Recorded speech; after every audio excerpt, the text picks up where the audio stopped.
Alright, gamers. Let's get right back into it.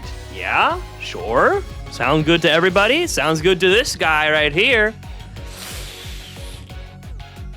Gamers! How are we doing? How are we doing? What's good? How are we looking? How are we feeling? How are we smelling? I know you fucks need a shower, but how are we drinking? Let me tell you, special guest White Monster will help me doing real good today, god damn it. Oh, we go again, god damn it. Back around the bend. Back around the freaking bend. Ain't we? Ain't we? Oh, I shower every day and night, unlike a streamer I know. Hey man, this is fresh out the shower hair. Well, not fresh, you know what I mean. I did start stream a teensy-weensy little bit late, and I promise I have a good reason for that, and as a matter of fact, it's something we're gonna hop into right away. I said let's get right back into it, shall we? And I gotta be honest with you, that's a fucking lie, because I have another plan. I spent, literally, I decided I was gonna do this like an hour ago, so it's definitely, like, not what I would consider my best work, but if y'all give me a moment to maneuver some things around here. Folks, we're doing something interesting, and I hope, and I want to make a video out of this part specifically, so I hope I could just one-shot this and be done with it, you know what I mean?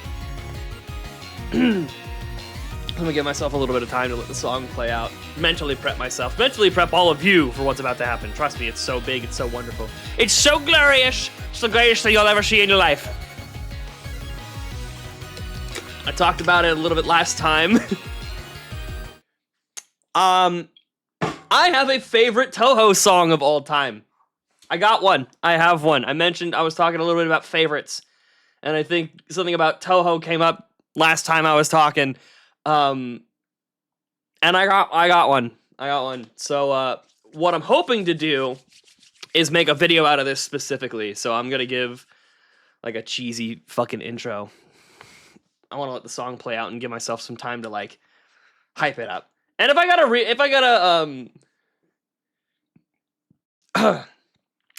re-record this again, do it some other time, remake the slideshow before I'm pleased with the product. We'll see.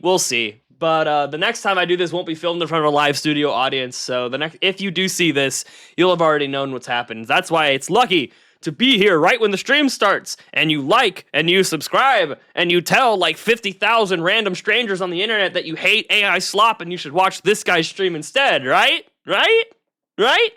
The fuck is a Toho? Oh boy. Well, that's great, because this is going to be educational as well, so that's perfect. That's a perfect level of knowledge to have. All right, lock in. We got this. I'm just gonna one-shot this. I literally finished this. I was literally finishing this slideshow while I was going live. I was working on this literally in the background while I was just sitting here doing nothing. So I really haven't done a clean read through of this yet. But you know what? We're just gonna send this shit. Howdy, gamers. I'm a shitty piece of shit human with shitty piece of shit opinions, but you're gonna listen to me because you clicked on a video. So I'm the arbiter of all things knowledgeable and powerful. I'm here to talk to you about the best friggin' Toho song, like, literally fucking ever. Like, seriously. This shit is peak. And if you can find all 6 of the Sakuyas on the screen, you win 1,000 fake Poké-Dollars. Anyway, let's get into it. I am not clicked onto the slideshow. Awesome start! Ancient history time! We have this is being filmed in front of a live studio audience, and someone mentioned the fuck is a Toho. Well, Toho, if you see this obnoxiously ridiculous picture on the right side, this is what the average Toho screen looks like. It's hell. It is a bullet hell, and it kills you and you die, and that's all it is. And that's what you have to deal with. Anyway, that shit was made in 1977 by the wonderful man named Zun. First of all, his music, fucking peak as well. It's the groundwork for everything we're going to talk about today. And second of all, he's a chill motherfucker. This guy is cool as a cucumber. He is the coolest motherfucker you'll ever meet. When he made his product, he literally told everyone on the internet, Yeah, literally do whatever you want with it. Do whatever you want with the levels, with the coding, with the game, with the characters, the music. Do literally whatever you want. I'm not going to stop y'all from doing anything at all, period. I will say I've never actually played Touhou before, so this is a lot of, like, I'm a very surface level fan of this shit. I fuck with that mindset, though. Zun, you're cool as shit for that. In 2002, our man Zun makes Embodiment of Scarlet Devil. One of the characters is the aforementioned Sakuya, and her theme, Flowering Nights. This song is pretty good. This is some quality stuff. I'm gonna let y'all listen to it while I take a monster sip. This shit is fire. This shit is gasoline. And it's probably something you've heard before. It sounds a little familiar, right? Kind of sounds like something you've heard, but it sounds a little different. Maybe sounds a little older, sounds a little more archaic. But you feel like you've heard this before. You probably have. Folks, Night of Nights hits the internet like literal crack fucking cocaine. On May 2nd, 2009, Beat Mario and Cool Create, who are like the arbiters of all things incredible Touhou music, came together and made the greatest fucking remix of an original Touhou song you have ever heard in your fucking life. And the internet fucking agrees. This song blew the fuck up. I don't know how young the average viewer on my channel is. I don't know if you guys are too young to, oh, I just realized you can't hear the desktop audio. That's perfectly fine. Is it? You know what? No, it isn't. Hold on. Is it? Do I want, you know what? Welcome, live studio audience. We're gonna go through all that again. Oh, this is great. This is why it's awesome that I'm recording this both for the shiny hunting VOD as well as for yeah, not a single one of y'all wants to say y'all can't hear the music I'm trying to play. Whatever, man, it's fine. Point is, this is the nice thing about sitting here and being in front of the live studio. That'll be a great outtake. I might leave that in the video as an outtake or something. You can hear Tiki. That's great. Good to see you, man. I was mentioning that you couldn't hear the actual music that I was playing in the background. But, you know, my audience never really tells me what's going on. And that's fine. I've grown accustomed to it. Sup, gamers? How are we doing? I'm a piece of shit human being with a bunch of piece of shit human being opinions on shit. But you clicked on this fucking video, so for the next 10 minutes or so, I'm the fucking arbiter of knowledge. You have to agree with everything I say, and like the video, and subscribe. And give your mother a hug, because goddammit, she loves you. Anyway, this is the best freaking Touhou song, like, ever. This is it. This is the best one. And, like, you can listen, you can watch this whole video and disagree with me. You can be wrong. It's okay to be wrong. A lot of people are wrong about a lot of things. I know I'm not wrong about this, but I'm usually wrong. Anyway, let's get into it, shall we? Oh, and also, if you find all 6 pictures of Sakuya dancing, you get 1,000 Poké Dollars. Anyway, let's go over some ancient history. To be fair, I don't actually know a lot about Touhou itself. I do know a lot about the music, but the game itself I'm a little foggy on, so a lot of this was research I did about 15 minutes ago. But don't worry about that, it's perfectly fine. In the year of our Lord 1997, creator of Touhou, Zun, well, he did the thing called creating Touhou completely by himself. All the music, all the coding, everything. And he's a chill motherfucker. He literally is like, guys, do whatever you want with it. My game, my characters, my coding, my songs, my levels, everything. Everything. Literally do whatever the hell you want with it. I'm gonna let you people do whatever you want with it.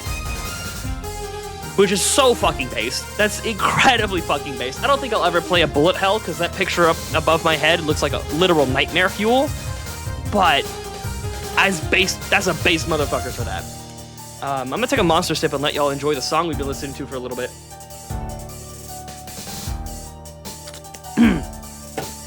In 2002, Embodiment of Scarlet Devil is made by, once again, Zun, which our wonderful little maid girl comes from. She is a time-stopping maid girl who throws knives at people. Yes, it's a reference to Dio, and yes, it's adorable. The song we're listening to right now is her theme song, known as Flowering Nights. And you might be sitting there thinking to yourself, this kind of sounds familiar, doesn't it? Sounds a little interesting. We've heard this before, right? Sounds maybe like a little bit more of an archaic version. It's some distant memory sitting in the back of your mind. I'll tell you exactly what it is. It's fucking Night of Nights. Now this one, you've probably heard this one before. This song hit the fucking internet like goddamn crack cocaine. La cocaína espuma. This shit goes crazy. And the entire internet agrees this shit is magic. Now, Toho as a genre of music is a little interesting because when you talk about classic Toho music, that's the stuff that ZUN makes for his games. Toho music includes anyone who does any version of remixes. So this song, Night of Nights, is a remix of Flowering Nights. It's still considered Toho music, including all the remixes that people have made to Toho, to Night of Nights. The remix by Jalopy, the Cranky remix, there's jazz accompaniment remixes, there's violin remixes, there's Busta Rhymes, Busta Nights. This is peak, man. There's shit all over the place. The dearth and the width of things you can find is very deep. I should know. I know literally hundreds of remixes of Night of Nights. If I have a YouTube playlist on my account that I can find at least 90 versions of this song that I'm like, oh yeah, this shit bangs.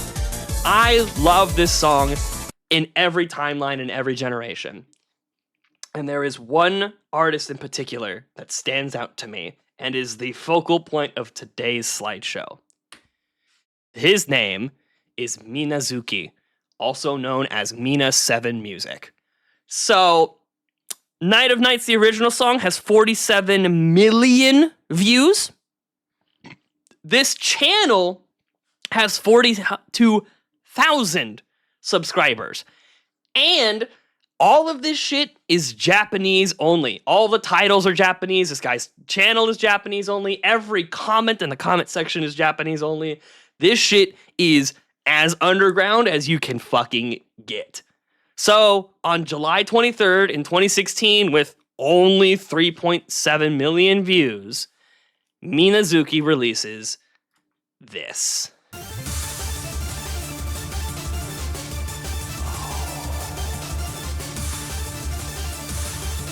Let's just give it a little listen, guys, shall we? I'm gonna drink some more Monster while we guys just listen.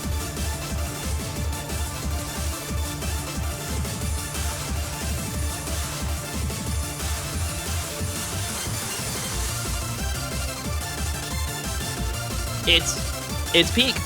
It's brilliant. It's genius. It's magic.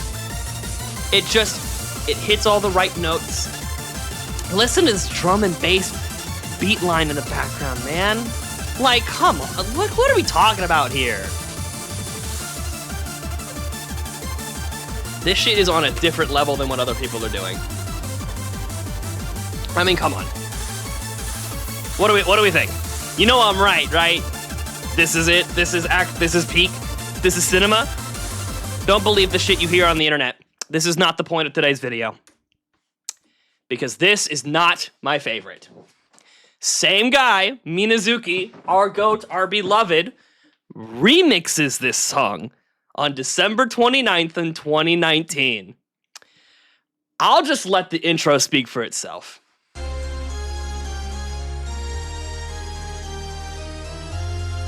Like the fucking SpongeBob meme, dude, just...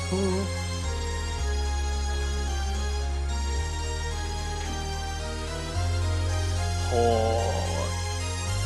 You know shit's going down.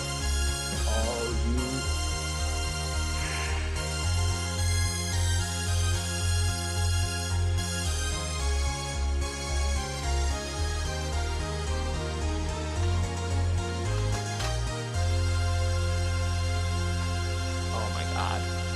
Oh my god. Oh, good fucking heavens.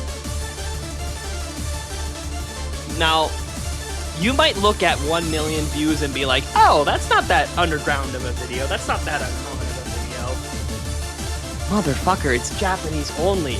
The titles, the channel, the comments, only Japanese people know about this shit, man. As a Westerner, this is like a 4-leaf clover. This is some shit no one's ever thought about before. Sure, if I go over to Japan and tell them about Minazuki, there's a chance that some Toho fans know what I'm talking about, but this, here in the States? Also, There's references to other Toho songs in the chorus of this song. I believe I did write this PowerPoint. Like, yeah. Oh, you know what? Give it a second. Let it cook.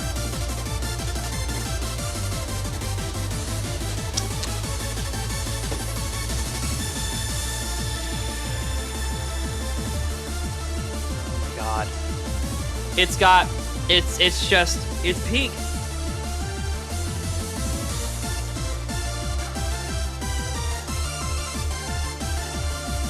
Just for the one time they throw a little bit of Owen was her in the chorus. Come on. Come on. Come on. How do you get better than that? How do you get better than that? I don't know. I don't know. But Minazuki did. Minazuki knew how to do better than that. Because that shit wasn't my favorite. On July 23rd, 2020, with 850 Japan-only views, Minazuki decided, nah, that shit I did 6 months ago wasn't good enough. And he went newts. He went right. Listen. Listen to the octave. The octave change, man. Oh my god. We're in a different key than usual. Mike, what are we doing? This song's peak.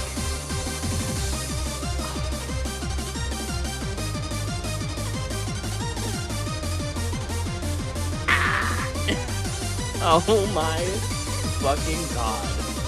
And this is just taking everything from the last two versions. The fucking Toho references, the sound style. Oh, speaking of,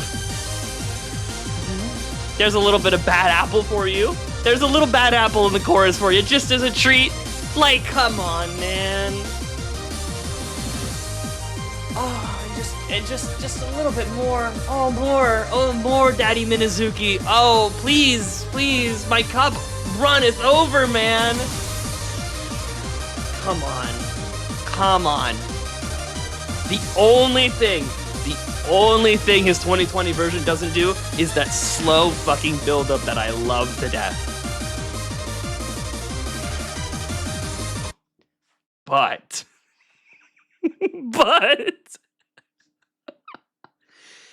say it with me, it's not my favorite. And folks, I've done the joke enough. We've walked down the road together. I've teased you long enough. No more jokes. This is it.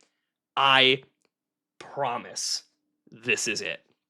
On July 23rd, 2022, 2 years after the previous version, with barely 500,000 Japan-only views, Minazuki decided, you know what, I'm taking all three of those and making the best possible version of all of them. I'm going to do everything that I did in those other versions, put them into one song, and do all of them better.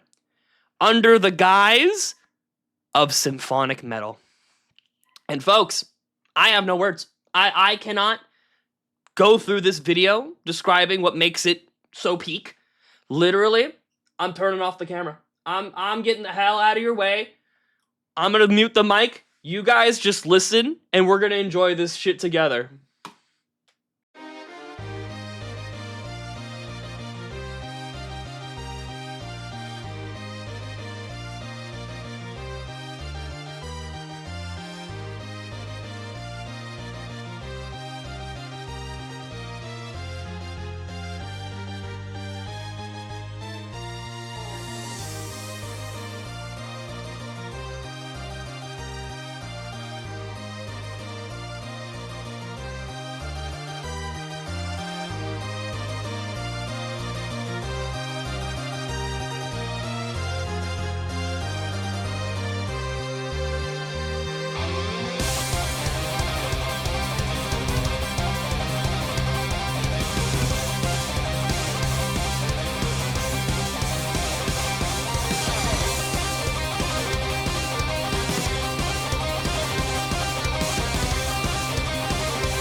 Folks, that was 4 references to other Toho songs in that bridge.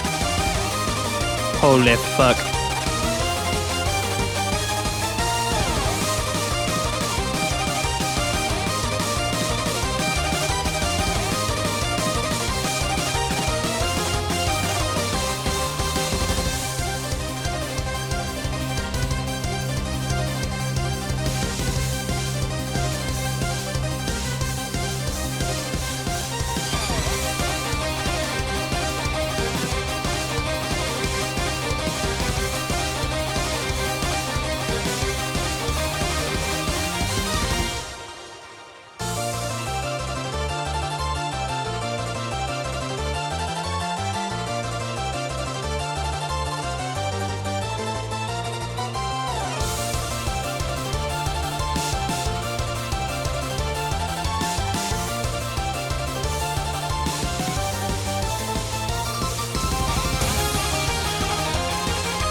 If I could unmute my mic, that'd be great. You fuckers get it now, huh?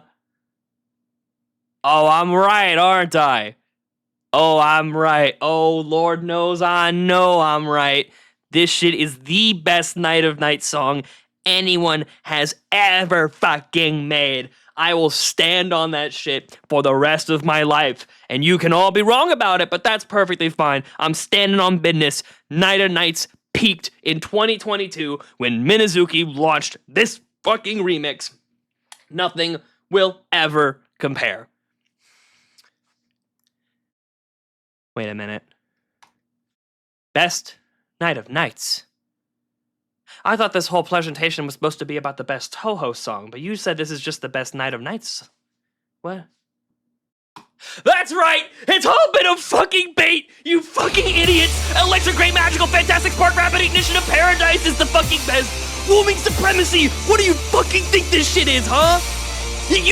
You're telling me you've heard this shit before, and it doesn't the first fucking thing that comes to your mind! I swear to God I've farmed so many fucking people saying this shit! Hey, there ain't no fucking song better than this, man! Shit doesn't get better than this shit, man! I'm out of here! Go find this shit on your own. Like and subscribe. Later, gamers! And if I think that's good enough, that's gonna be my video. Now, us, we're here for something a little different, aren't we? We're here for something a little more Pokemon related. And I figure let's let y'all listen to Peak while I play this out, shall we?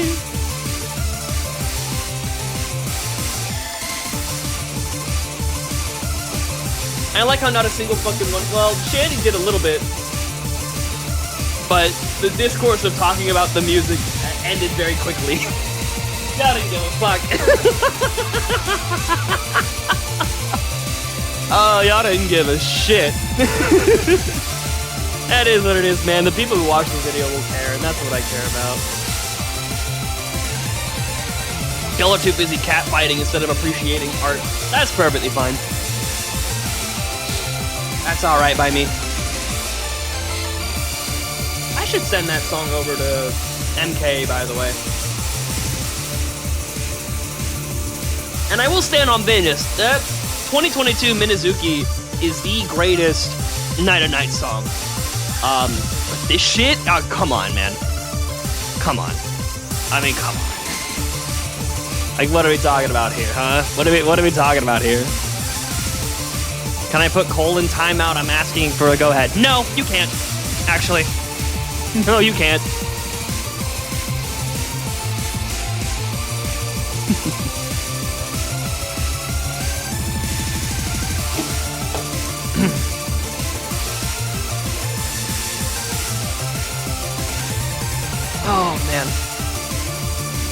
So yeah, I made that in about, literally, and I started that at 4:50, and I started stream at 6 o'clock.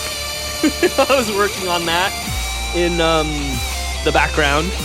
So we'll see. I'll edit that together and see what I think of the product, and if I want to re-record that, I will.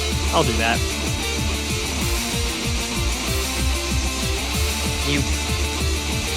Oh, I see Shandy. You know what? I'm gonna be an asshole, dude. It seems like you've been doing some more of your writing. Look how poetic you're trying to sound. Restrain me like a dog, but I'll find a way. Also, this music has amped me up so much. We literally skipped the Turtwig encounter. We did the cutscene skip on Turtwig. That's crazy. That's how you know we're powered up. That's how you know we're at max capacity. That's how you know this song is peak. This shit is fucking... You know what? Y'all gotta deal with these on screen for a while. I'm gonna go ahead and go keep shiny hunting. Y'all gotta deal with this for a while. Don't worry, you'll get to see the Pokemon I encounter. It's fine. It's fine. Whatever. You see the encounter number, you see the Pokemon. It's fine. You're not missing anything.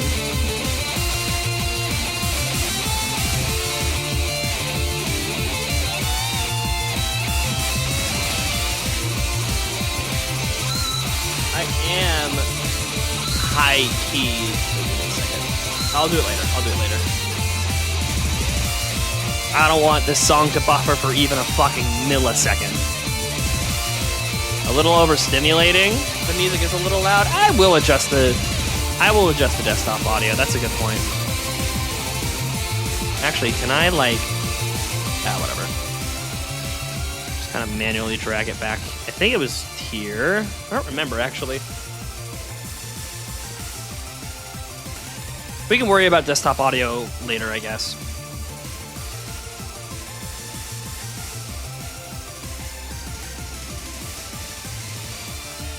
I wanted to crank the music because this shit's peak, but I assume my audio balancing probably wasn't the best in those moments, and that's fine.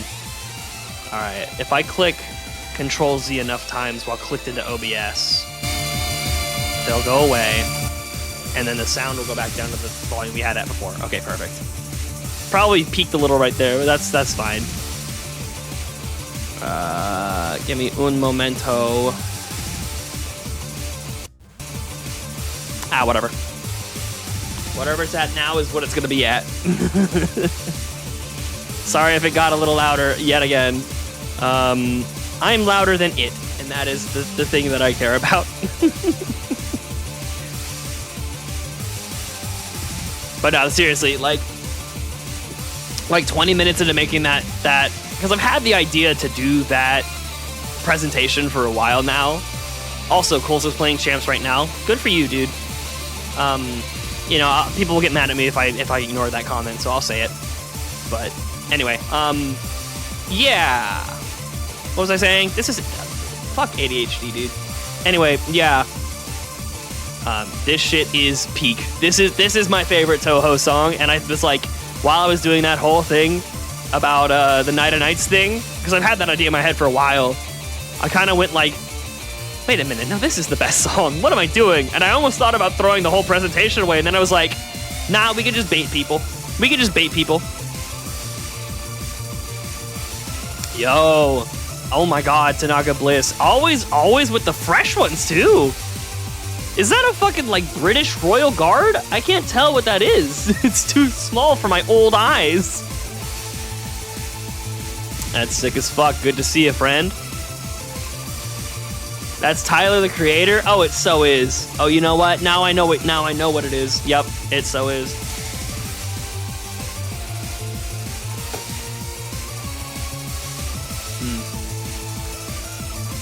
You fished up the competition. Well, I hope you were using a super rod, because that means you'll get better Pokemon. A good one. I have to high five myself because that was a zinger. How have you been? I've been good, Tanaka Bliss. Life has been fun. Pokemon Platinum has been very mean because it won't show me any shiny Marills, but that's fine. You know, that's all right. That ain't gonna bother me. That ain't gonna slow me down.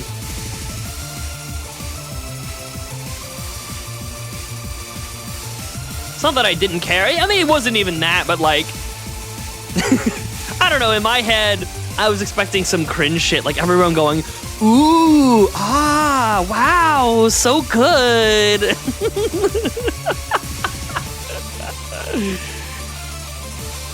And yes, Tiki, I did mention that I saw you here, right? Good to see you as always as well, man.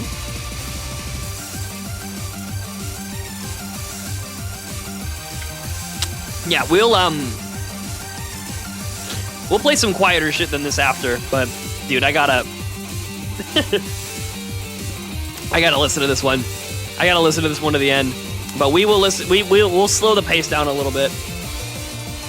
Completely dead on your end? I assume you mean like tired.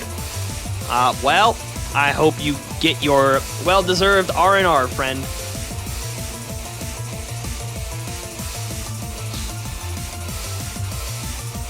Oh yeah, and I even remember to change the system clock. We are currently in... Oh my god, we're in 5 different places at the same time. Wow, look at us. We're in Belgrade, Bratislava, Budapest, Ljubljana, and Prague. Wait, what is that? Ljubljana. I don't know, man. I'm very American, can you tell? Ni howdy. I'm very American. Listening to my hyper-autistic Japanese music. What do you mean? It's Budapest? I said it with like a silly Slavic accent. Is that wrong? I said Belgrade, Bratislava, Budapest. Is that wrong? Is it not Budapest? Don't you gaslight me, you Hungarian son of a bitch. You said pest. We are not pests. Is it like Budapest then? Is it like a soft S? Let me look it up.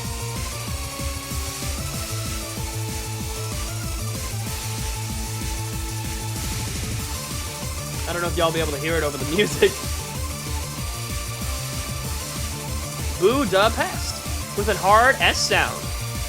While here we go. While the original Hungarian pronunciation is Budapest with an SH sound, the English convention retains the S. Checkmate, atheists. Oh yeah, the background music's been on the whole time. Music we were listening to so fucking loud you'd never be able to tell. Holy shit. Well, there you go. I'm in America. I'm sorry. I thought this was America. I'm in America, which means I'm right. Not because I'm a shitty American who thinks he's right about everything, but because I'm in America and Americans all say it that way. Because we're right about everything. Ah! Yeah, give him a moment here. All right, cool. Let's get going.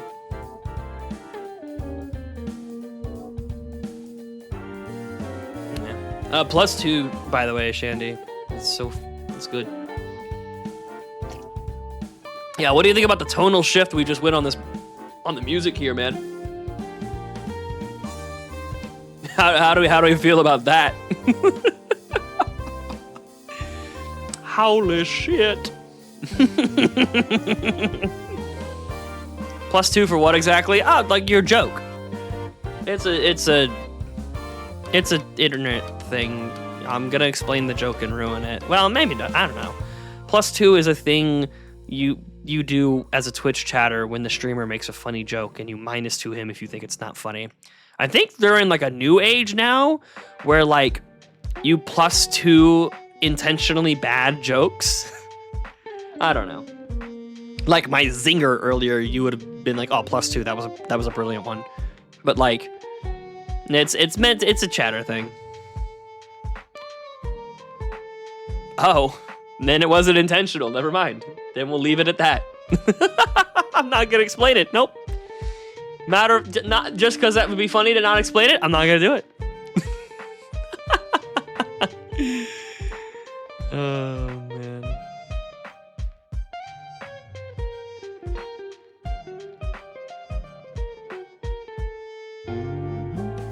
I grabbed the remote and I didn't turn the fucking fan on, man. Oh, I know why. Because someone fucking turned the light switch off.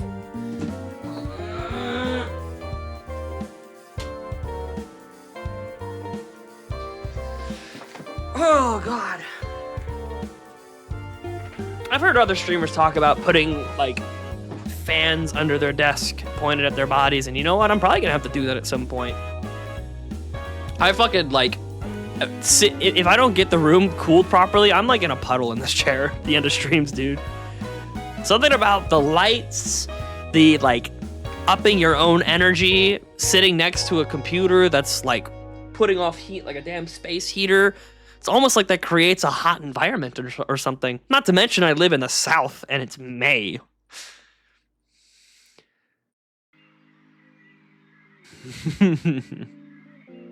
See, I knew you knew the joke. I knew you knew the joke you made. I knew you knew.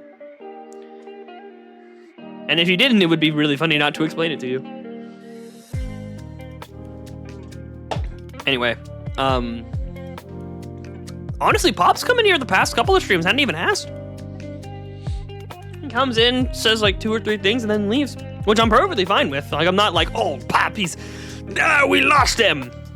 But like, you know, I'm pointing out that he literally every time he showed up in chat was to say that. But, you know, character development. I might be a pest, but not all of Hungary. Yeah, my bad. Yeah. Is that really problematic of me to say?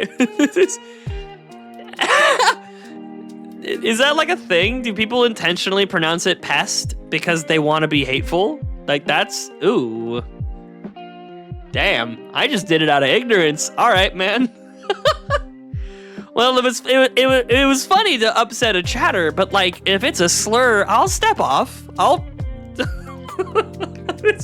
If it's a slur, you know, man, I might. I don't know. I don't think I'll be doing that anymore. Oh, yeah, no. Budapest from now on. I'll keep it in my mind. Also, be very funny thing to like accuse someone IRL of saying a slur. They're like, what did I say? Like, the country. It's pronounced Budapest. Just like that's very fun. That'd be very that would definitely ruin the vibe of wherever I'm at, but you know, it would be funny for me, and I really don't care about anything else. I don't give a fuck about the rest of it. God damn. I took so many timing sips of that that monster, it's like almost empty, dude. I'm amped. Fuck, you mean the country? It's a city. Yes. Budapest is a city. Hungary is the country, right? Yes. Yes. No, I'm not gonna let you fucking gaslight me on this one. Budapest is the city. Hungary is the country. Totally, absolutely, that's correct. I'm right. I'm American. I'm a cis white American male. I'm right about everything. We've discussed this already.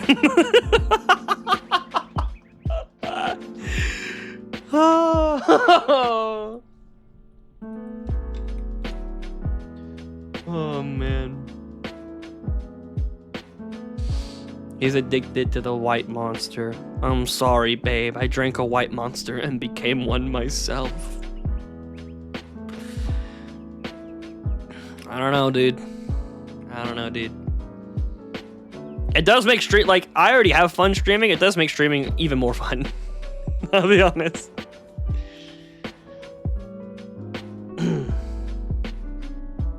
Especially when it's like,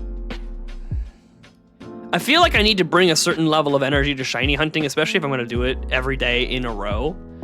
You didn't say big, unfortunate. I mean, this isn't the biggest size you can get. This is only the 16 ounce. So really, actually, it's perfectly average. Some guys would say it's above average, but they have confidence issues. They have no. I would say this is about perfectly average size. I don't think it's above average.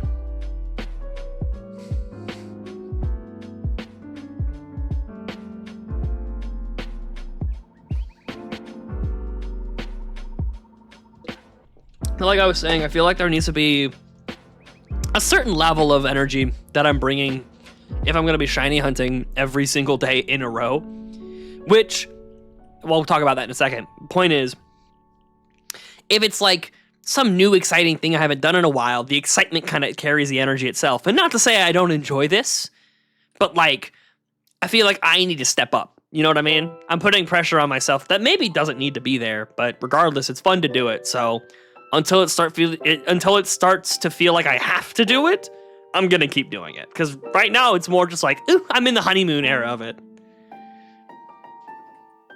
But yeah, if I'm gonna be streaming shiny hunting back to back days, I'm gonna amp myself up a little bit because that seems more fun. Gonna try to not make a habit of it typically.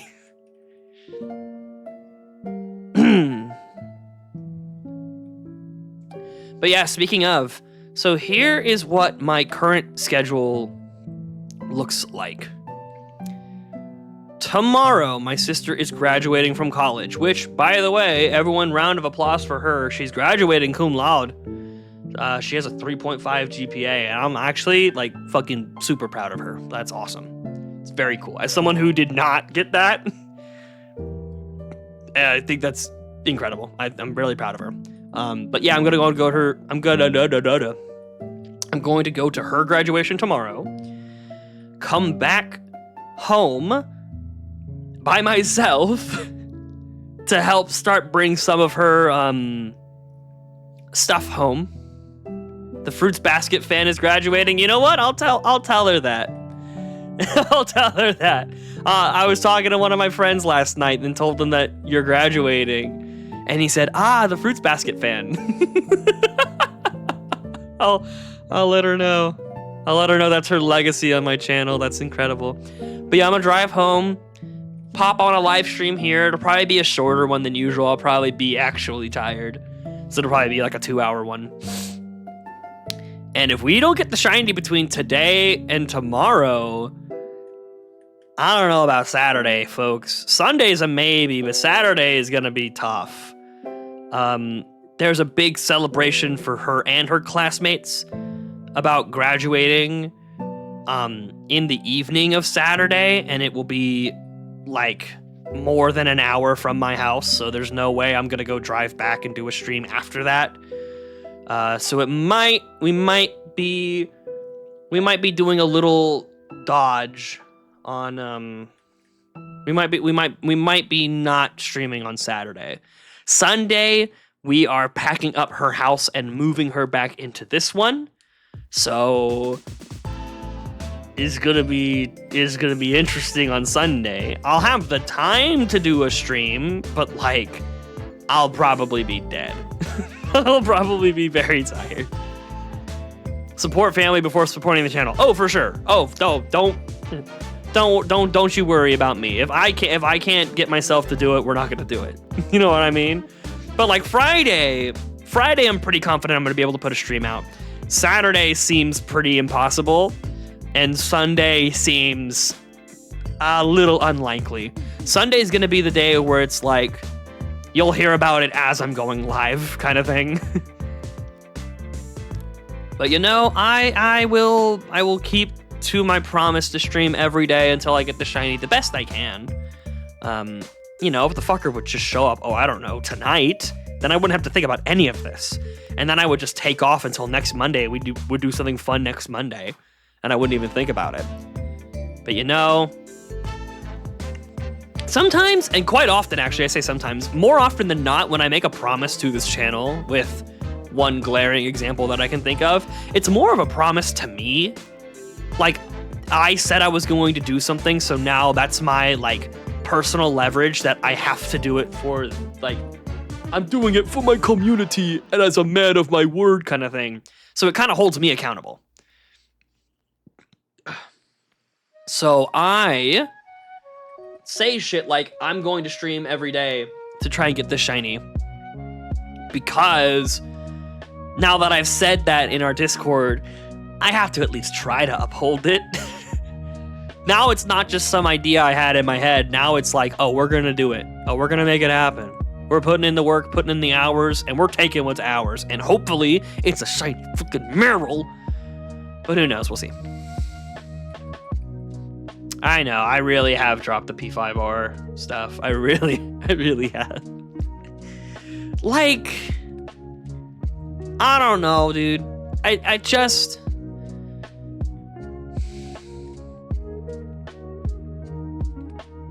kind of wasn't having that much fun with it. Which is a little, like, I don't know. Kind of fucked up, I guess. I don't know. Sorry, my brain went into a completely different direction. I'll talk about that later. But, like, I don't know. I just kind of lost the drive to keep playing it. Not that I necessarily think it's bad. Well, I did spend most of my time roasting it, and I was having fun roasting it. But, like, you know, it was...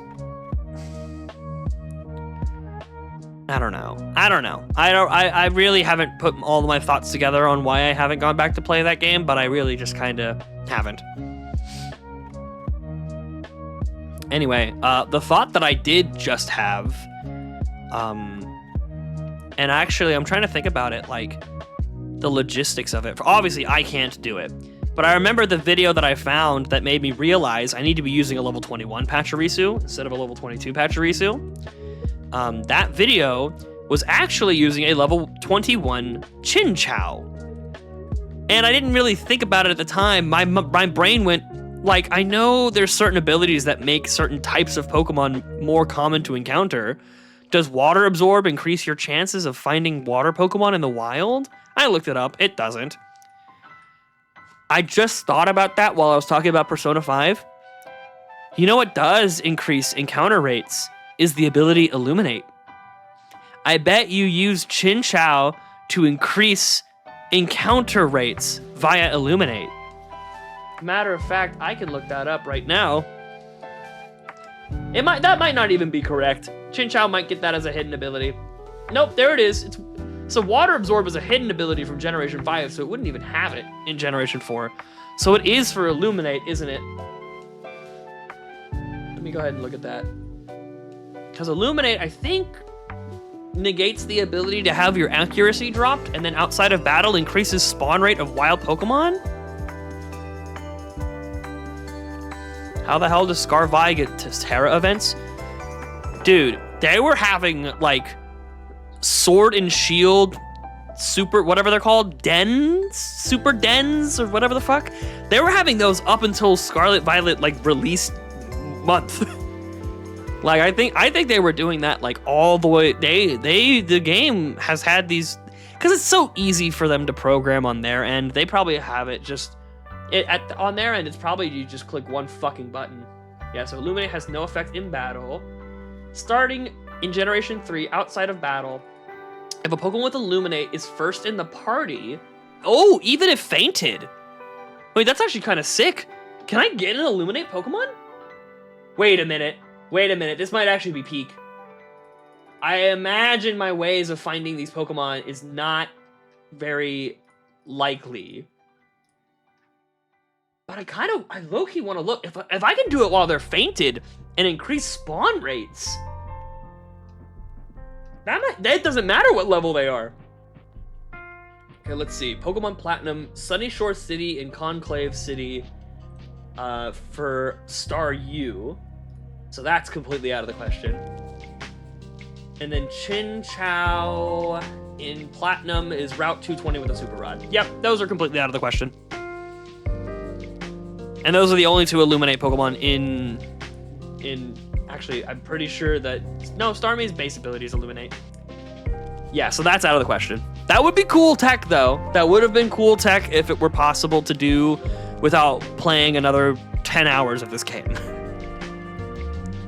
I would have fun doing it, but, like, the reason I would do it was for more efficiency, and you know, playing not encountering any Pokemon at all for 10 hours does not sound like efficient.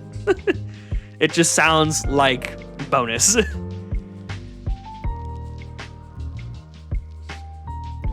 Yeah. But like I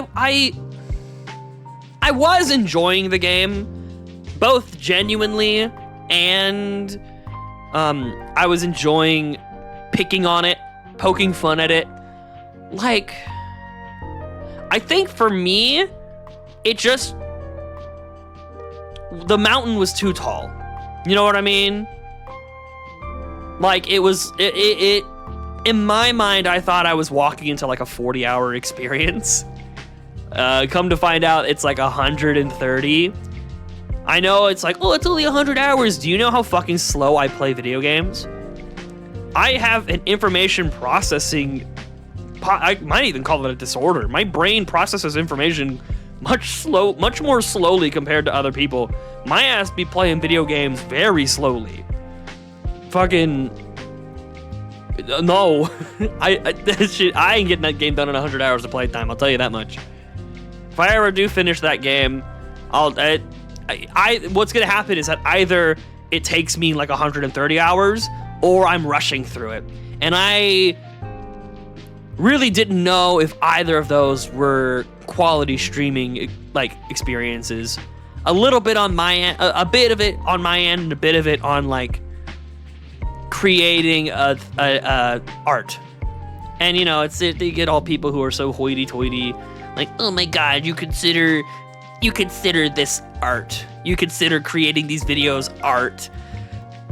Kinda, yeah. I'm not talking about like Picasso type shit, but like, you know, this is like someone uploading fucking, like, I consider the level of art that my streams have sort of equivalent to like people making fan art on the internet or something. It's that same level of labeling it as art. I'm not here telling you it's like cinema or peak. I'm not telling you it's like, oh, I'm one of the best. But like, I think it's in that same category in terms of like creative venture. That being said, I didn't think I would be making good art if I kept streaming it, which I might just be wrong about. I probably am just wrong about that, but you know, we'll see if I can pick up the drive for that again. I make no promises because I don't like making promises unless I'm going to keep them in some capacity, which I already feel bad about the Persona 5 thing, so maybe that's another reason to go back to it, because I already made a promise, and I don't like breaking my promises, and I'm already breaking that promise, and blah, blah, blah, blah, blah, blah, blah, blah. Point is, I'll think about it. That's my promise, is I'll do some serious thinking about it.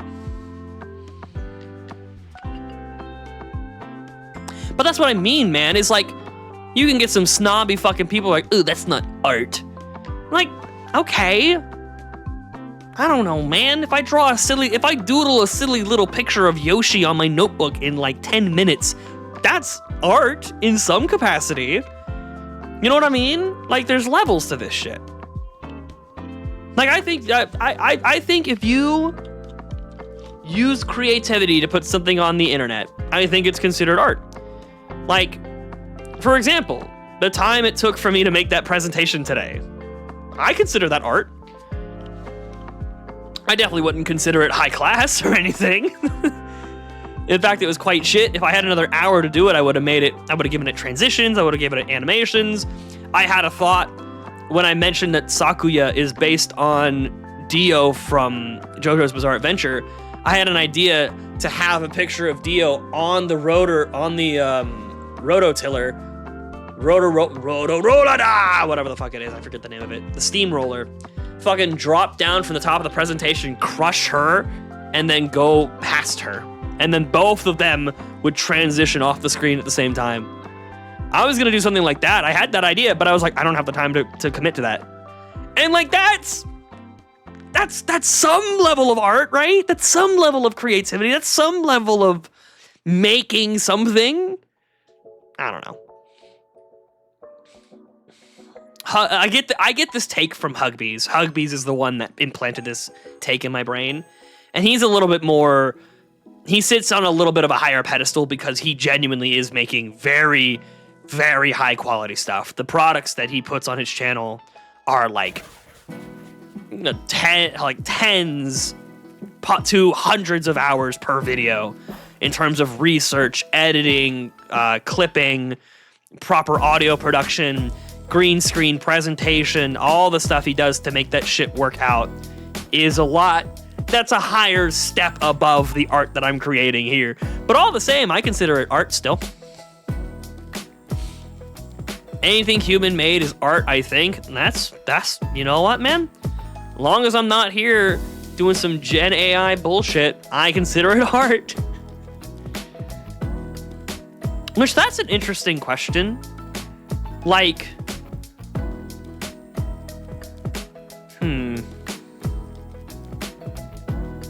this isn't gonna, I want to be clear, I don't like Gen AI art. But like, I guess it is like the literal lowest form of art possible. Because on the technicality as I've described art, you are putting creative effort into typing words into an algorithm, right? You're using some creativity to come up with the idea you want the computer to make for you. Like, I guess at its most lowest common denominator, that is technically still art. But I mean, like, so is drawing Nazi symbolism, and that's like, you know, I can draw a swastika, and it's like, oh, that's art. Well, it's not good art, man. You just fucking drew it to draw it and piss people off. You're not even, like, trying to make a point with it. You just drew it. All right, cool, man. Yeah, awesome. YouTube's gonna get so mad that I said that word. This channel will not be sent to fucking anyone anymore.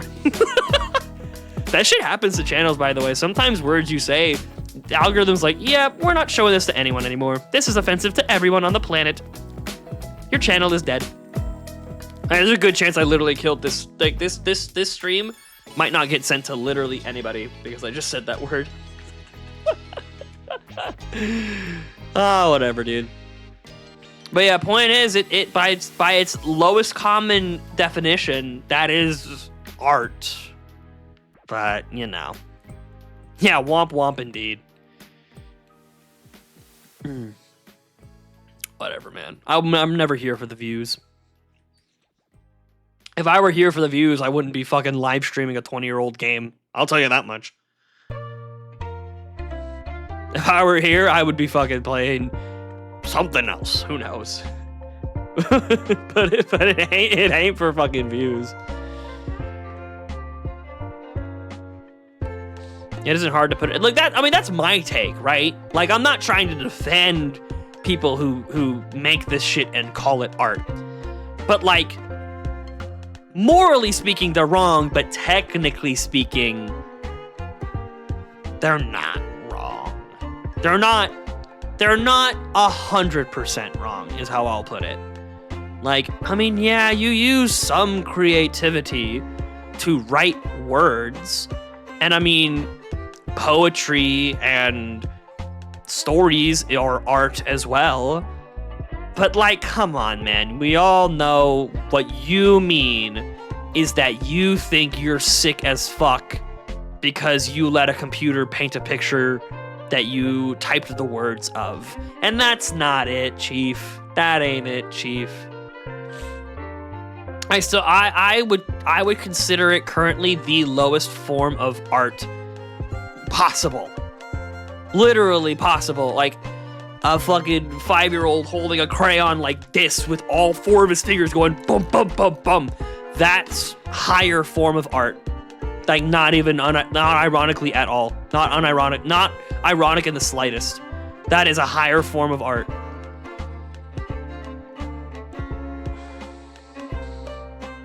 That's what I'm on. That's the vibe that I'm on with it. I just realized my live stream is further behind than I want it to be.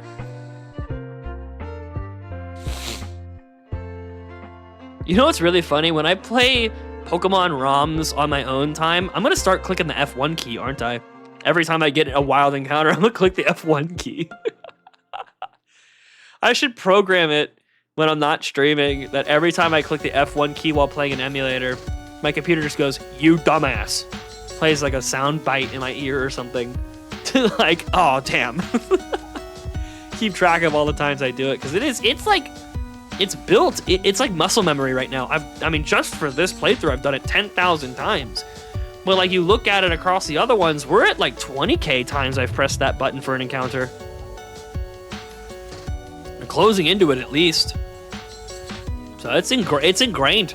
It's ingrained in my like autonomous thinking, which is a little scary. Yeah, it's a little scary.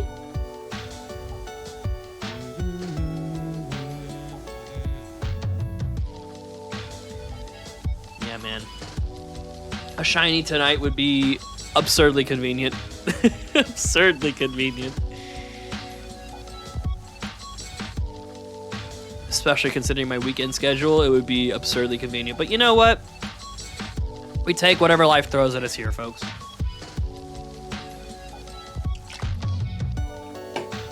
If life wants me to struggle and toil, the birds tell only but lies. That's a vague reference to something that I feel like I should know, but I don't.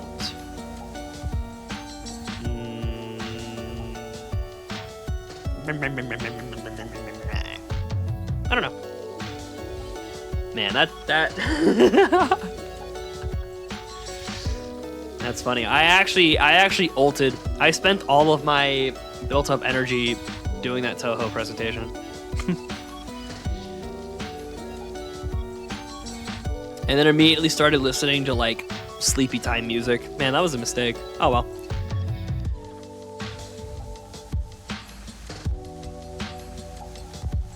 I wonder how long you'll be working on it for. Honestly, a lot of people spend a lot more time working on a story than you think. Sometimes it's not their first story, and so they kind of just know what to do and run with it. But especially like, you're definitely in that position of like, you've never done anything like this before, so there's nothing wrong with taking any amount of time that it takes to make. I also don't know if it'll take 10 plus years, but like, me personally am too in such situation like you are. I've also never undertaken a project as big as that story I want to write would be. And you're making me face the question as well, like, how long am I gonna be committing to it in some capacity? If at all, to be honest with you. If at all. But that is a haunting door I don't want to open at any point. We'll just make it sooner rather than later, and then I'll never look back. Anyway, yeah, I don't think because like, you just take it slow. My advice is you take things slow. You honestly consume other pieces of art, movies, TV shows, books, novels, short stories, poetry. You find other stuff to inspire you, and you use those as subtle building blocks for your own personal expression. Because, like, let's say something like Full Metal Alchemist, for example. That has so many different things that you and I probably don't even know about that inspired the totality of the vision Arakawa had for that story. And that involved Arakawa consuming a lot of literature and media and whatnot to come to that, like, all in, like, inspiration. Honestly, at some point in time, inspiration isn't like, oh yeah, that part of the story was written because of this thing. It's something that becomes subconscious. Like, there's probably stuff that inform the decisions I make in the stuff that I want to do with my story that I can't even imagine. Like, clearly, like, anime growing up that I watched growing up, but like, for example, I can't point to anything in particular in Naruto other than the highly animated fight scenes that I go, oh yeah, that's why I'm doing this in my story. I would have to sit with it for like a long time and really be like, really actually iron out that detail to see. Who's to say?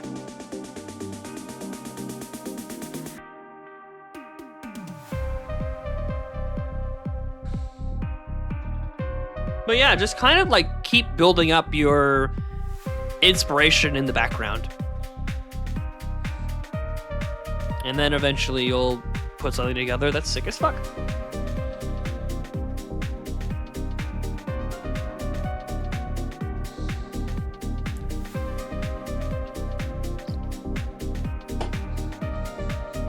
Every time I drink Monster, I leave just a little bit of, just like 1 or 2 sips at the bottom of the can. I ain't doing that this time.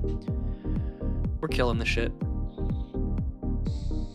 I'm considering the funny idea of crushing it against my head, but I genuinely think that might hurt a little if I do it.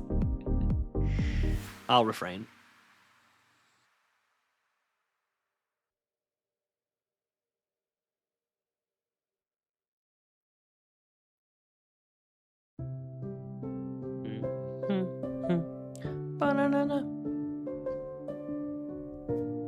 For me, it's the opposite. It's the emotional stuff, why I'm doing this. What do you mean by the opposite? Like, oh, because I mentioned that one of the things that probably inspired me is the Naruto fight scenes. Like, I think I'm misrepresenting myself. I very much, like, when I write shit, I am very, like, the things that I want to do the most when I write is evoke emotion from the reader. So like the fight scenes, I think the most important thing to know about fight scenes, the thing I've learned from people like Totally Not Mark and from other video essayists who got me to the point where I'm at in terms of reason for developing a story, is the fight doesn't matter at all. The things characters do in a fight, the beautiful attacks, the power, the visual splendor, doesn't mean shit if the context of the fight isn't engaging. Like, if the reason fights are so cool is because why are they fighting? The why makes everything so much cooler. Honestly, part of the reason that a lot of Demon Slayer I didn't like it as much as other people did, is while it's definitely there's definitely like, I mean, they killed the main character's entire fucking family in episode 1. He's got plenty of reason to fucking want it, to want those fights to progress and take revenge and protect his sister and whatnot. But like, in the moment-to-moment fights and the smaller stuff with the lower level vampires and whatnot, it's just, it always more kind of felt like villain of the week, more so than like a progressive series of threats. I don't know. Maybe I just never emotionally resonated with the show enough. I did in the first season. I did very much in the first season when Tanjiro was training, becoming stronger, and fights his first genuine like vampire threat. But after that, I was always a little like, oh, I don't know. The Rengoku stuff went up. Is that his name? Rengoku? What's his fucking name? That's not his name. I think that's it is Rengoku. I was gonna say that's a character in One Piece, but it is both. Wait, there we go. Anyway, point is, that show never resonated with me as much as it did in the early seasons. And that show is beautiful, but in my very subjective and possibly wrong opinion, it's also kind of shallow. So it never hooked me the same way.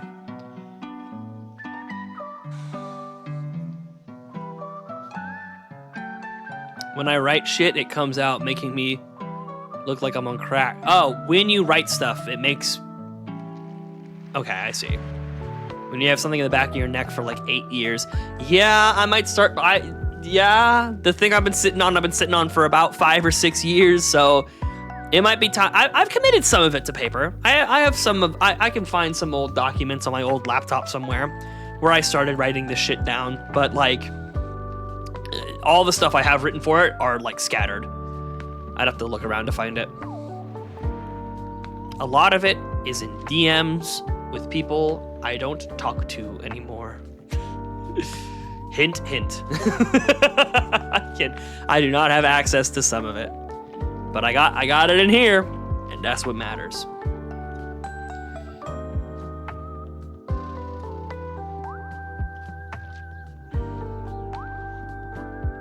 But yeah, I'm reaching that point of like, oh yeah, it might come across as a little insane.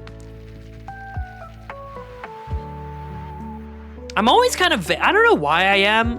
I'm always kind of vague about the stuff happening in my story because maybe in the back of my mind, I'm like, I want to like, kind of like the presentation I did earlier today, where it's like, I want to take some time to really have my thoughts properly put together so they don't just tumble out of my mouth when I present it to people. I don't know, maybe I can just start talking about it candidly. We'll see. Who knows? This might be the time I break the seal.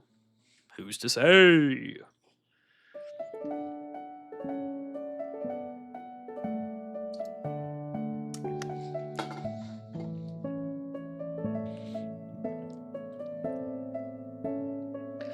Yeah, I've always considered that, like, the Lockhart story I want to tell is, like, probably best in a manga / anime style, just because I think the visual set pieces that I have in my mind would probably convey better when seen visually rather than on the onus of me to describe it in words. Just like the moment to moment stuff that I see in my head is very visually driven. I don't think about the words I would use to describe what I imagine in my head. I just have the visions in my head, and I think trying to express those would be the best way I do it. So I'd probably do what the guy who did One Punch Man did and just know that I'm going to be really, really shit at drawing, draw it anyway, know that my story is sick as fuck, and let the story being sick as fuck carry it. And that'll be it. Is Black Lagoon an anime I should watch? Isn't that the fucking porn? Nope, it's not. I'm thinking of something completely different. No. I do get that mixed up with something completely different. Oh, all right. Maybe. I haven't actually watched this. I don't know. It seems people hold it in high regard, so maybe, probably. It's probably good. I just don't know.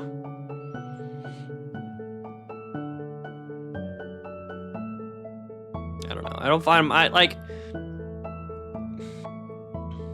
like how I'm telling you to consume certain types of like literary media to expand your like preferences. Not preferences, but just like I'll call it an inspiration repertoire, like the inspiration building blocks. We'll call it inspiration building blocks. I am not doing any of it myself, and that is a problem. You still need to finish Soul Eater. Yeah? How close are you to being finished with that? If I remember correctly, last time we talked, you were in like the 30s of episode count? Yeah. You're stronger willed than me. Like episode 38. You're stronger willed than me. I probably would have moved on to something else by the point you're at.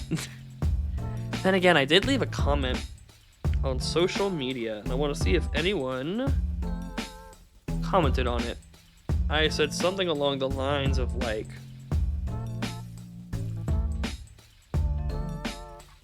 did anyone respond to it? I don't think anyone has. Nope, no one's responded to it. I put out a comment that's like,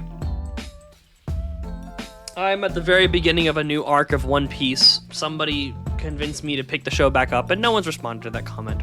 And that's fine. I guess I should never watch it again. But yeah.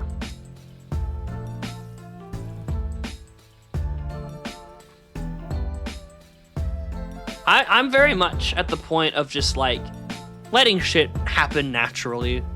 That's just kind of how I am about all things in general, but especially with story stuff, just kind of let stuff happen natural.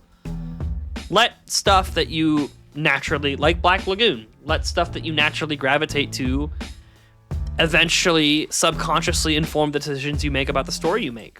Or in some cases, consciously inform the decisions you make.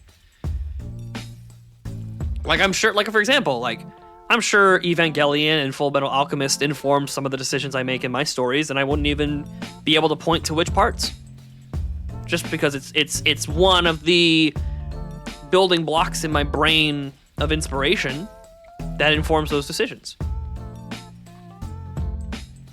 No one can make fun of me for being in Great Ball rank anymore. Ah, you got out. You know what? I should have been making more fun of you, to be honest. I mean, I've been in Ultra since like the one day that I streamed Double Battles. I got to Ultra like immediately. I should have taken the opportunity to make more fun of you. Oh well. Nothing I can do now.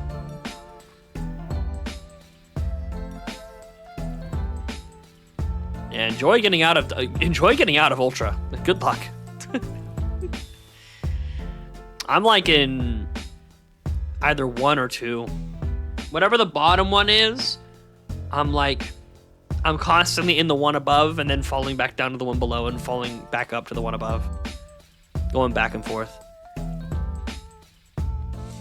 Funny Mimikyu, get me out here. He do that. He do be doing that. He does make the magic happen. I assume as a Trick Room setter. Swords Dance, you mentioned Shadow Sneak for like non-Trick Room fast kills, Trick Room, and would it just be Protect and you would just run like a support set, or would you maybe pick like Play Rough to synergize with Swords Dance better? That would be my guess for if I saw your full offense. Interesting. Well, I would have to see the rest of your team to determine if it was a Trick Room setter. You aren't doing that sissy Trick Room shit. Well, that's why it took you so long to get out of Great, I suppose. Trick Room is very powerful. This is coming from the guy who ran Mega Frostlass and Mega Charizard on the same team. I have no room to talk.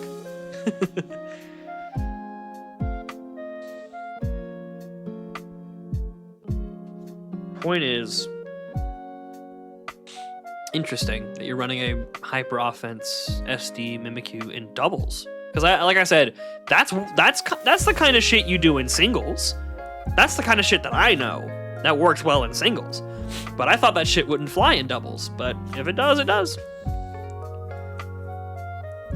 You also wouldn't be wasting a slot on Drain Punch. That's probably because of doubles. I'm running Guard, Sneasler, and Bask. I mean, I didn't know your team. If I saw those 3 motherfuckers, you think I'm gonna assume you got Trick Room? If I saw Gardevoir and Sneasler, I'm like, oh, he's not running Trick Room Mimikyu, so this is a hyper offense team. All right. The list just adds up every day, it feels. Dude, I'm telling you, just put Gurren Lagann at the top of that list and all that other shit won't even matter. I joke about Gurren Lagann. That is probably a very big inspiration for me. Like, unironically, that's probably, I mentioned subconscious building blocks. That's probably a very big one for me. I won't keep harping on it. It's an old joke. It's annoying. Oh well. Point is, it's good. I'll leave it at that. It flies when you need a bodyguard against ghosts for your Mega Gardevoir. I see. Yeah.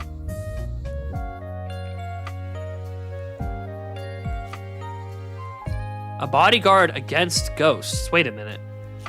You would break your disguise? Why would you not just run like a normal type? Plus you have a Bascu Legion. I get that it has disguise, but like you're gonna compromise your disguise just as a ghost answer for Gardevoir? Like, yeah, but like what if people like double into Mimikyu? I don't know.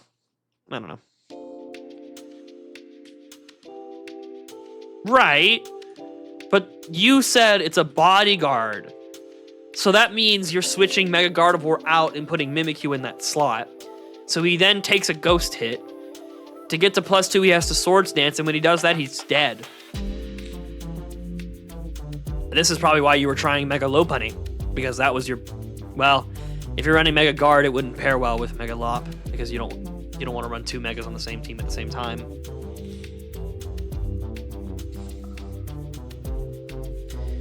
Dude, actually, like...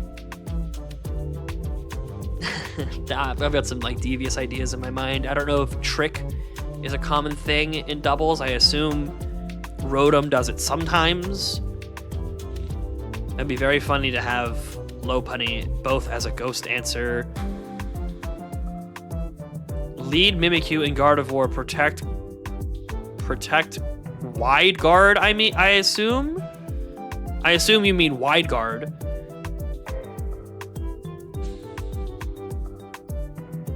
Oh, protect. Oh, I see. Protect Gardevoir clicks protect. It auto-corrected your ass. I see. So Gardevoir clicks protect and Mimikyu just SDs. So... Right, okay. I see it.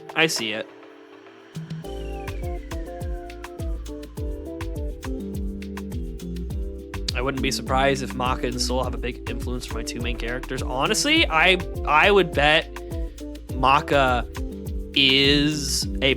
Like, I'm thinking about some of my female characters. I bet they're inspired by Maka and similar female characters in anime.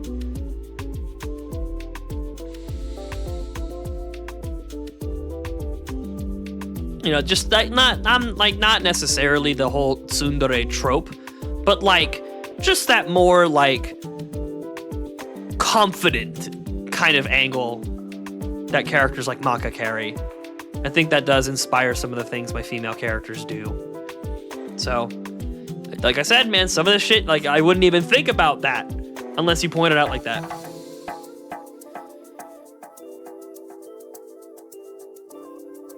And it's plenty of it. There's plenty of that in the very, very, very early days. I like my main characters, like we talk about placeholder names last stream. This is almost embarrassing to say, I'm saying it anyway. My main character's name is Vincent Lockhart for the moment. If I can find a better last name than Lockhart, I'll go with it, but I'm gonna keep it. I don't care. I don't care if I'm referencing Final Fantasy VII anymore. But the first name he had was Chris. The first name he had was Chris. Just because I was like, I need to have this character have something. I can't just keep calling him whatever. The guy, the main character. And then one day I was just annoyed with it in my own head, and I was like, you know what? He's Chris. He's Chris. Whatever, he's Chris.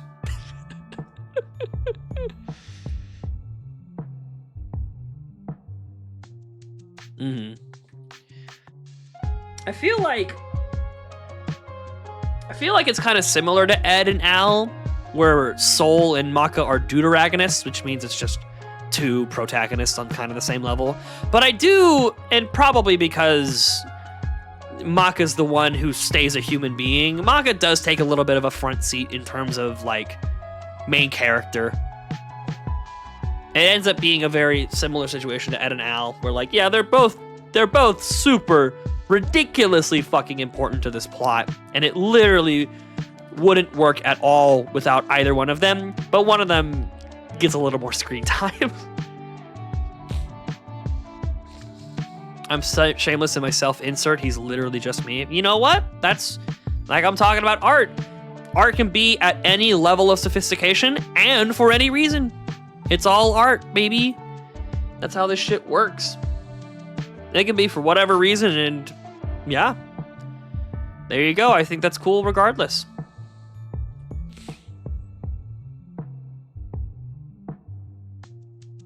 Man. Every day I do this, I think, is there a chance I missed the shiny Kadabra? Because the moment I see like the shape of Kadabra, my brain is already like tuned out. The moment I hear Kadabra's cry when I'm not looking at the screen, I'm already like tuned out. You know what? Now, like, will I even be able to hear the shiny twinkle when we're listening to louder music? Who knows? Who cares? It's Kadabra. I would be more upset to catch it than to... It would be fucking hilarious if someone had a clip of me missing a shiny Kadabra. Like, that would be fucking peak. That would be literally peak. Now, to find that clip, you're going to have to come through about 30 to 40 hours of this series, so don't do it. It's not that cool. It's not that cool. But, you know. It's funny to think about it happening at some point in the future, too. I am not shameless to the point of writing myself as the magnum opus of all people. I recognize my own faults and writings. Yeah, it's not like what people do is like, it's not like a power fantasy that you're making. Okay, cool stuff. I like it. And like I said, more power to you if you want to make it a power fantasy, but like, yeah, sick. I think the last episode of Soul Eater I watched was something about Soul at a piano in his head. Yeah, we're working deeper into the resonance stuff. There you go. Good stuff.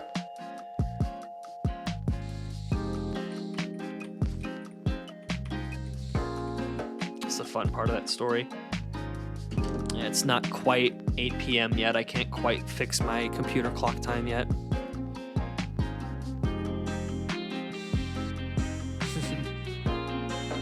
Yeah. I mean, like... Yeah, power fantasy isn't the right word we're using, but I think we're talking about the same thing. I think we're both talking about, like... Power, like... Power fantasy not in so much of, like... I'm a version of myself, but I have superpowers or whatever. I in my head, power fantasy is, like... You know... I totally epic own the bullies at my school. And like I said, more power to you if you want to make that. But like, I assume you meant a little bit of both, is my assumption.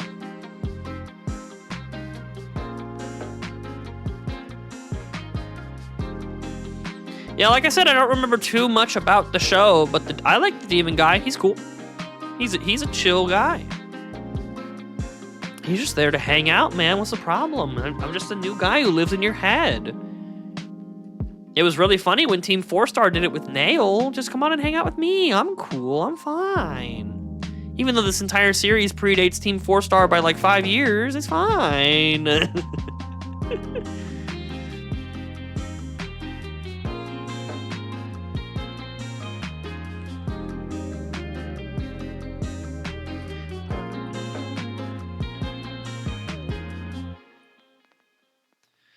He's just a chill guy and not suspicious at all. No, of course not. Why would he be suspicious? He just has, like, his own agenda or whatever. He's just a cool guy living in his head.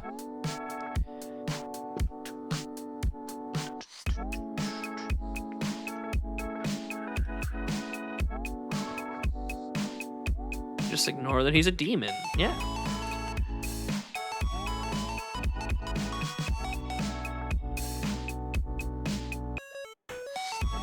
One of your characters is a drunk. That's... Alright. Well, it sounds like you're having a lot of fun with your characters. There you go.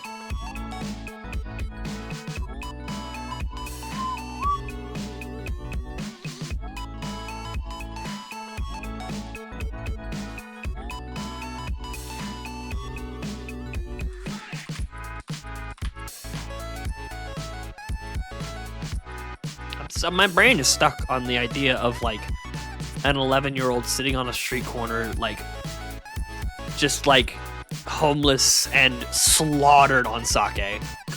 Just absolutely, you know, like those old people who fucking just sit on street corners and fucking just are completely wasted.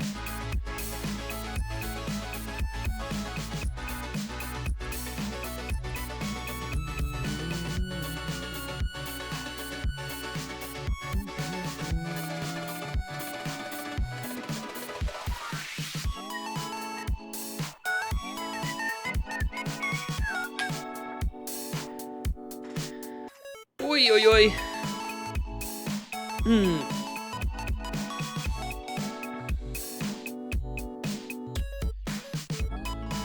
Come on, right here. This is the one. It's gonna work. It's gonna work at some point. It's gonna work at some point. Wouldn't it be funny if I just started doing that like every time?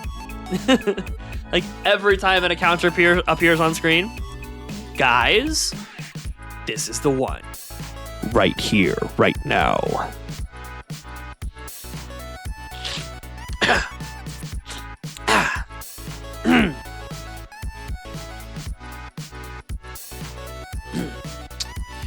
Guys, this is the one.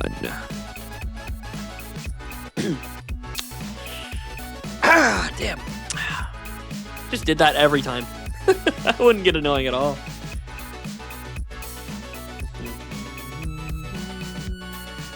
Yeah, I don't think you implied the character was homeless. That's just an image that created in my mind when you said 11-year-old drunk, because that's quite the absurd concept. He's part of a team, the Bee Warriors. Yes. Inspiration on our sleeves, as we were talking about earlier. Yes. Oh yeah. Oh yes. Very. Yes, I like it. I fuck with it.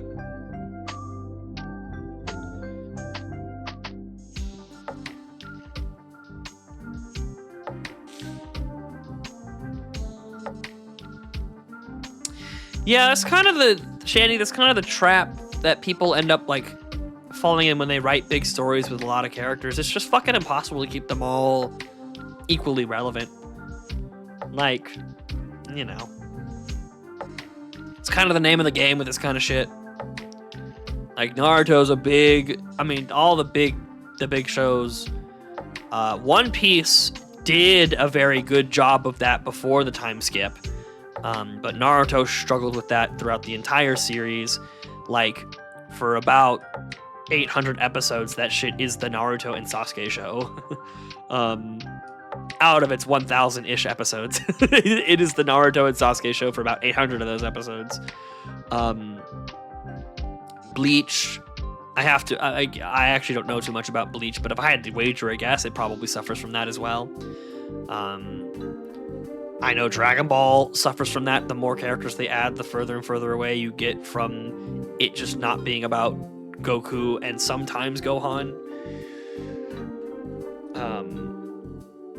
It's just a thing that happens when you end up with these bigger casts. I think Fullmetal Alchemist, for example, is a show that does it really freaking well. I think. I mean, like, but it's also, some of those are like,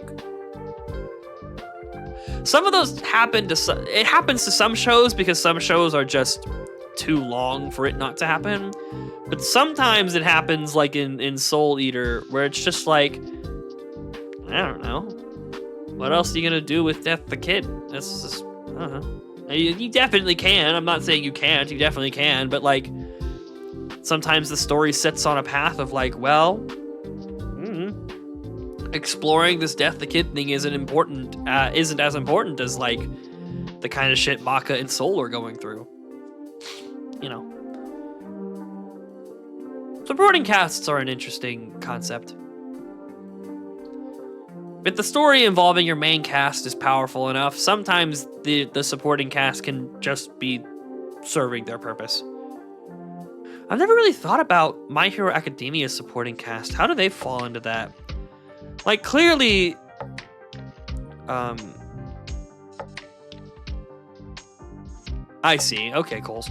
The cast in My Hero Academia is like tiered.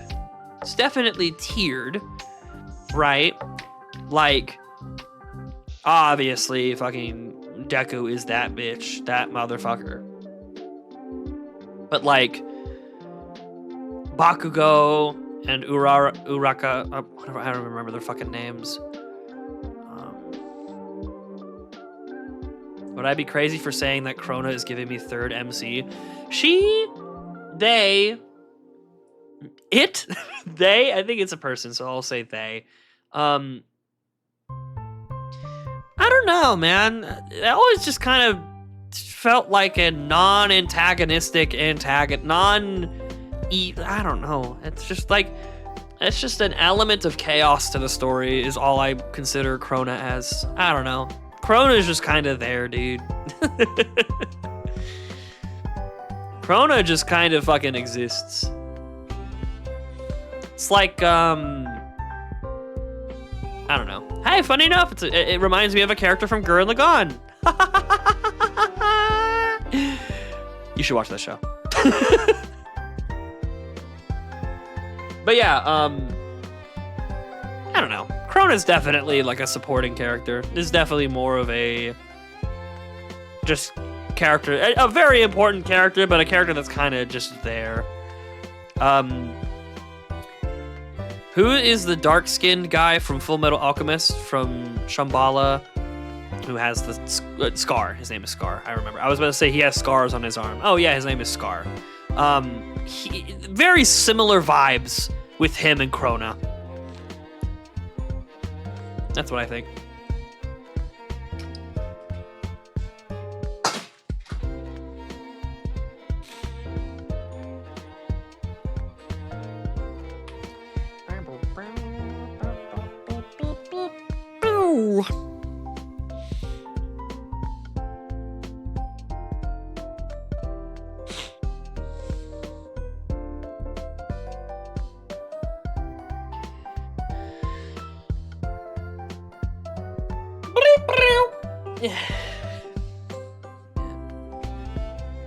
I think I am starting to go a little crazy hearing the Pokemon in-game sounds, but I gotta keep listening, man. I gotta hear that damn fourth Chaos Emerald when it happens. If I miss that, I'm fucking screwed.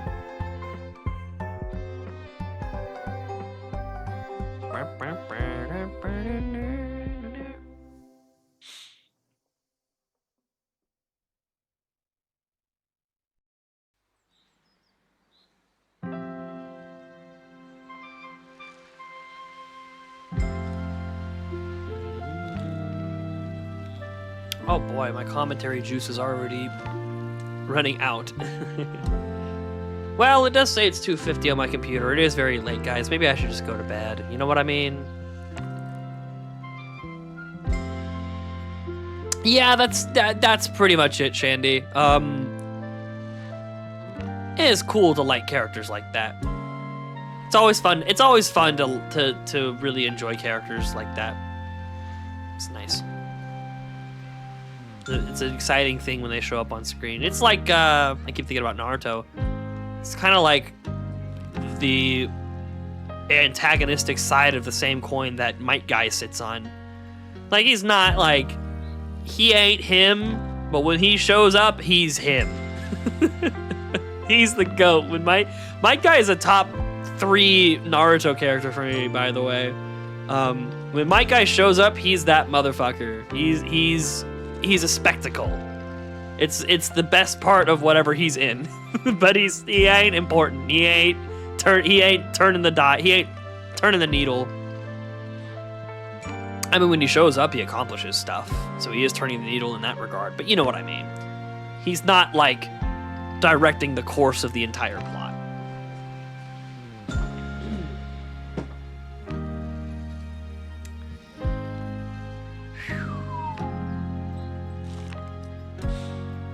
What do you think, folks? Are we going to get to 11,000 encounters tonight?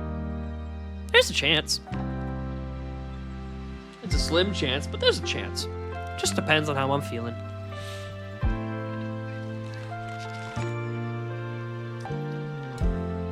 You know what I just thought about?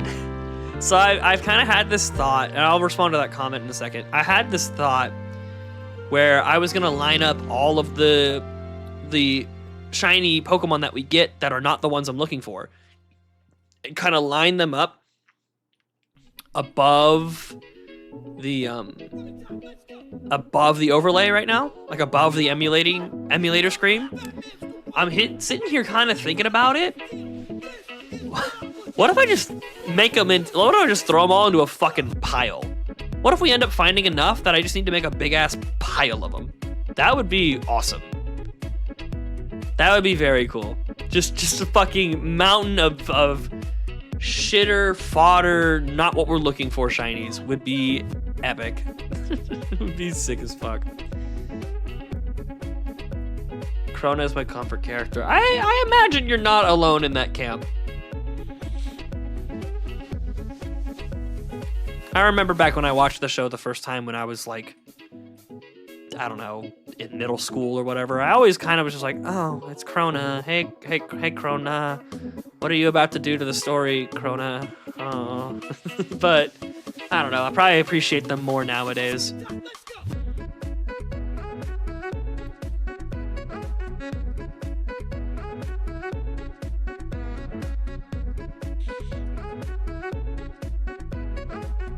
I remember when they took this off of Spotify for a while. It was very sad. I'm glad they put it back.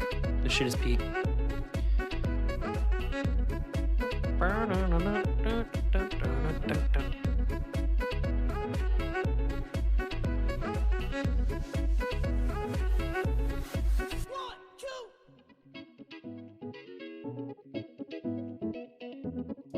Oh, no, you didn't. Chandy, remove those from your mind to delete them from your memory. You did not see anything.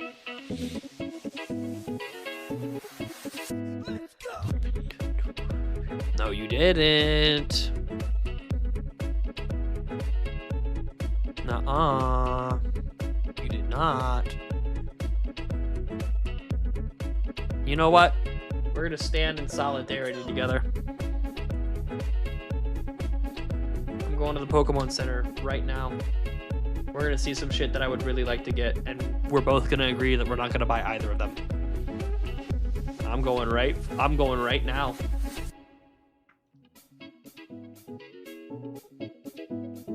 Show me new releases. Shop all new releases. We're looking at this shit live right now.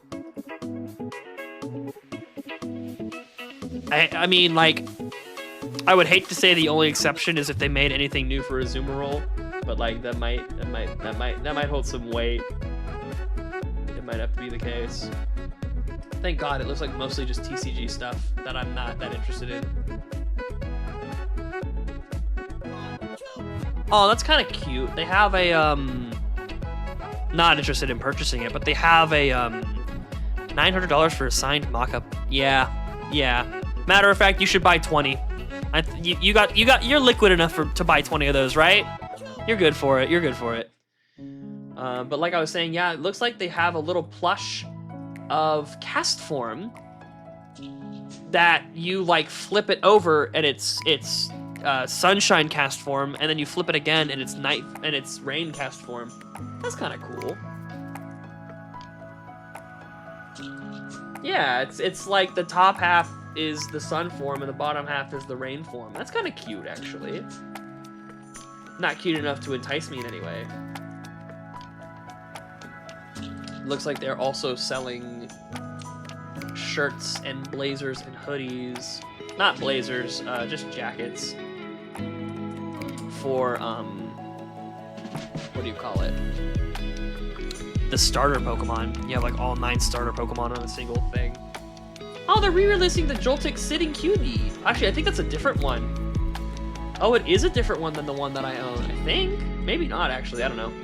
Yeah, the Sitting Cutie Joltik is back online. So is the 7-inch shiny Rayquaza. LMAOO XDDDD. Speaking of, I've never actually set up my. I got a shiny Rayquaza that I never set up on my desk. It was gonna involve going to like Michael's and getting some fucking like string. If I had $900, I would buy it immediately. Dude, no. Dad, no. Say psych right now. You're kidding. Don't. Like, I was pretty reckless when I had more money to throw around when I wasn't fucking unemployed. But, like,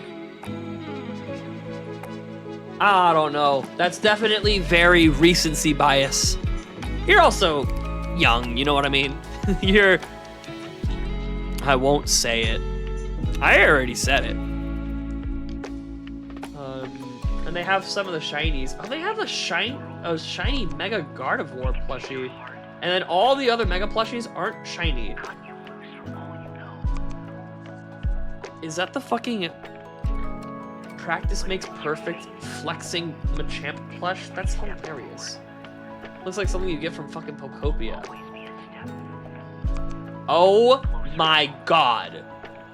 Oh my god. Alright, I found the thing that I would really want to buy. Oh, hold on just a moment. Hold on a minute, guys. Guys, look at this. Look at this shit. Furret bowling set plush. Look at this, dude. Oh, my camera's not on here. That's really funny. Dude, look at this shit, man. That's fucking hilarious. Purchase limit of 5? You're gonna let me buy 5 of these? Well, it's a good thing I'm not gonna buy any of them, but wow. That's fucking hilarious. That's genuinely really fucking funny. Holy shit. See, now that's the thing. If I had more money to spend, I'd do it. There's also a really cool looking black baseball cap with all the Pokeball designs on it. That's also very cool. But again, I shall refrain, I shall restrain. I'm just here to window shop, ma'am. I'm here to window shop, ma'am. Yep. The 3 Pokemon ZA starters and Chespin, and not the other 2 Kalos starters, just Chespin. That's really fucking ridiculous. Some mugs that already sold out.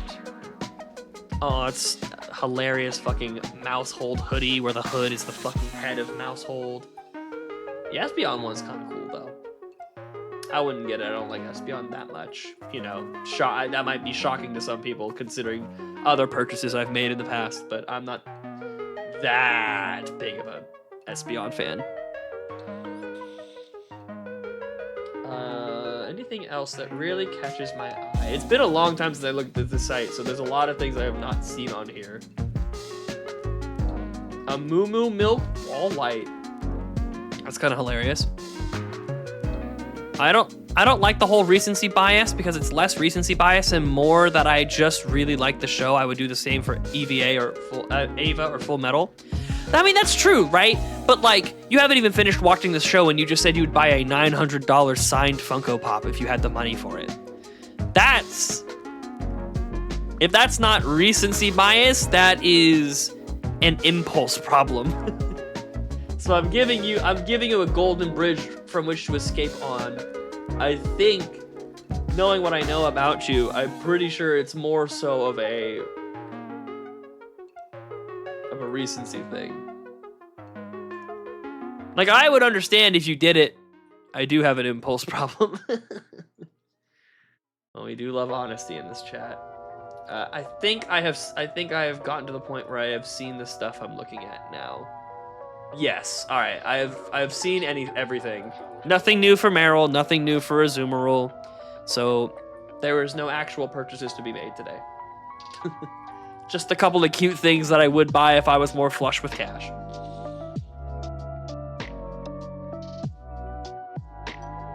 Mimikyu is so good. Mimikyu is a pretty good Pokemon, man. It's also probably very potent in an anti-meta sense. Probably does really good into the things people are running at the moment.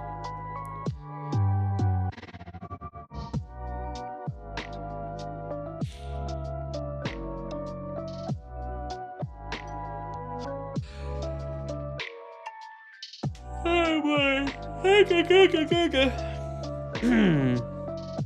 You know that thing when you're like, you lock in and realize you've been distracted driving, like you're driving and you kind of think about it for a second and you're like, oh, I don't remember the last 10 minutes of driving I just did, and you're like, oh, I've been distracted that whole time, haven't I? I just did that with the shiny hunt. Like, I know I would have, something would have caught my eye and I would have noticed, but like I really can't remember the last like every encounter since I started looking at the Pokemon website.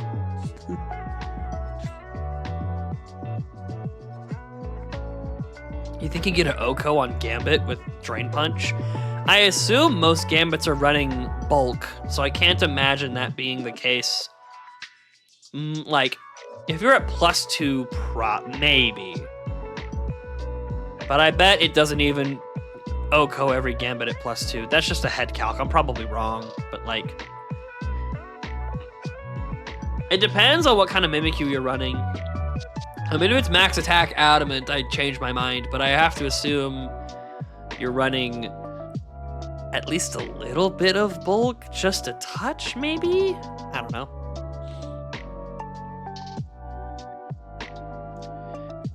Oh, I think because of the berry. Oh, it is 100% without Chople. Oh, okay.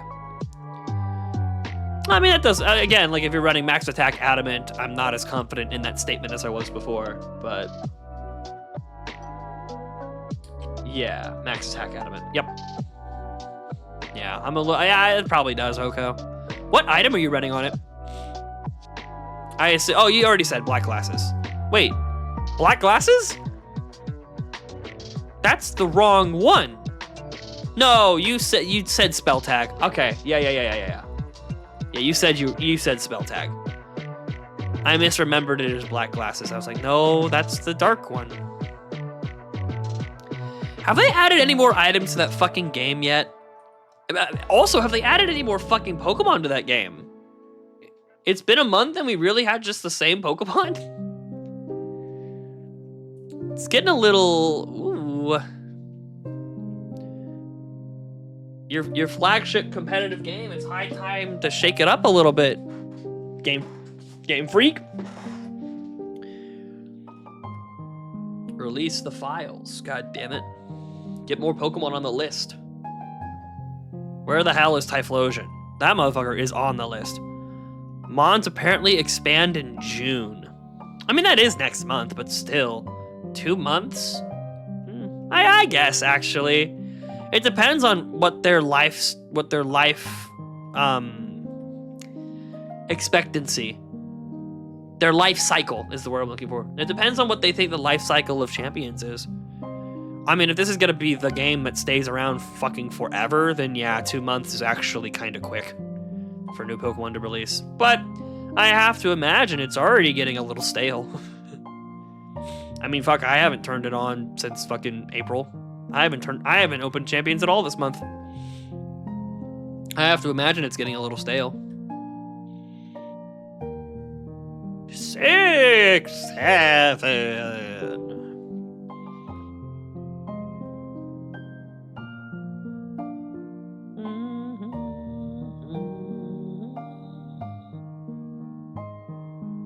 I was gonna say that I was gonna make a comment about this being fucking back to peak Generation 5 music. I'm pretty sure this is a Gen 6 song. There's only been 2 big tournaments with it so far. I assume one right at release. I didn't hear about either of them, to be honest. Have there already been like I assume, because you can, I guess they're both considered VGC tournaments. Were either of them in-person tournaments? Or was it just like online tournaments that any fucker could sign up for?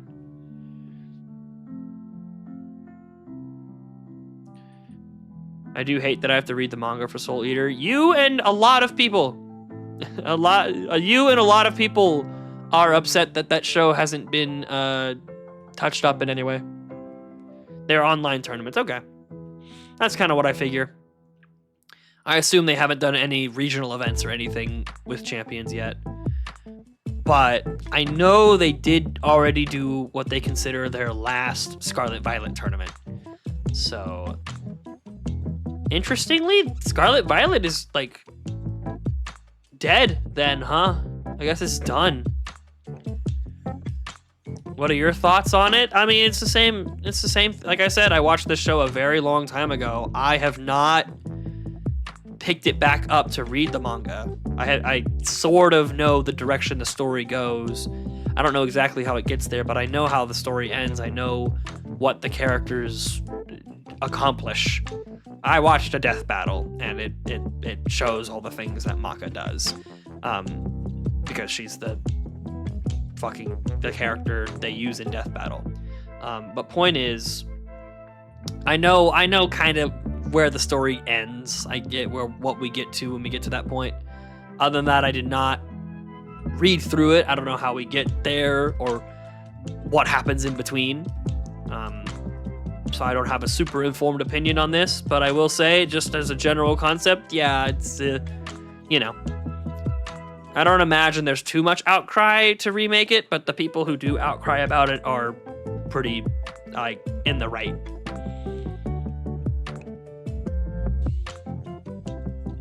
But, you know, in anime, shows get stopped. Shows just fall off a cliff.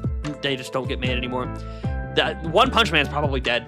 Like, One Punch Man is probably, like, this is it. It probably just died with season 3. There's probably never going to be another One Punch Man season. I think the recent season just absolutely killed the show.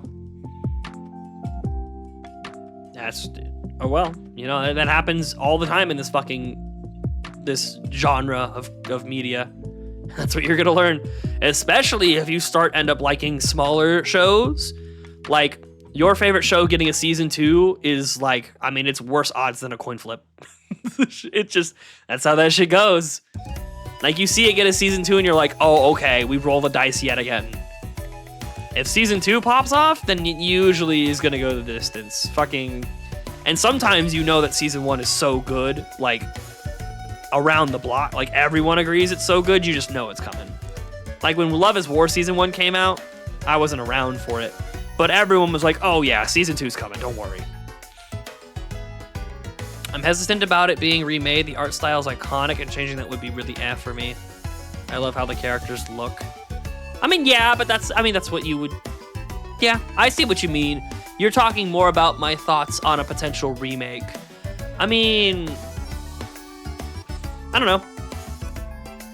I don't necessarily think that show holds up the way that it does today, specifically because of its distinct art style. I think that the set pieces in that show are good enough to hold up even under a new art style. So I think if they did remake it, even if they made it look a little bit more like, for example, Fire Force, because that's another Square Enix property, or that's a property under the same umbrella. If they made it look more like that, I think it would still hold up. And honestly, with all the Fire Force stuff, it's possible. They might be inspired to pick up one of their other franchises.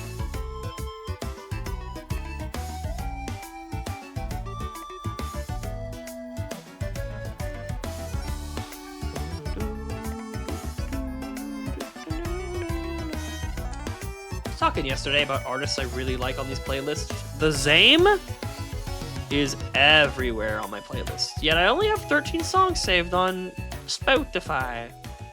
That seems weird. Seems like I should have more than that. Oh, speaking of artists, Pete Frog's my beloved dude.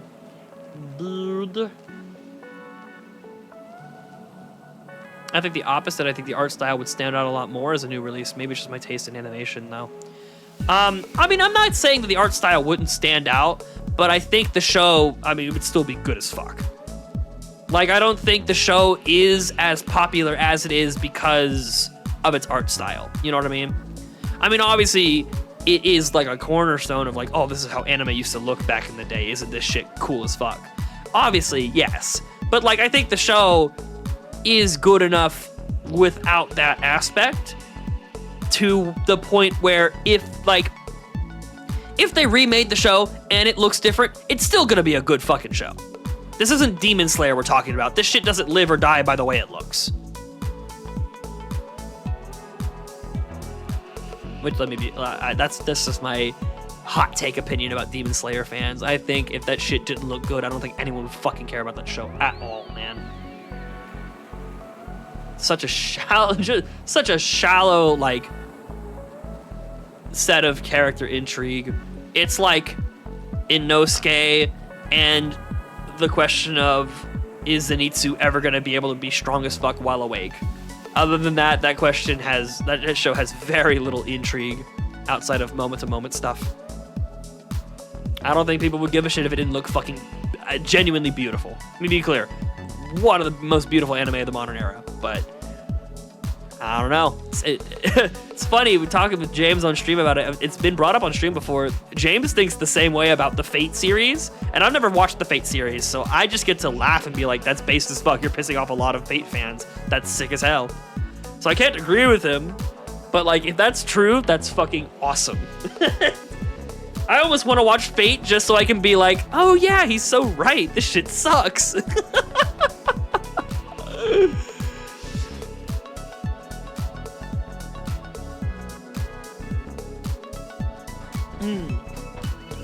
It may be the most generic anime fan take, but God, the older animes are very great. They actually experimented instead of taking the same old animation. That's true. I will say you're also not watching. This is the thing about old stuff being better. First of all, in a lot of ways, it just is, right? Like that can be a thing. That's a bit of a subjective take.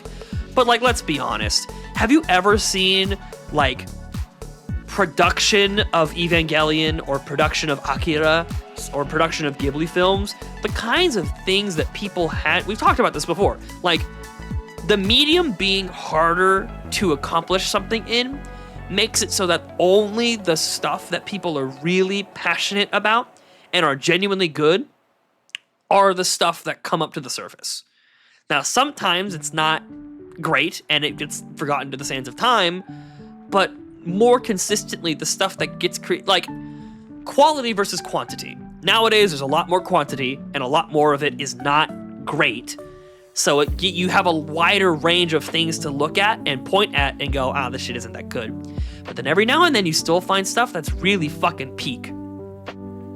I still think the same is kind of true in the past. Like, Soul Eater came out in 2006, right?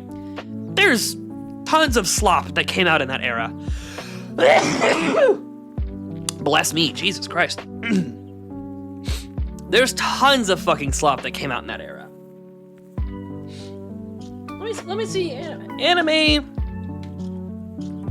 that released in 2006. And the point I'm trying to make is that like anime that doesn't really reach the standards of like being like good, you just fucking forget about.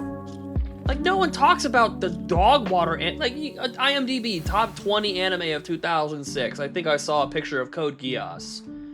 Yeah, Code Geass, Black Lagoon, Melancholy of Haruhi Suzumiya, Fate Stay, Death Note, Hellsing. Actually, this is a sick fucking year. But that's like the good stuff. I want to know about like let's see like worst anime of 2026. This is a category I'm interested in. Worst anime of 2026. Like this stuff, I honestly, for being I'm not solving a fucking captcha just to look at this, dude. Come on.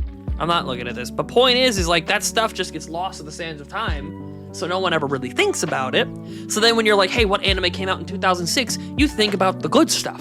You don't think about the slop or crap unless you're really like personally offended by the fact that it exists. It ends up being this whole thing.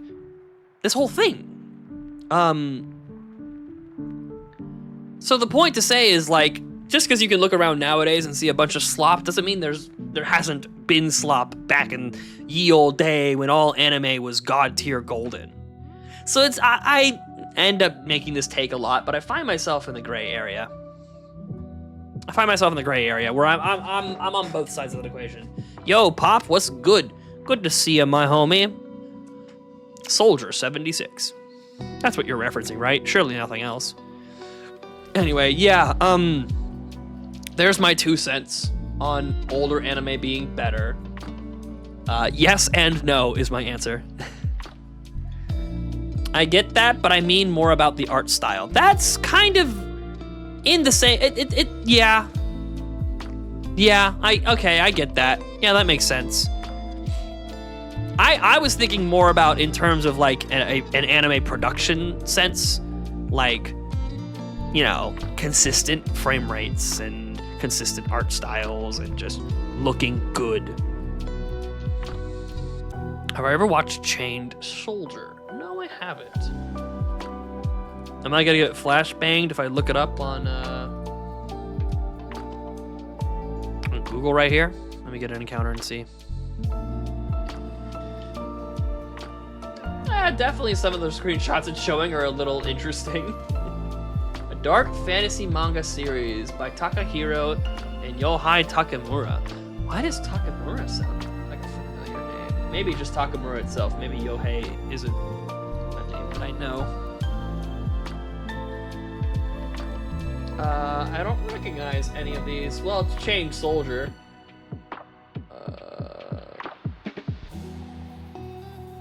Yeah, he's known for this. Yeah, he's known for this. About a high school boy who becomes a slave. Yeah, that's all I need to read. Fair enough. Ah, classic pop back again. Good to see ya. Ah, well, you know,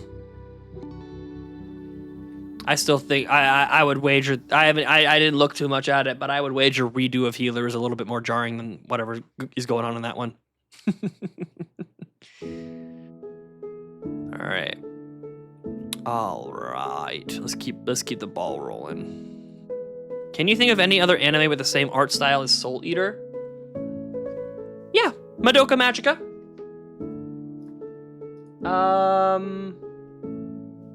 Haruhi Suzumiya kinda looks like that. Not like 1-to-1, but it's kinda similar. But to be fair, like, yeah, redo Healer's way worse.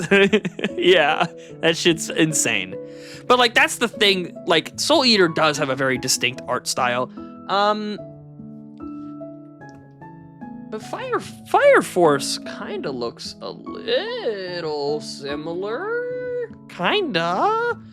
So like, I think like if they ever made a remake of Soul Eater, there's like a spectrum. On one end of it is the original 2000 and whatever Soul Eater run. And then on this end of the spectrum is Fire Force. And I think that a remake of Soul Eater would, if in like, just my guess, my like realist take, me being a realist, would say it falls in the middle. It's gonna look quite a bit like Fire Force, but it's also, it's gonna look like the people who drew Fire Force are looking at a bunch of reference pictures for Soul Eater, and that's what it's gonna look like. It's gonna look like both.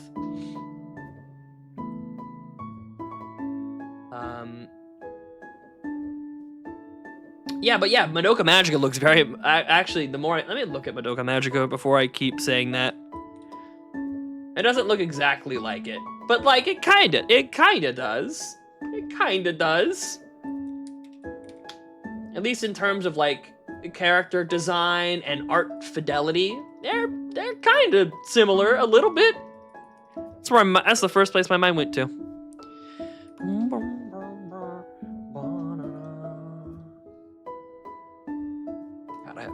I don't know why I keep thinking about that. Every time we talk about this era of anime, Madoka Magica comes to my mind. I literally, like, watched the whole thing in one day in a Discord call with a bunch of friends I don't talk to anymore, and I haven't thought about the show in any serious capacity since.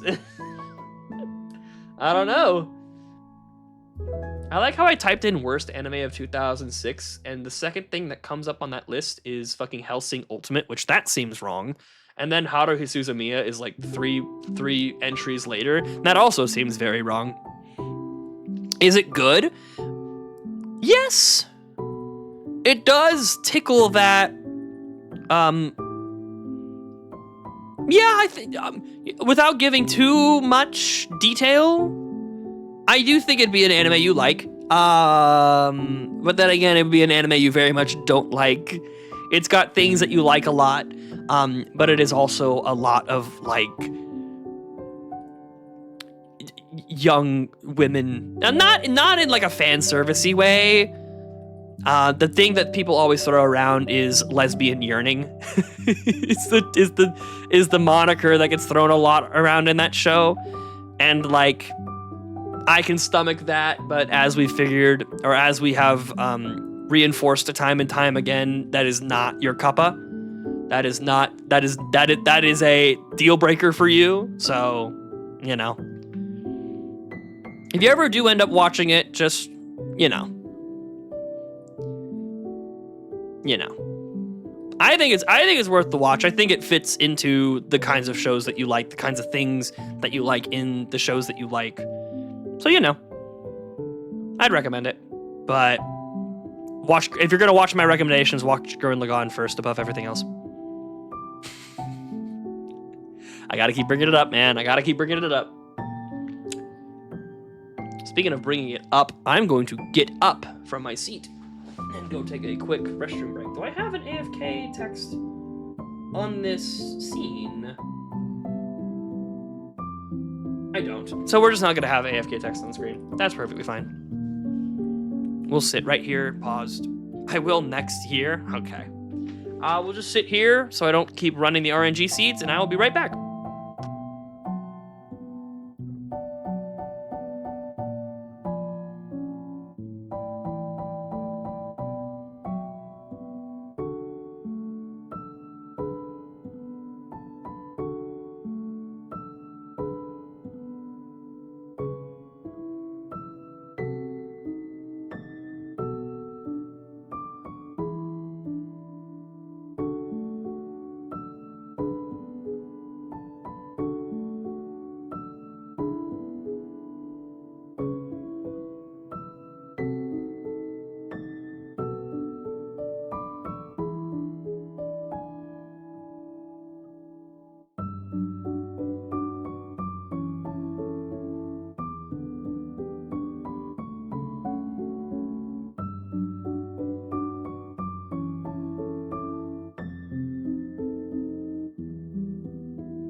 the good people of the Seabass223 channel. What's good?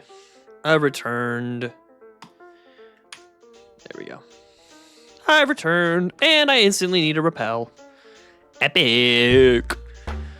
Fucking epic.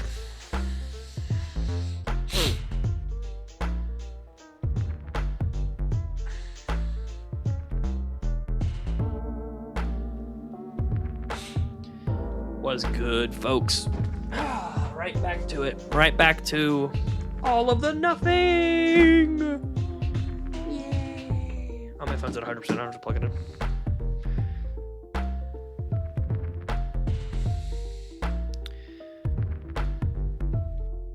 It's 8:30, right? Yes. Cool. I'll go ahead and change my system clock back so once we reset, we'll still be at the right time.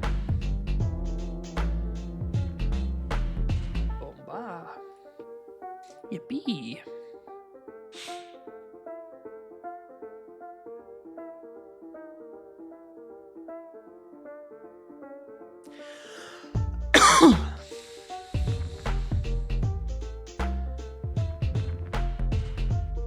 Good Lord.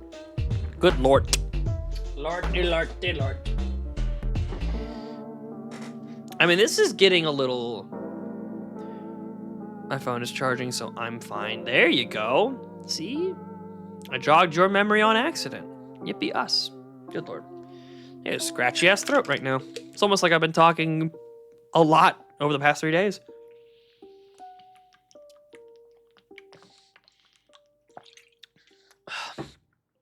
Maybe that'll help. Who knows? Who knows?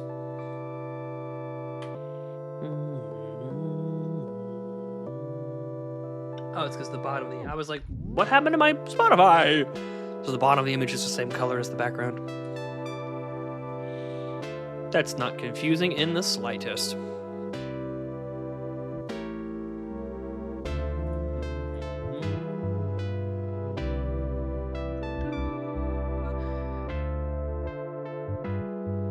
I'm looking at not merch. Oh, I believe you. What not merch are you observing?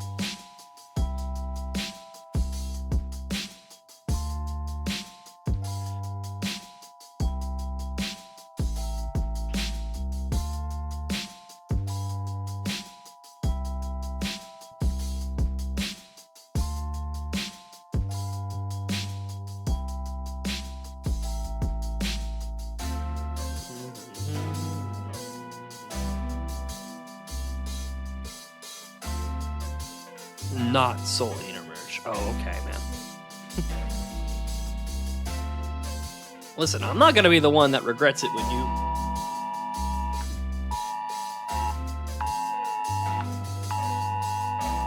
Okay, I get it. Thank you.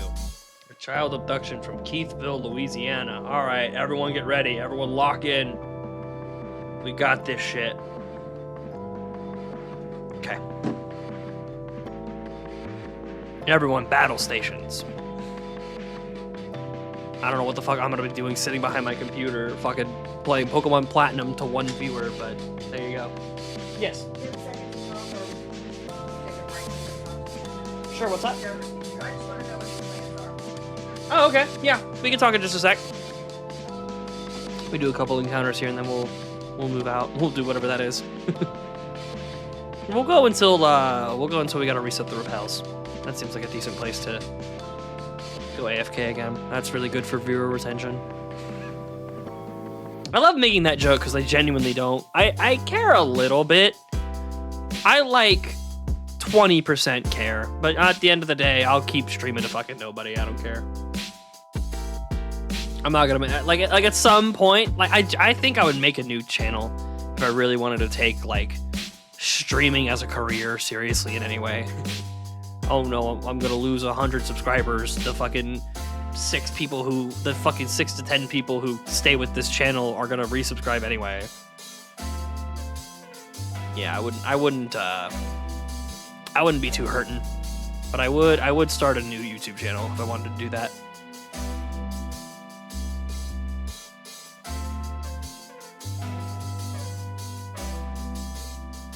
I have bad news, Mark. Oh no, you wouldn't dare.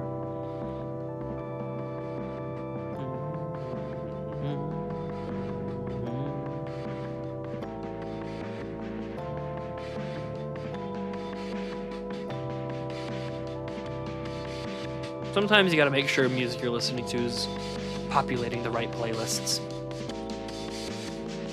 Sometimes that shit's important.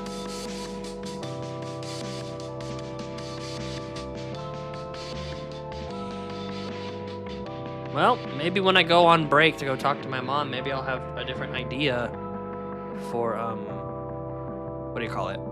What my weekend's gonna look like in terms of streaming. That's just not it. I wouldn't, first of all, eBay seems scary already. Right, there's a lot of there's a lot of you put a very small amount of words and a lot of them are very incorrect. You know what I mean? A lot of that, like half the words you just typed are like, or more than half of the words you just typed are like bad. You typed like 7 words and 5 of them are not it.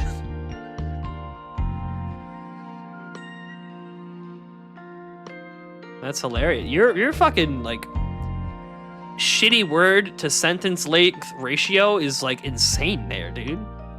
You should be proud of that. What's the worst that'll happen? Buying a used plushie off of eBay. Yeah, what's the problem? What's the problem? I mean, I have taken eBay gambles to buy some of the plushies that I have that were out of production, but like I would never spend more than like $30 base price for something. That's about as much risk as I'd be willing to take. Plus, it's a mini plush. It's a mini plush of Krona. I mean, I'm the guy whose favorite Pokemon is Azumarill, so I can't talk too much about that. But like, because it's Krona and it's $110 and it's on eBay and it's the mini one, so it's probably fucking like 2 to 4 inches tall. I open the package and it's in a jar.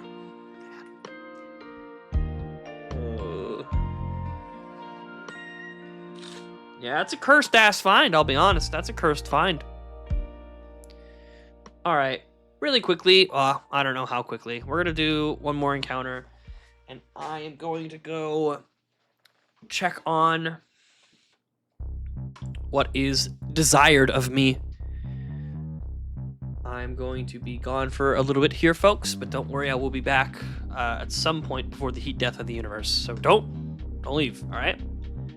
Don't go anywhere.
Alrighty, gamers.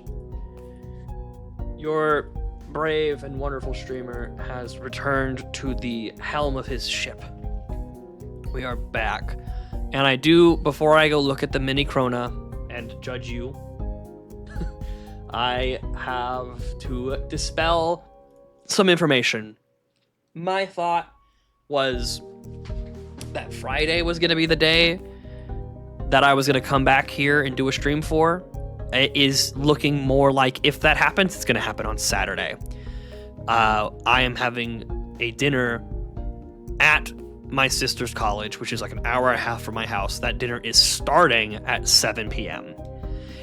So I'm probably not going to be home. I'm not going to have like a 2-hour dinner, drive an hour and a half back home, and stream. That shit ain't happening. So tomorrow there will be no stream. Unless I do it like early as fuck. No, I can't even do it early as fuck in the day because we're leaving earlier. We're leaving so early. We're leaving in like less than 20 hours from right now. Like, it's gonna be, yeah. There's no way I can do a stream tomorrow. So no stream tomorrow. Saturday, I'm gonna shoot for it, but I would have like a middling amount of confidence in that.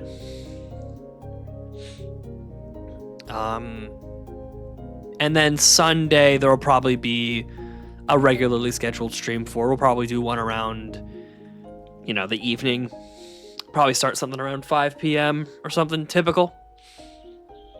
That also depends. That might also be a little flux as well, but, we're playing this shit by ear.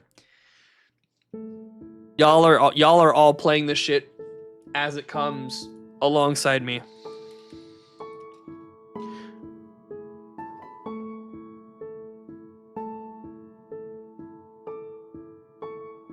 Depends on which one of these you're talking about, to be honest with you. I think it's the one that there's like a bunch of pictures for. I have to assume it's the fucking chibi one. Yeah, that ain't no $110 plushie. I'll die on that hill. But it is appealing. It is an appealing plushie. I wouldn't pay no damn $110 for it, but like, would I pay for something similar of Azumarill for $110? No, it's just too small. But like I said, I'm better than you.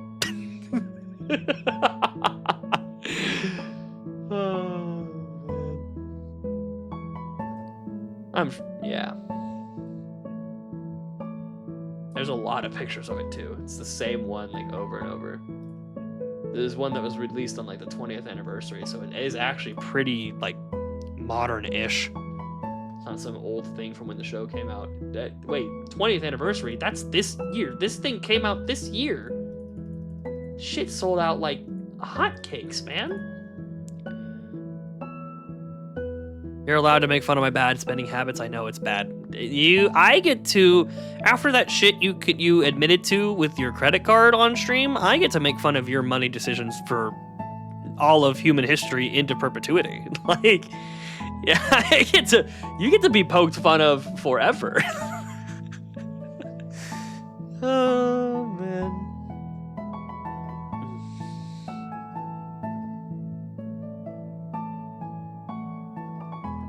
Yeah.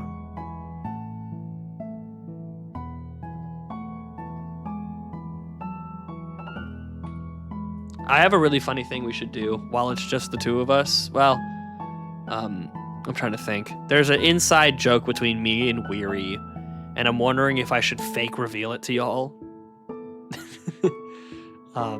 It's probably fine. Let me think.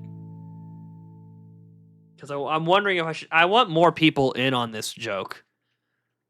So I hesitate to say it while there's like no one else here. I'll save it for another time. We'll save it for another time.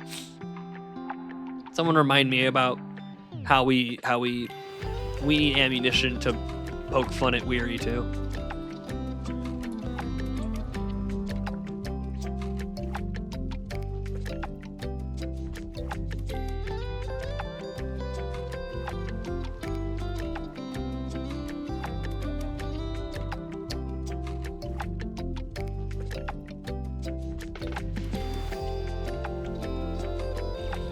Ooh, I'm so fucking, like, relaxed right now, man. Good lord. It's only 9 o'clock. Damn, is this stream really not gonna make it to 11 p.m. like usual? It really might not. I feel I'm a little too honest and open with these streams. You think? Like, whatever, man. It doesn't bother me that much, but, like...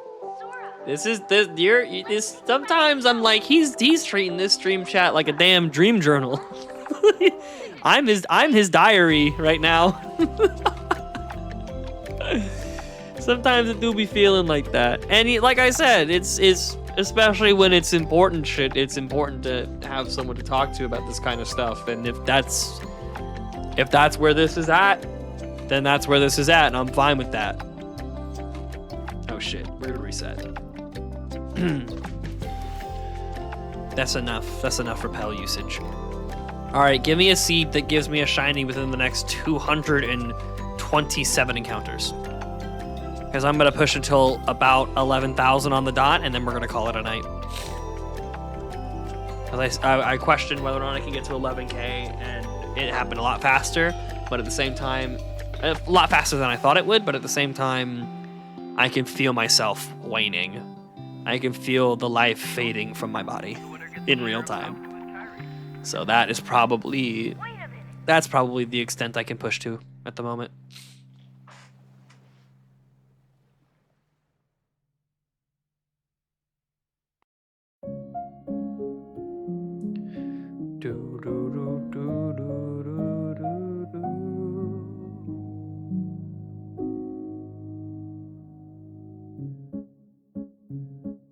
I keep saying it. Wind Waker is the Zelda GOAT game.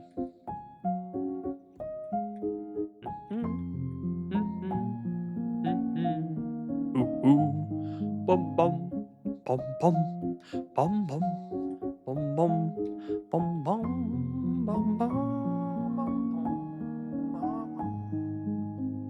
You've come up with some new ideas for your story. That's sick, man.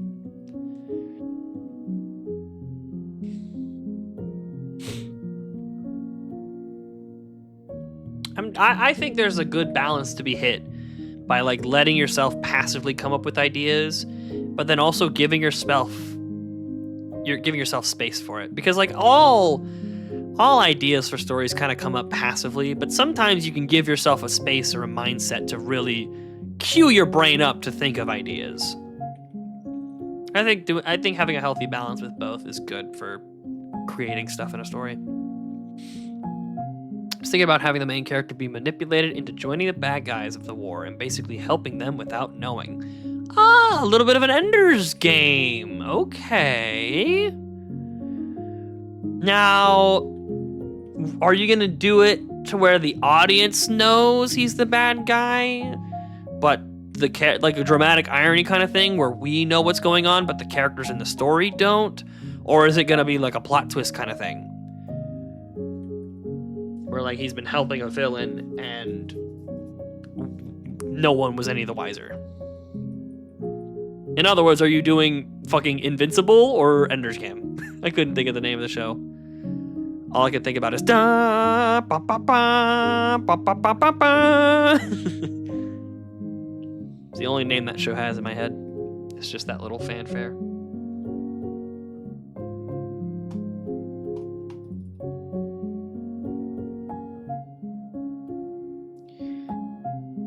It's happening right now. Damn it, damn it, damn it, damn it.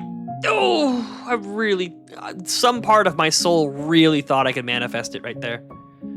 I don't know what's your thoughts on it. I mean, my thoughts on it are, it's, oh, at least he made an appearance. Oh, at least he made an appearance. Oh, he showed up, guys. He showed up. It's the motherfucking Turtwig moment. Turtwig Gaming. It's Turtwig time. Ow! I want opinions? What do you mean you want opinions? You want what I would think would be better of those two options? Or do you want my opinion on the idea in general? You want my advice? You want me to tell you what to do? Instead of letting you come to what decisions you want to come to? What do you want from me?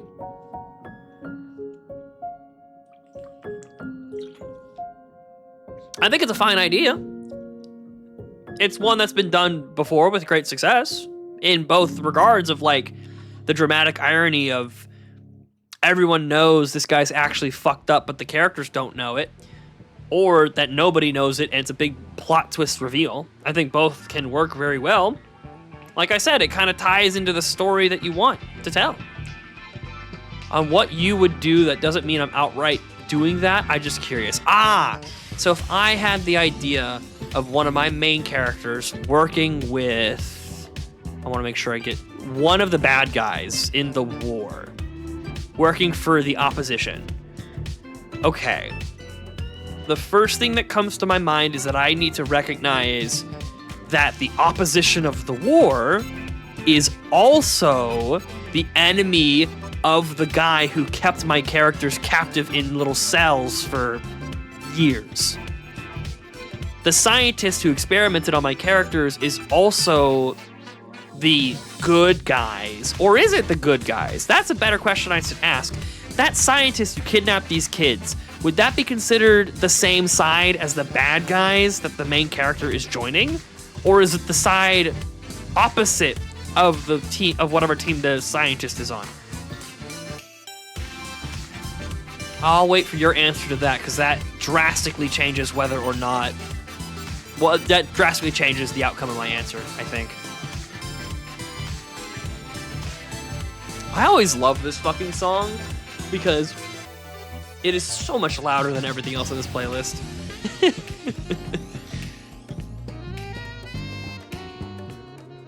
I still think it's a vibe. I still think it fits the playlist. It is a big outlier on the playlist. And I love outliers in playlists, but this one is like in space. This outlier is in space. Like, this could possibly fit in my high energy playlist, and yet I still think it fits here. He is a bad guy, but he isn't outright involved in the war. Okay, I'm gonna ask a question that you may or may not have. We didn't use a repel. Wait a minute, what the fuck just happened? The time of day is different.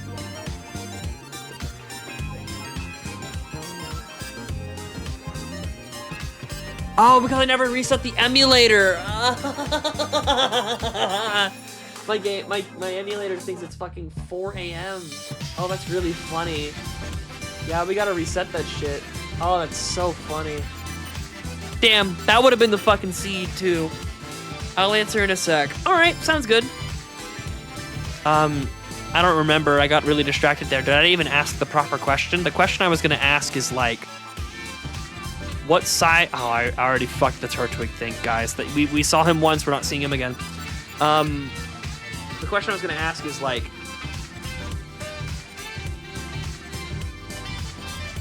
who? So the scientist took the experiment, took these kids, and wanted to experiment on them. So that, if I recall correctly, because he was scared of a war, because he was an oracle that predicted that this war was going to happen, and wanted to have super soldiers in preparation for it. Did he want them for Team A? Did he want them for Team B? Did he want them for himself? Or some other kind of answer? That's the question I wanted to ask. Who, if anyone, was he gonna, like, give these super soldiers off to? That changes the trajectory of my answer. That was very jarring to see a Scyther like that. I was like, wait a minute, even the background's a different color, dude. I forgot the game still thought it was fucking 4 a.m.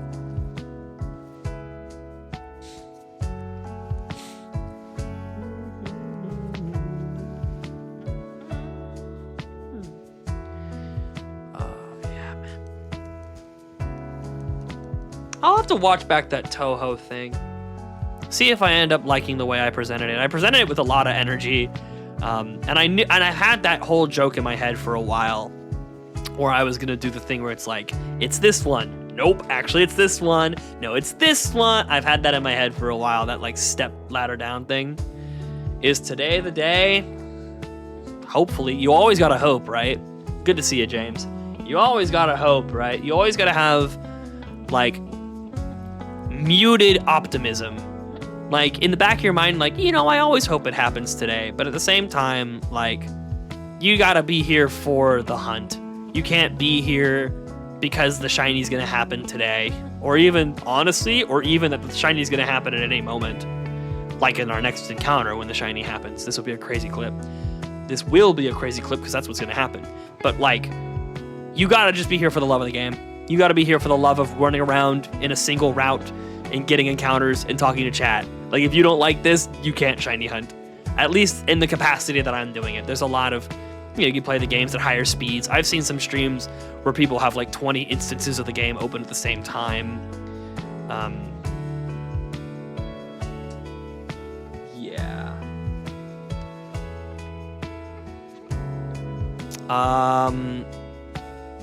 Let me answer Shandy's. Let me actually, I'll get to your thing in a little bit, Shandy, because it's gonna be a long answer. You're going to Korean barbecue on Saturday. I'm definitely gonna be out Friday. It depends.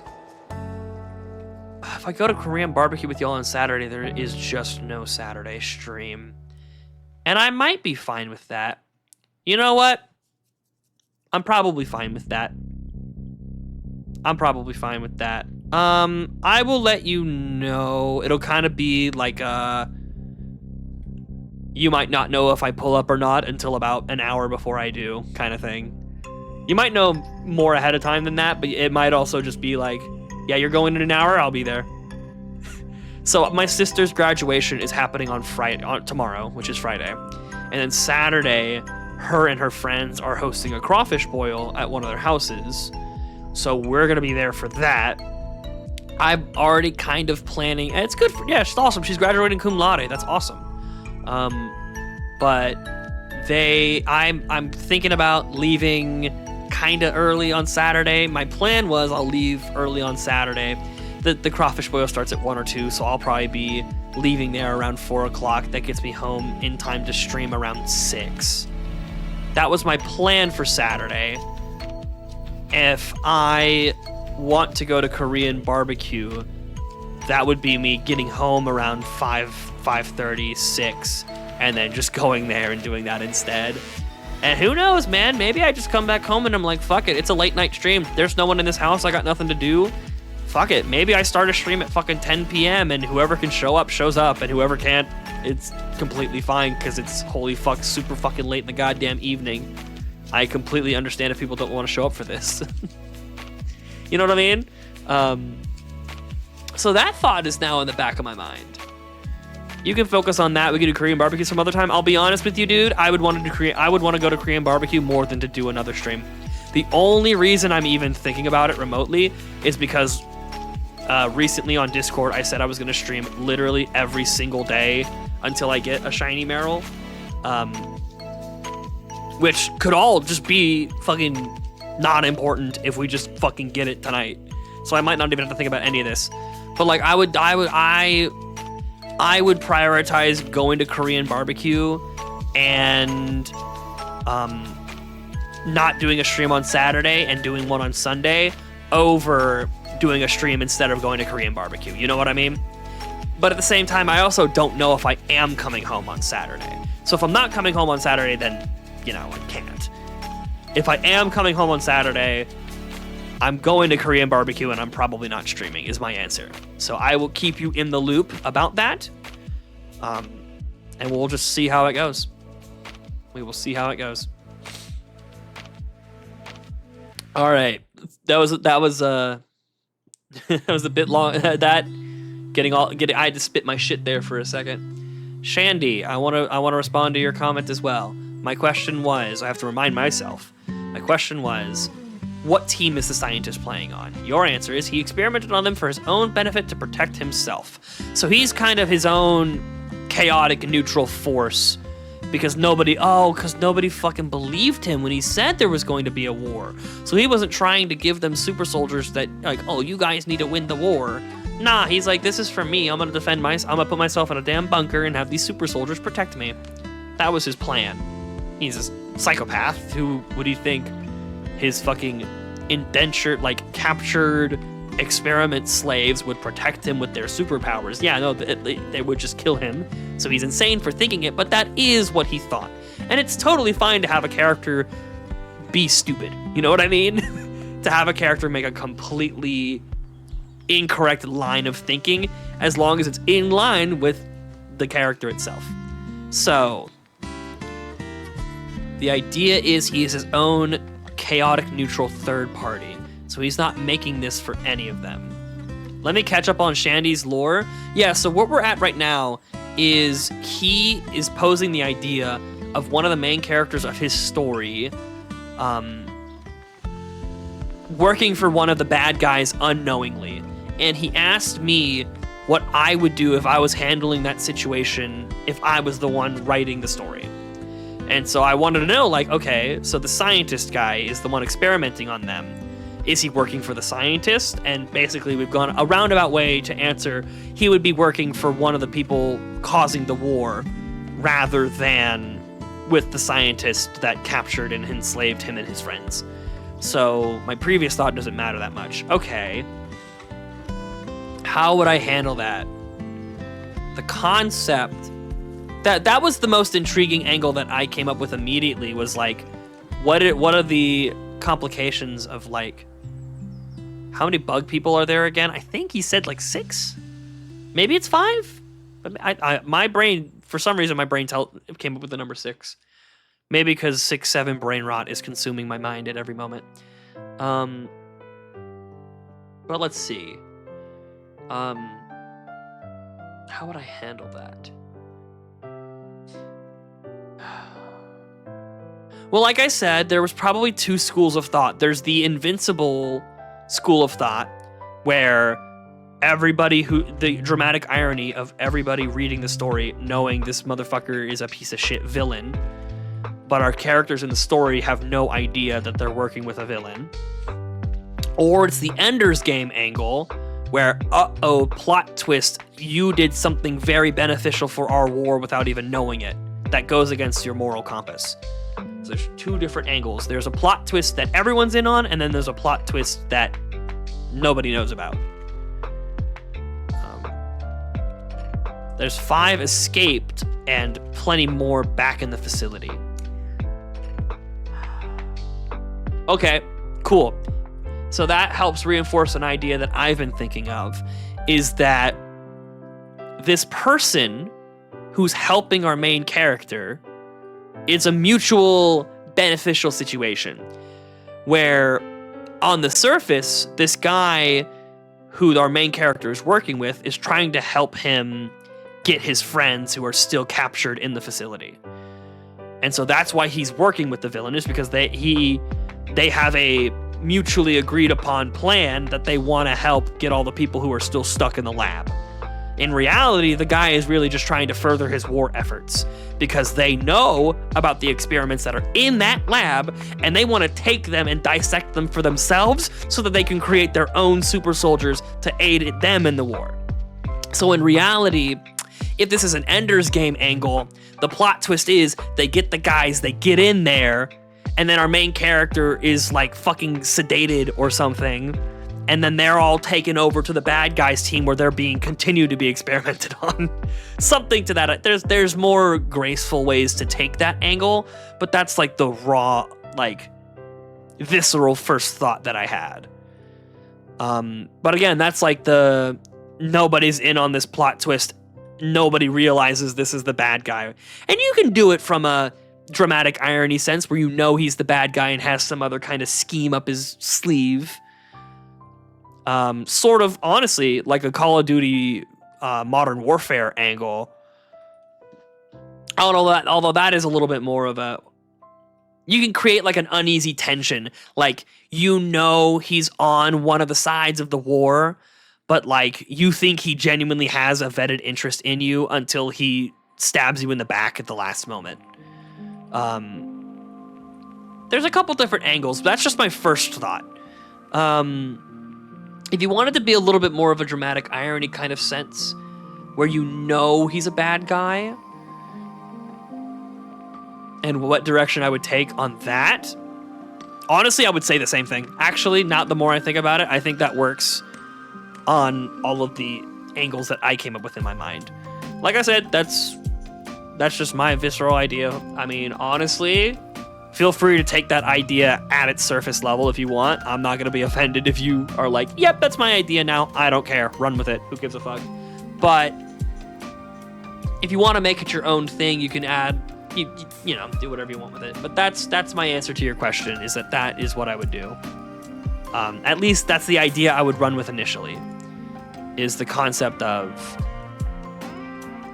like they know about the scientist, they know about the things they have there, and they're using our main character to get access to them for their own gain.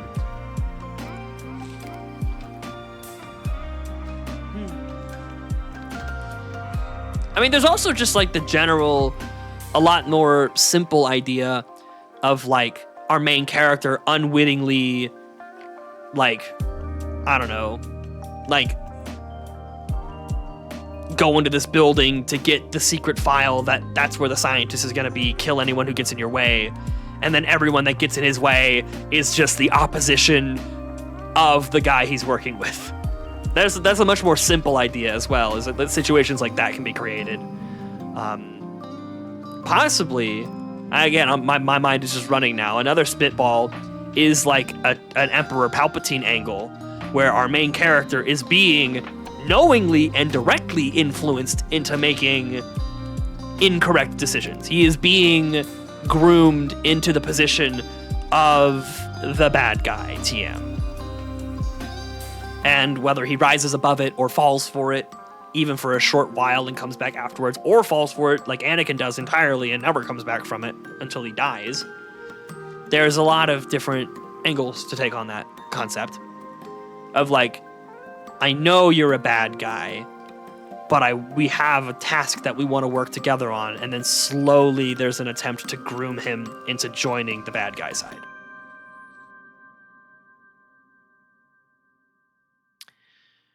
Because there's more than 3, you can do something interesting where the bug group splits apart.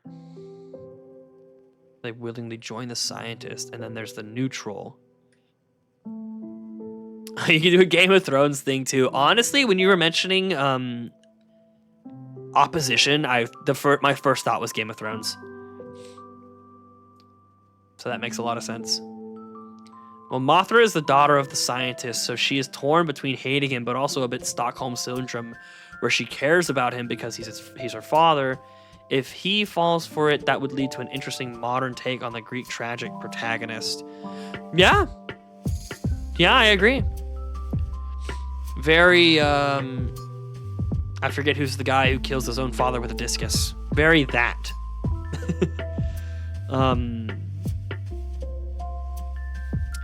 Okay, so I guess my question is it the Moth Girl who's going to be working for the bad guy, or is it going to be someone else? For some reason, I was assuming it was a different character. I was assuming it wasn't the one. I'm thinking of Oedipus Rex. Yeah. Is that the mother? No. Is it? I thought Oedipus Rex was the guy who unknowingly shaboinged his mom and killed his dad. No, I am right on that. Does he also? I thought he killed his father in like a cart thing. I don't know. Someone's wires are crossed. I venture to say it's probably my fault. I was saying there's a Greek, I was mentioning something very vague, where like, there is an oracle who tells a Greek hero that he is going to kill his father someday, so he does everything in his power to make sure his father can never die by his hands. And then just a complete accident, he loses grip of a discus and it hits his father in the head and he dies. Well, the story of like, you can't challenge the fate of the oracles. It's going to happen no matter what you do to stop fate.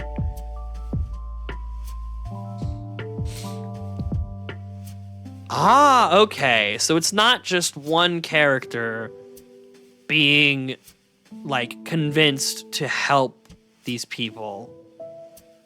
And the core idea is that they are unknowingly helping somebody who is directly fighting the war. Uh-oh, get swifted. Get Taylor Swifted. Ouch.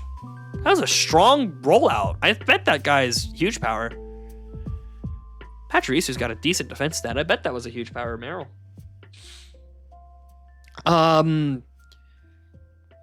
And again, they're not helping the scientist in this position. It's someone entirely different. Probably on one of the sides of the war. Yeah, it's the point where you gotta ask the questions when you decide what you want to do with it. Like, what does the person who wants their help trying to do? What are his goals and accomplishments? What is he trying to get by having them help him? And And again, there's the question of how much do the characters in the story know? You said there's a varying range of suspicion among them. How does that affect their dynamic as a group? How do they overcome whatever decision they end up making together?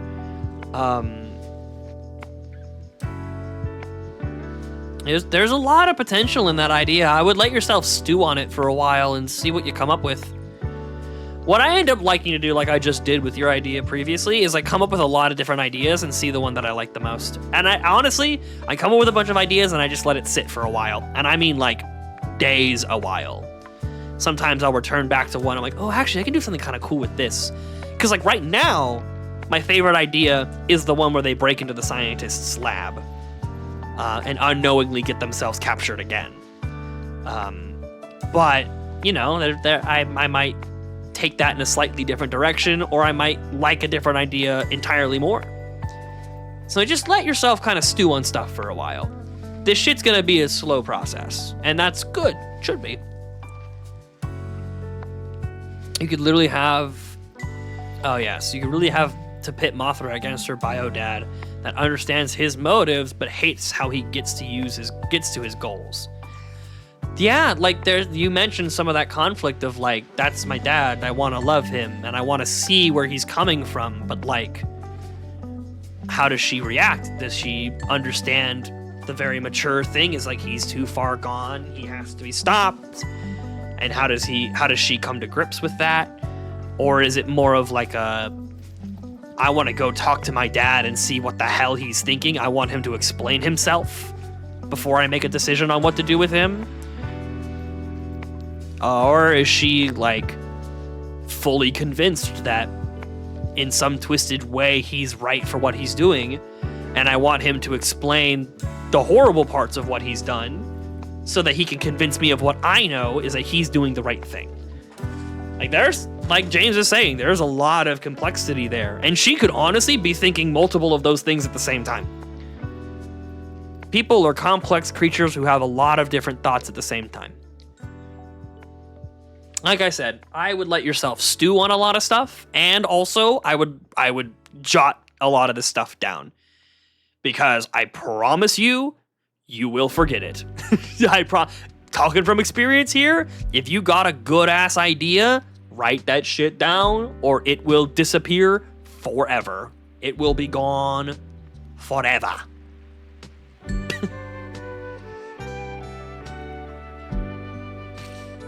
It could be more interesting if it's an adopted child. Yeah. Yeah, I can see it.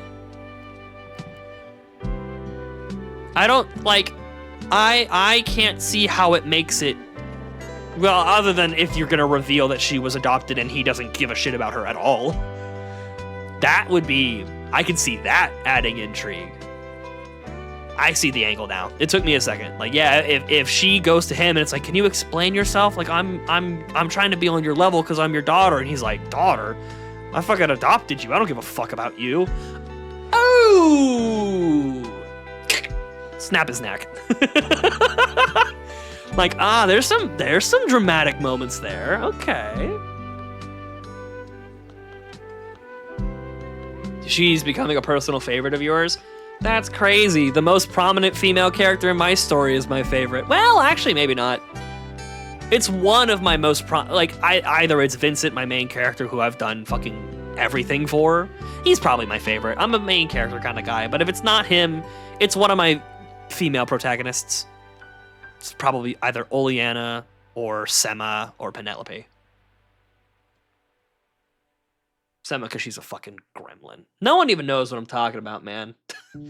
At what point am I just... Because, like, I gotta do it right. Because I have a lot, and I feel like I would have to explain a lot to get everybody caught up. And I don't want to do that on a whim of a stream that I might end in, like, 30 minutes. You know what I mean?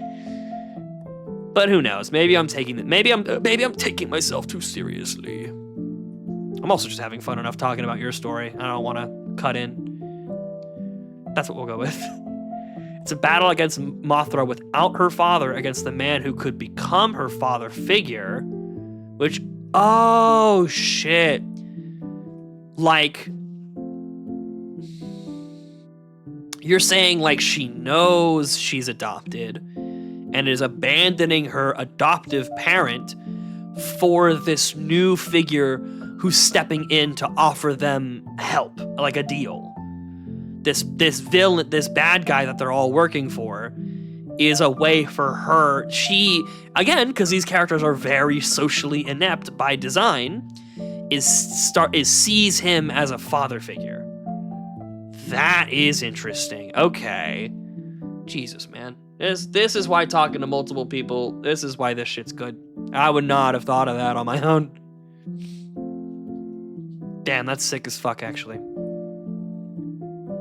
That's what I'm saying, is you just take in ideas, you fucking keep some kind of log of them in some capacity, and you kind of just stew on stuff and see how it feels later on. Because I do have this thing about recency bias. I've mentioned it before with different, like, interests in anime, for example. But, like, I do think it also exists within ideas like this. Like, I might think about this idea we just had tomorrow and be like, that's dumb as fuck. I probably won't, because I think there's something to it. But, like, there's a potential that, like, the ideas we've just talked about tonight are just something not worth exploring any more than just that surface level kind of, yeah, that is cool. I like to let things simmer and stew, and once the dust settles, to reevaluate and be like, oh yeah, no, that was cool as fuck.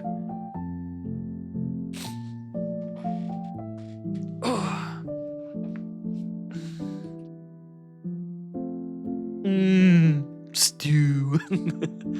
That's a great meme format, by the way. I love well, there's gonna be a large salary with this job, and it cuts to a rabbit and goes, large salary. That's always fun. I do like the idea, James, because I was going to make the character that this war is in to help out the characters, give them a place to stay, and bring them in. Okay.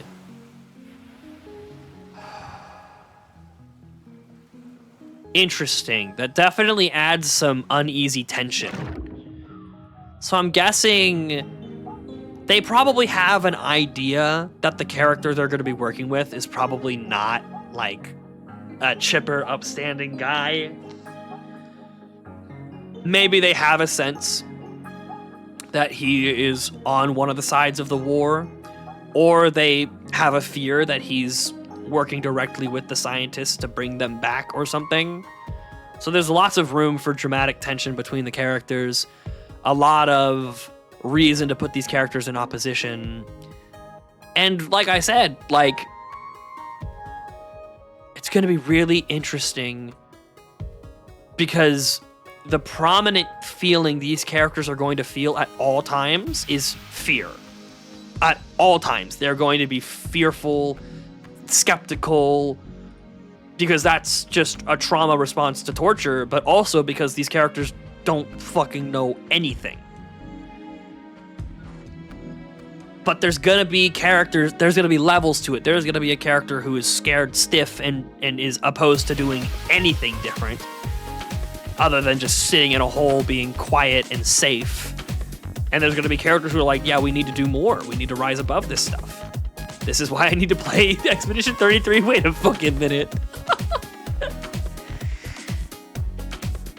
Why specifically? Because those characters are tortured? Oh shit. I didn't know I didn't know that ball was on the table. That's crazy.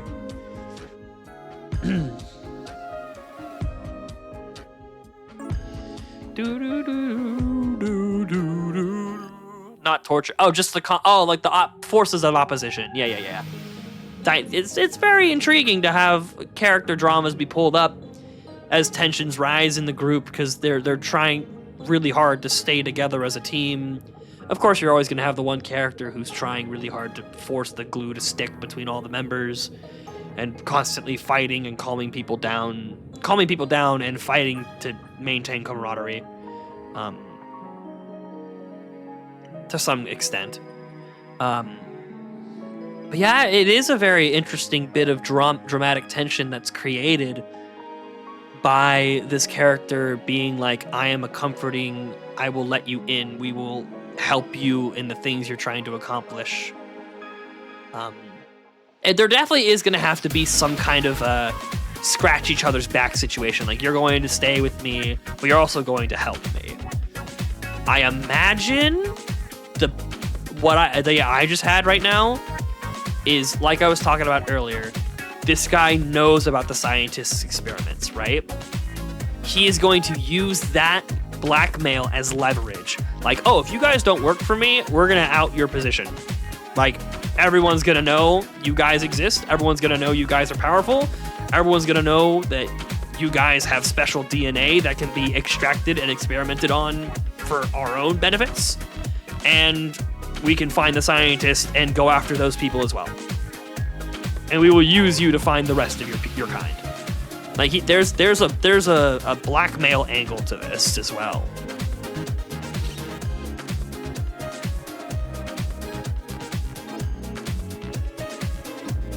I mean, Shandy, let's be real, they all are.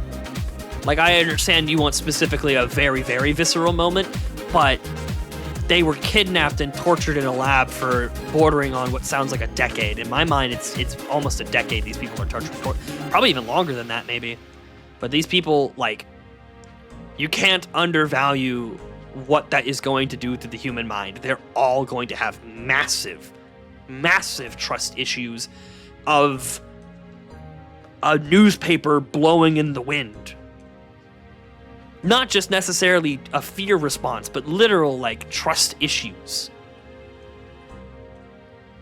Like, it's going to impact them all. And it can definitely be dramatically impactful to Mothra the most. And you can have her specific moment with that. But they're all going through it.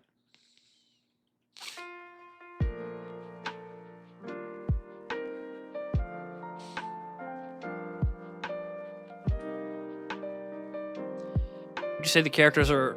I would say the characters are around 20 to 25 years old. Right. You said they were adults. I just don't remember at what age you said they were kidnapped. Did you say as children, or did you say as, like, young adults in their teens or something? I don't remember what you said.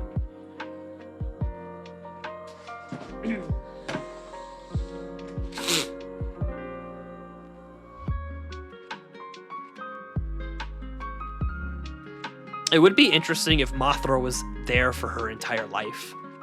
Like, the moment she was adopted as a baby, she was immediately put into this program or something as kids. Okay. So decade and a half, depending on age ranges, for these characters being trapped here. And hell, maybe even 2 decades for some of them. Like, if you kidnap a 7-year-old and he's 25 now, that's like 2 decades. Really touching stuff, right, Marill? You agree, right? Look at that look on your face. You're really vibing with the positivity in these conversations. Anyway, yeah.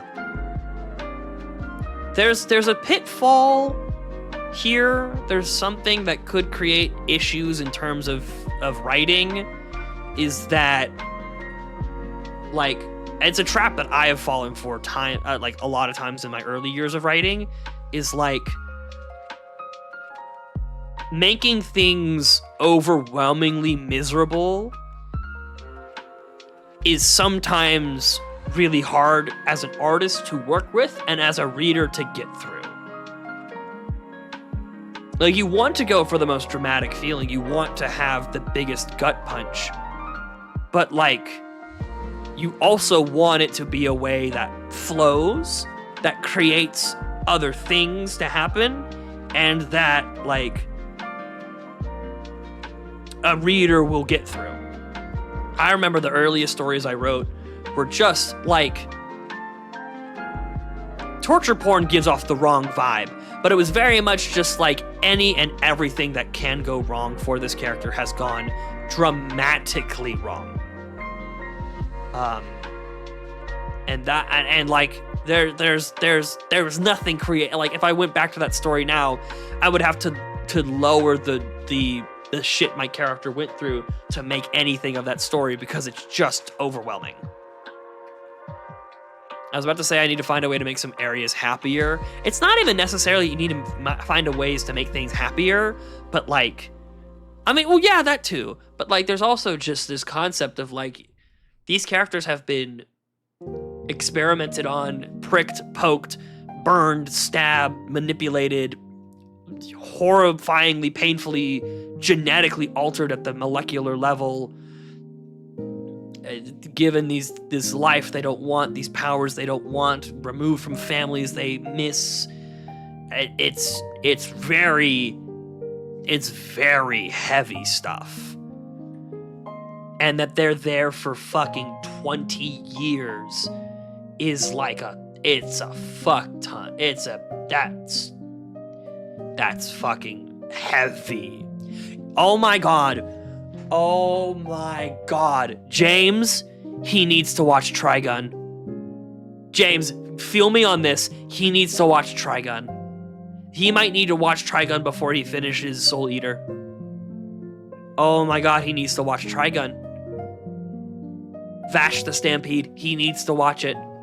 I don't know if you've seen that, James. If you've seen that, I bet you feel me on that one. Anyway, we'll get back to that in a second. Sorry, man, never watched Trigun. All right, well, I'll stand on this one on my own then. No worries, James. Shandy, I'm not kidding.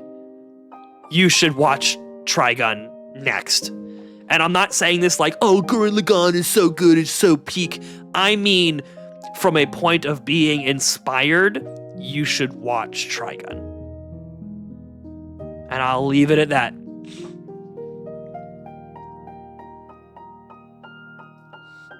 You definitely don't want to make it all depressing, otherwise the pacing will get stale. Like, don't have the atmosphere always be depressing. Right, and that's where kind of the funnier, I don't know how to conform to society moments will come from. I am, like, not so much concerned about creating lighter, happier moments. My anxiety from my own personal experience comes from the shit being too heavy for a reader or even as an author to like work with, because it's just too much. And I like, yeah, man. So these people were stolen as children. They were ripped away from loving families, happy homes, childhoods, thrown into labs and cells and cages, and they were experimented on in painful, horrible ways that alter their DNA, and like they're forced to become strong and fight and build up. But like, if they're being experimented on for 20 years, it's just, there's a lot of questions that raise, like, what were the experiments like before these successes? Why do they still need to be sheltered and experimented on after 20 years of this stuff? Won't they be finished at some point? Like, at some point it would either fail or they'd be done being experimented on. Maybe they're being kept around to create more experiments. Does that mean there's constantly more people coming into this facility being stolen? They die because the experiment failed, and then more people come in and they have to deal with the guilt that it's their DNA, it's their bodies that are being used to kill these people. Like, it's so much. It's so much. And then you're like, your concept for the story is that these people go out and try to reintegrate into society. Fucking wow. That's a lot of very heavy stuff.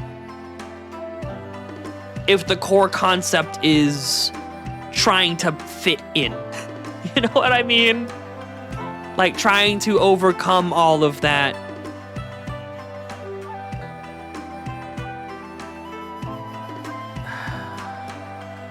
We talked about the North Star, the guiding force of the entire story, and you've made it clear you want it to be this trauma. If this is the level that the trauma is going to get to, there needs to be a secondary force that dictates the flow of the story. Okay, so our theme is the blockades that trauma creates and how we overcome them to blend in with others in society. Now we need a force that drives the plot, that makes things go from A to B to C to D to E.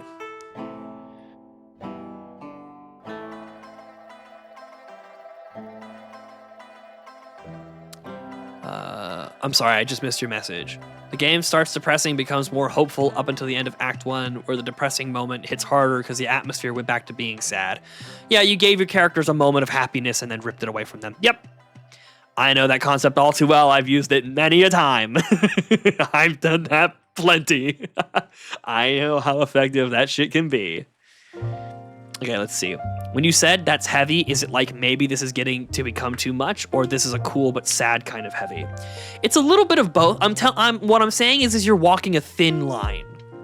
As somebody who has put his characters through a ton of shit, I can tell you once they're like, the more baggage you give a character, the harder it is to write with them. Like, these characters have gone through like horrendous shit. Like we're talking about, like, I'm gonna create a worst case scenario. We might not be there, but like, we're approaching a point of levels of trauma that these people like wouldn't be able like to do anything that they do. They wouldn't have the mental fortitude to escape like they did. And if they did escape, they would get caught, found out immediately, which can be the driving point of the plot. Remember them working with that evil character who knows their secrets? He can be the guy that spots them immediately, kind of lets them get to some level of safety, and then swoops in for the, like within like the first, if we're doing a web series or something within the first episode or two, this character swoops in and it's like, yeah, you guys are going to come work with me or I'm going to put you right back in those fucking cages. Because we know the truth and the world wants you. The world wants the freaks that broke out of that guy's prison and they want to use you for our benefit. I'm not saying you're in any one place yet, but you're walking a thin line. As one that I've walked, it is because what ends up happening is that it's going to be less about what the story can do. Like you can correct me if I'm wrong, but my read on the situation is that you want to tell a story not just about showing characters in really traumatic events, but you want to show these characters overcoming that and becoming better than the things they've gone through. I think that's the vibe you're going with. The more shit you throw on their plate, the closer you're getting to a story that can't be much more than, like, I'm torturing my characters. And like I said, I've written those stories before. That is not an encounter. I've written those stories before, but it's something you gotta be careful with, and I'm telling you, once it gets to too much, it's something you really can't do anything else with. Because they're just too broken. And maybe you know what? Maybe that can be the whole point. When everyone thinks that they're too broken to accomplish anything, they can still rise above it regardless. You know what I mean? Like you can lead, like, maybe that can be your point. You know what I mean? But that's what I'm saying, is that there needs to be a secondary concept that helps drive this story forward. It can't just be, I want to show my characters being brutalized beyond what any human being in history should ever go through. So there's a little nugget to sleep on, is there's something else to the theme and the vibe of your story that is going to drive this away from just being the worst. Like, these, not the worst in terms of a bad story, but the worst in, like, oh my fucking god, these poor characters their souls have died decades ago. kind of story. It's the shift in tone that keeps a story interesting. And there's ways to like roller coaster it around, right? You can have moments of really high highs and then swing into low lows and go dip down and back up, up and down. You know what I mean? There's ways to seesaw the story vibes. It is those shifts that create, like, there's a concept that's like, not every day can be super happy and awesome. You have to struggle. You have to feel burdens and stress and sadness, so that when you are up and happy, it feels that much better. And stories work very similarly. Like if it's super sad all the fucking time, then that doesn't hit as hard than if these characters have these moments of victory, of happiness, of genuine satisfaction, that if you're a piece of shit writer like I am, you grab them and rip it away from them immediately. You don't want them to have it too long. If you're like me, it's like, all right, you've been happy long enough. Gimme. That character's dying, and maybe those two as well. You know what I mean? That's the kind of writer I am. I'm fucked up for it, but that's the kind of shit I do. My fucking story has that shit all over it. And I let my main character be happy for quite a while. I give him stuff to worry about in the midsection, but I want that connection he forms to the characters that die to be deep. Deep. You know what? I'm gonna commit to it. I'm gonna put some notes together, and the next time I do one of these longer live shiny hunting live streams, I don't know if it'll be the one I do on Saturday if I do one on Saturday. Because I'll probably be just in kind of like a nothing burger kind of mood. But the next time I'm going to sit down and do like a 4 or 5 hour shiny hunt, I'm going to have a bunch of notes prepared on like what I want to talk about in terms of my story. I'm going to make that shit happen.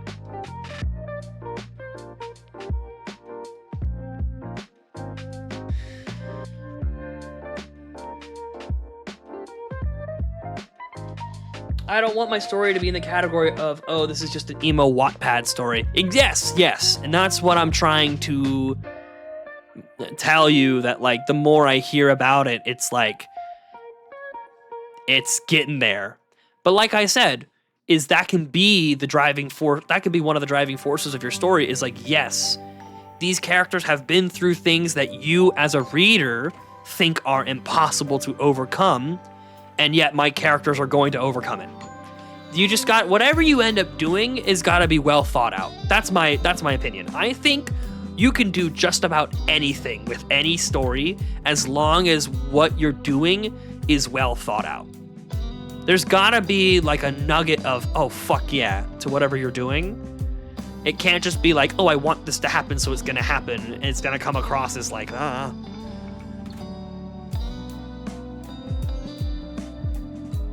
But yes, yeah, I've written a handful of stories like that, and it's just, there's nothing else to do with them. It's just sad the whole time. I learned through writing them that like, oh, it feels way worse to kick them when they're up. It feels way worse. As an author and as a reader, it feels way more pungent. Yeah. I'll give it away. So I mentioned in my story that like, I haven't really gone into the specifics of my story, but like, as we know, my main character, Vincent, comes from a powerful family of warriors. And in my story, sort of similar to Shandy's now that I think about it, there is going to be like a world war going on. And one of the things that's going to happen to our main character, Vincent, is he is going to be kidnapped, taken away from his side of the planet, transported to the other side of the planet, and then, without giving away too much of the plot of my story, he's going to be like abandoned he's going to be lost in the wilderness. Instead of like joining up with any side, he's going to be lost in the wilderness. And during his time in the wilderness, he will eventually find his way in a nondescript. So it's like, let me put it to you in World War II terms. Essentially, imagine that a boy in America is like captured by the Germans, and he's been transported to Germany.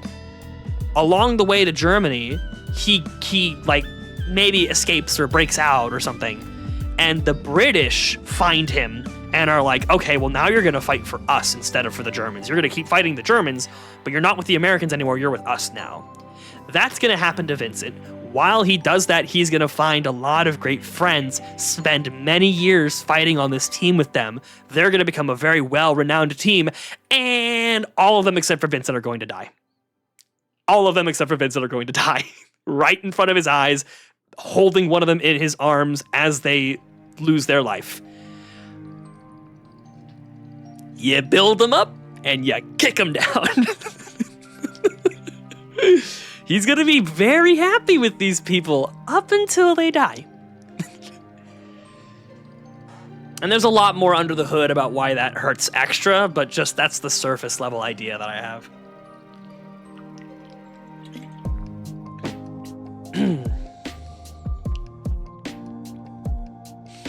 Showing the true horrors of trauma you're trying to show is something that elevates it from being emo. Exactly, yes.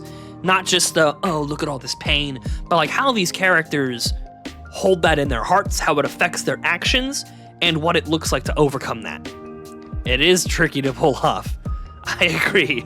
It's not easy, but it is doable with enough forethought. There's a short film, Opal, that's really good. All right. Is that I think you were talking about DMing him a short story for him to watch or read. And I guess that's what you're referring to. Like, I want to ask the question of, is my story at least interesting and unique? Yeah, I think so.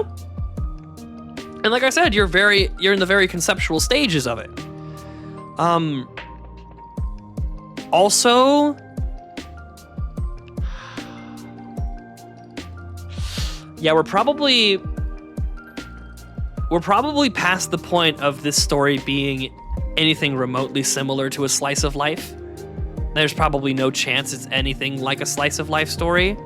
Like if it's gonna be dealing with it, like it's kind of weighed upon me, like the level of shit we're gonna do with this.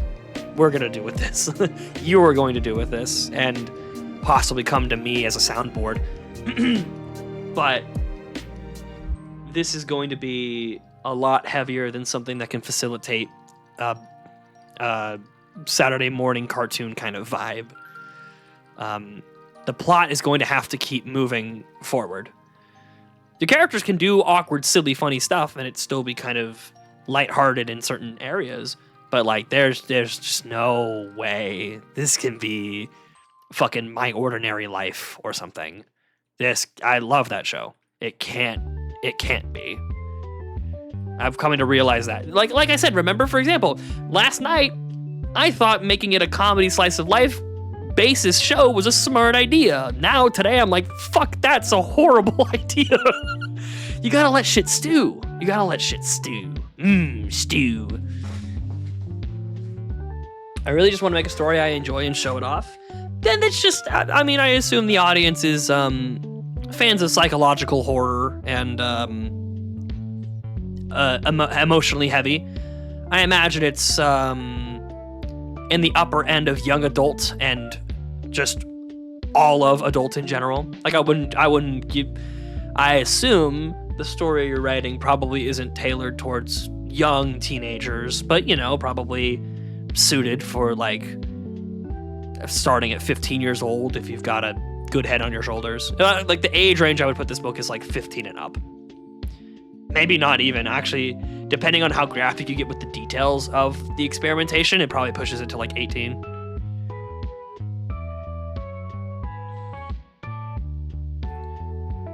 But yeah, there's a lot of, damn, I've got some more juice. Man, this is like revitalized me. I got some gas in the tank.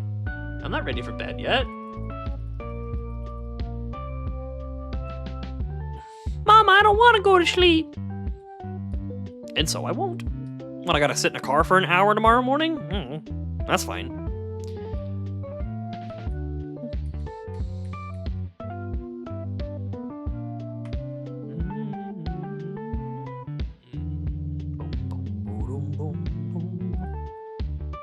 Yeah, maybe in the car ride I'll start jotting down some of the story stuff I want to talk about today. What I'm probably going to end up doing is I'm going to have a short little blurb about some of the themes and the quote-unquote morals of the story, those guiding forces I was talking about earlier, as well as just kind of give a very vague breakdown of the general. I know how my story gets from A to Z. I need to start working on filling out the whole alphabet. I know how my story starts. I know a good amount of the letters in the middle, and I know how my story ends. I gotta work on the finer details. I need to get from letter B to letter F. I need to make C, D, and E. So I'll give a very vague breakdown of getting from A to Z. And I say very vague, but like, it's gonna be a lot. It's a lot. It's a lot. Like, if I were gonna make an anime about this, it would be like a 6-season anime kind of thing. Like, there would be a lot that happens. And maybe when I break it down, you won't see it that way. But like, I'm thinking like, I'm not comparing, I would not compare myself in quality this way, but in terms of like length and depth of detail, I'm thinking like Attack on Titan length. I'm comparing it to Attack on Titan in terms of like how I envision the length of my show. I mean, James, I mean this the nicest way to both of you. With all of the shit his characters are going to go through, there's no fucking way this story has mass appeal. There's no way this is going to be something you give to children. There's no way that, like, casual readers, not even casual readers, probably casual readers, but there's no way that fucking, like, you know what I mean? And in a good way, I don't think this is a mass appeal. I fucking, like, for example, Evangelion is a show I would literally never suggest to my little sister. I would never even dream of being like, yeah, it's a show you need to watch. It's a good show. If she comes to me and is like, hey, what do you think about Evangelion? I'm like, oh, it's a lot. It's a really heavy show. It's not made for everybody. And it's fine to have a story not made for everybody. Hell, I don't even think my story would be made for everybody.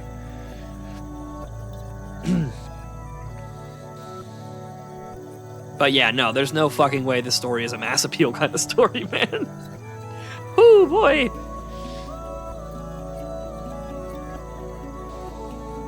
Yeah, that super palatable story about how children are tortured for 20 years into becoming bug people with superpowers to be used as a tool against the war that's bound to happen around them, and they don't get to know anything about it because they're trapped inside a facility for 20 years as experiments. Yeah, that's a mass appeal story. That's doing gangbusters on every platform.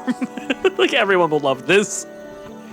The niche stuff is sick as fuck. The stuff that only the people who like it are gonna like, they're gonna eat it up.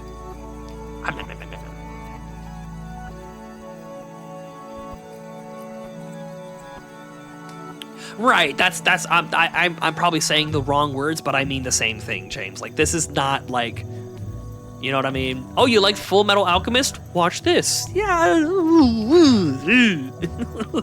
Oh, hang on a second. Whoa. maybe not. Oh man. Full Metal Alchemist wasn't the best example of an anime to use there, but you get my point. What if it's fucking like My Ordinary Life? We'll watch this next. The story's core concept is my own trauma and how I've had to overcome it. Obviously exaggerated, but the core concept. Exactly, and I want to hold to that.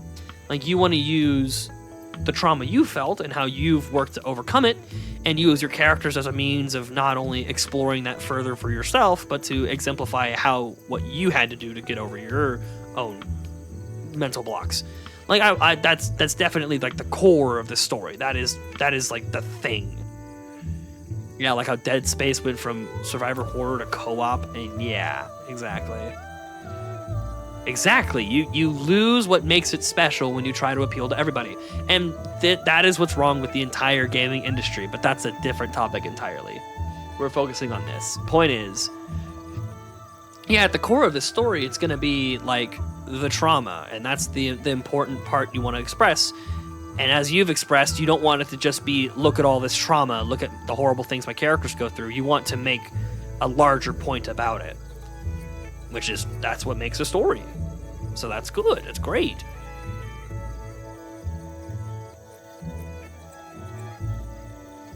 Ooh. Yeah.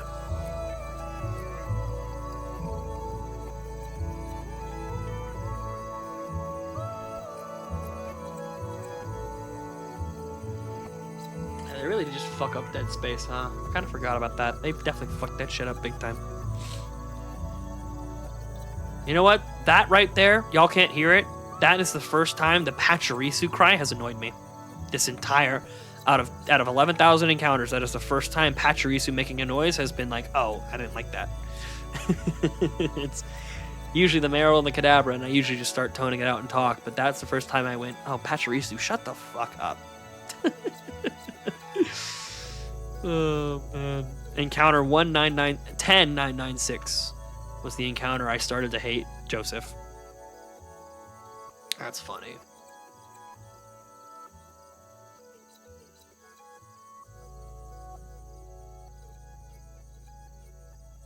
Here we are. We're almost to 11K, people. Whoever bet we would get a shiny before 11K, you're about to eat your heart out. Because it's going to happen on exactly 11K. Not before, not after, right now. Fuck.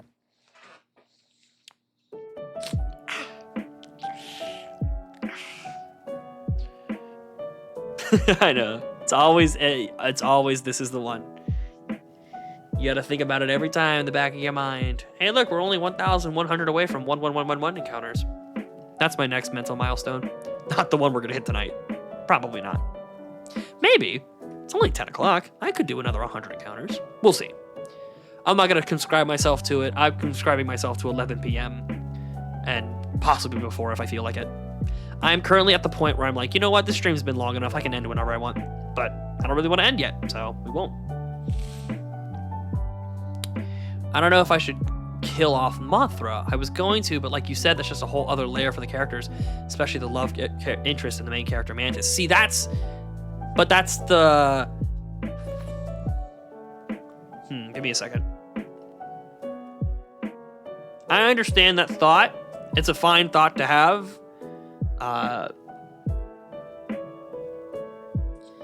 He mentioned before he kind of liked the idea of like a moth being drawn to a flame and then it burn itself up. Kind of making metaphors for the bugs themselves as well, which I think is a cool concept, because it's going to come at a point where you're like, you don't realize the impact of those connections. Like you might see it in other characters, and then your character Mothra on a much lighter, less intense series is like, oh, she's attracted to things, she gets excited about things, and is curious about things, and it's going to be the aspect of her character that gets her killed. Like that's an intriguing thing. That's an intriguing depth development for that character. And yes, it is going to hurt your characters more. I was more so worried from a groundwork perspective.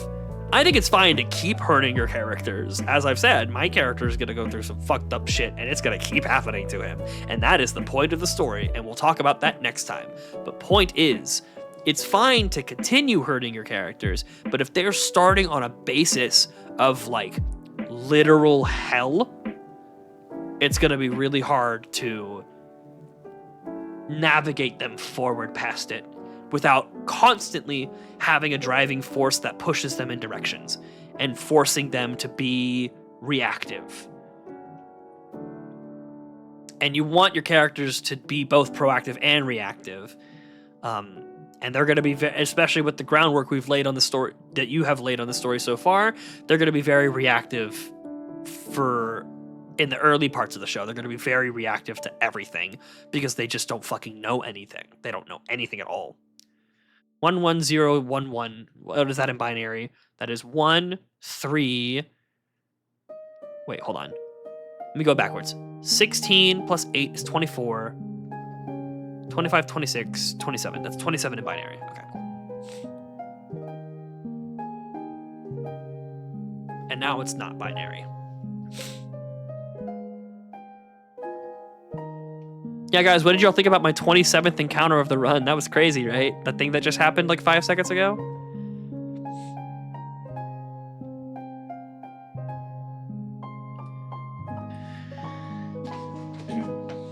No, yeah, I get the concept of killing off Mothra, and I actually, like, I don't, like, it, again, your story, do with it what you want, but, like, I don't think you need to be afraid to continue these characters' hardships. Like, they don't need to escape this facility, and then it's fucking la-di-da-tea time afterwards, and all of the misery comes from learning about these characters' horrible experience. You can give them present trials to overcome. As a matter of fact, you should give them trials to overcome in the present, not just overcoming the past. Because it is those troubles with the present that is going to inform the past. Getting over stuff that's happening to them in the present is going to prove that they've overcome the stuff in the past, or reinforce the idea that the stuff in the past is still affecting them. So you need to give them struggles in the present. And I think trying to overcome the death of one of the integral team members is going to be a great way to show that. It's going to be harder for some characters who are just going to completely fucking abandon the group. It's going to be maybe a little easier for some characters. I imagine there's going to be a character who wears a brave face and tries to get everybody to stay together, and then is going to go into the quiet of their room and fucking entirely break down. Mothra was made to die. Hey, I got some characters like that. I got a character or two like that. Maybe like 10 of them. I got a lot. I got some characters like that. Wait, let me count. Right now, not that their primary tool in the story is that they're going to die, but like, it has been far too long. Oh, it has been far too long, hasn't it, Xehanort? Yeah, there's about 9 or 10 characters who, like, have very important deaths in my story. that will dramatically impact the protagonist. Yeah, it's about 10. It's about 10. Depending on how I want certain fight scenes to go, it might be more than that. But right now, I think the number is, like, either anywhere from 9 to 11. Uh-oh, now my channel's canceled.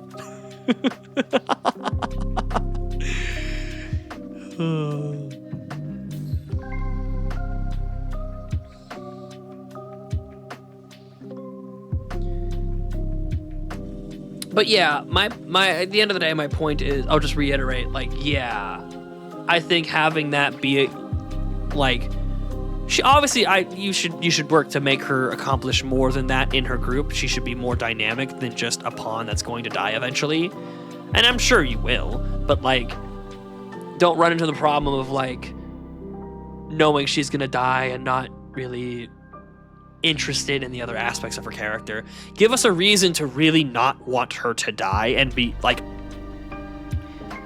that's the interesting thing about causing pain in stories, is that you're not just trying to hurt the characters, you're trying to hurt the reader too. So give us a reason to really not want Mothra to die, and that will make shit hurt, because we will be hurting with the characters, and that shit is when it really sticks. Because it's not just, oh, my favorite character in the story is not going to be in the story anymore. It's, oh my god, I have to watch all of these guys fucking cry about her. This, in a good way, this sucks. You want that. You want that this sucks feeling, especially with the kind of dramatic, heavy-handed pain you're giving the characters and the readers in the story. I've been focusing a lot on her. Dude! I so fucking feel you on that.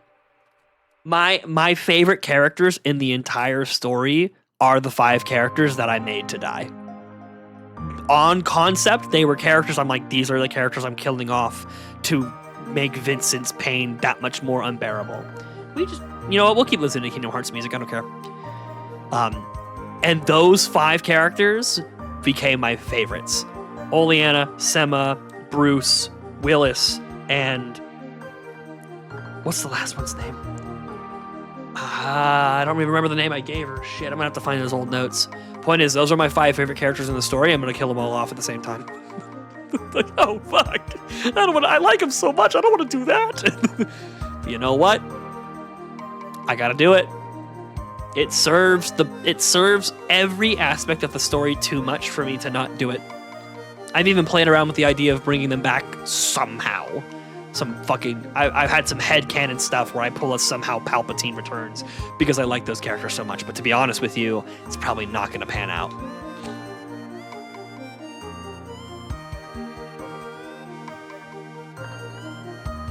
Like, there's some supernatural forces at play that could make it happen, but it also might make things feel cheap.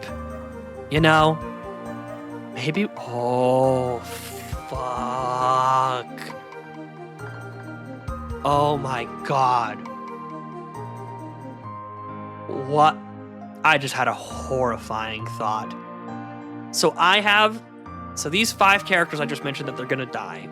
I've had this headcanon where, without explaining too much of my story, because I want to reveal it all in sequence when I tell it to y'all later, there is a way that they could possibly not have died and be brought back to life. And it's such a cheap thing to say this. What if it was a dream?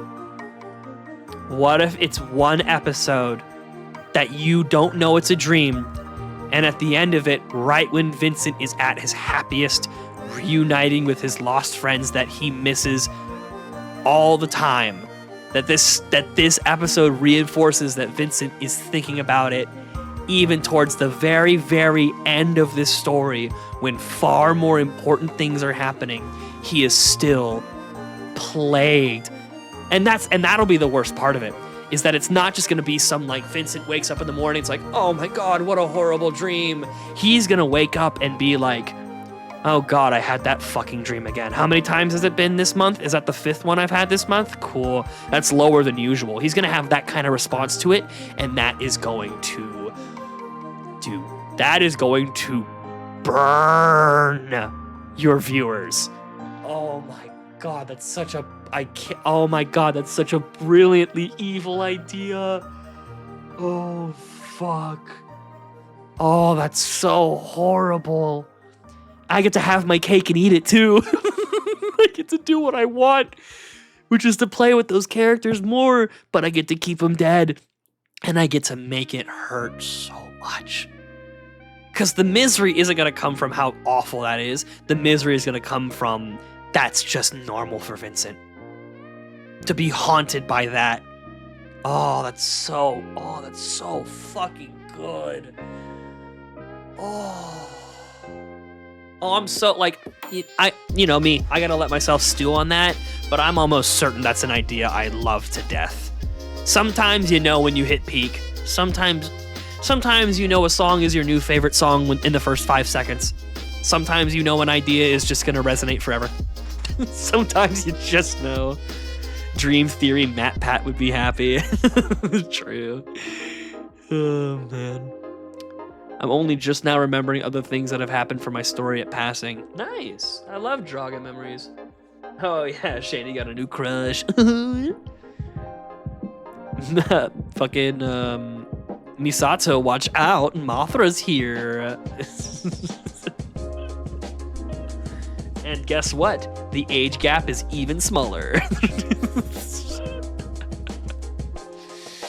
Oh, man. Give me a second. I just watched my camera go out of focus, and I can't have that. It's probably been happening all night, but better late than never, huh? Like, I am actually getting to the point where I'm genuinely shocked that, like, seriously, 11,000 encounters and not one shiny? Like, it's actually, like, that's a lot, man. Like, obviously, it's just odds, it's statistics, it's, we're working within the RNG lines of the code and probably missing out on opportunities we would have had to find a shiny at this many encounters if we weren't repelling past so many of them. But, like, golly, man, wow. Like, this is crazy. You know what I'm gonna do that I just thought about? This is what I do every time when I decide the best way to find out how I'm going to do my shiny hunts. I'm going to find people's reactions online to finding a shiny Marill in black and white. Pokemon Black, shiny Marill reaction. Typing in all caps. Dude, this is more. Oh my gosh. Oh, wait a minute. Shiny Marill after 94 soft resets. A live reaction from a VTuber. Where the fuck is he? He's in like a den. Is there a static encounter? No fucking way. Is there a static encounter for Marill? Is there a fucking static encounter for Marill? Oh, he's playing a ROM hack. Oh my god. Oh, I almost lost my shit. Oh my god, I actually almost went crazy. There's a static encounter for a Marill in Pokemon Blaze Black 2. Oh my god. I almost went to Nirvana. Oh my god. That's fine, I need to be brought back down to Earth. I'm seeing another method that looks interesting as well. He's dual encountering a Marill and a Psyduck and a Golduck. And then this guy's doing what I thought I'd be doing, which is surfing. Or no, he's not. No, he's doing the same thing. Okay, so whatever I did, I'm probably doing it wrong. Oh, that's so interesting. Okay. He's encountering it in a route that has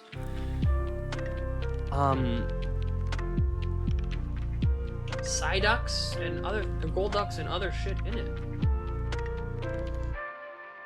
Alright, stop with all the preamble, stop the cap, bro. Oh, he didn't record before. Maybe he records after. Okay, 74 and 53, so it's not any repel manipulation. Making sure I'm not missing anything in chat while I do this. Let's see. The Aqua Mouse. It's all. I'm not listening to any of the volume, but it's all like. Oh my god. Oh, that's so fucking far in the game. That's the route right before you go to the fucking Elite Four, dude. Are you serious? Oh no. That's the route after the 8th gym. Am I gonna have to play the entire game? Let's see. Because I thought I found the best encounter route for Marill, but this might be better. If it's a higher chance of finding it, I'll do it. I've found multiple videos where guys are doing this after a very small amount of resets. Why did it put me here? I wish I could make a design for these characters, but I don't know a good way of doing it. I don't know, just kind of draw. You can be shit at art and still make something that conveys your concepts. Like, it doesn't have to look exactly like it looks in your head, but you can, like, be like, oh yeah, so this is his, like, big orange coat that has big, like, neck collar and, you know. Like, you can come up with the core concepts and then just use verbiage to explain. Alright, so let's look up Marill. Let's look up his Black 2, White 2 encounters. Village Bridge, that's not it. That's where I was gonna go. I was gonna do it at Village Bridge, because that was one of the earliest places to find it with the highest odds of finding it. I was gonna go to Village Bridge. Coming from a designer, you never get what you envision in your brain 100%. And this is a guy who's good as fucking art telling you that. So, like, you should still get as close as possible. Yeah, but, like, I mean, fuck it. Like, when I make the designs for my characters, I seriously am, like, drawing stick figures and putting big coats on stick figures. I'm drawing like a 5-year-old, but it's enough to convey the concept of, like, this is what my character looks like. This is kind of what he wears. Here's his visually distinctive features on his face. This is what matters. And, you know, it'll be a little bit more impressive than I'm describing, but, like, you know, at the end of the day, it's really not gonna put that much work into it. It's not literally Victory Road, is it? It's not Victory Road. Abundant Shrine, Pinwheel Forest, Relic Passage, Route 20,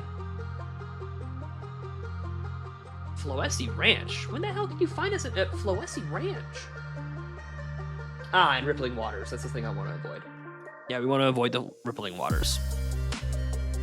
That's the ADHD you knew, Chris? Yeah. For damn sure, brother. For damn sure. It ain't no Route 6. It's probably not no Route 11.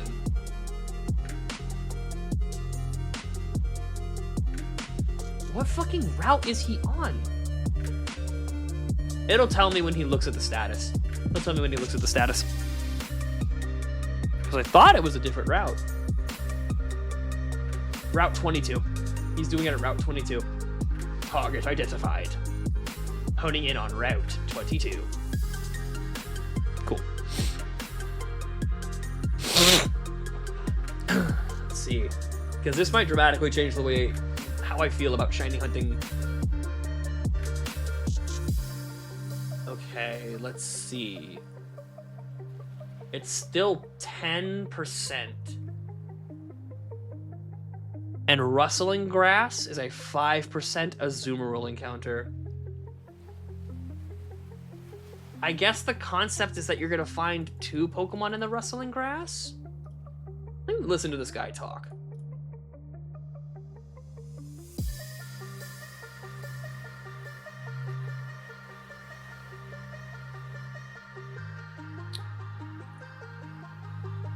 I wonder what he means by the RE.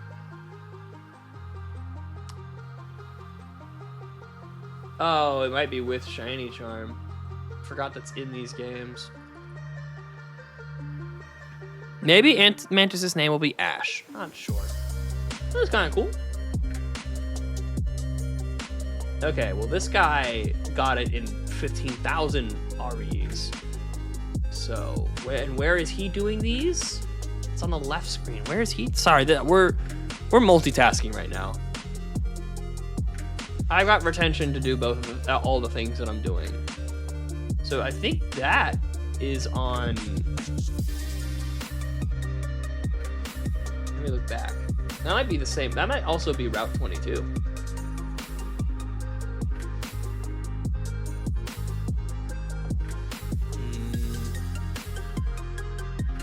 That kind of looks like that section.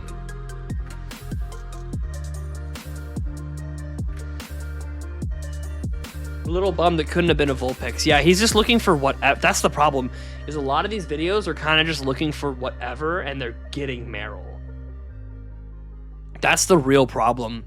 So that's the same problem we have in all of these, is that it's just people who get the Marill by coincidence rather than people who are actively hunting it like I am. Like they're just there looking for fucking whatever shows up, and then it's, oh my god, it's Marill, shiny Marill, wow, cool, great. Nah, my plans are far more ambitious.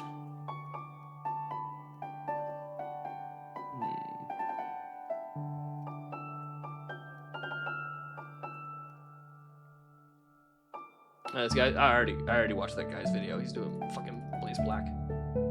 This guy's doing it on Route 11.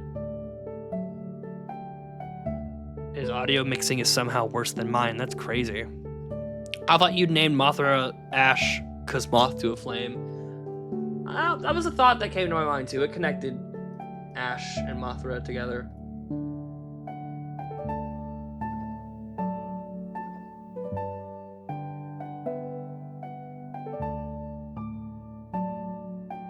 Yeah, is this the guy that was still on route? Fucking. Where the hell are you? Where the hell is this guy? What is this? I feel like I've never even seen this route before.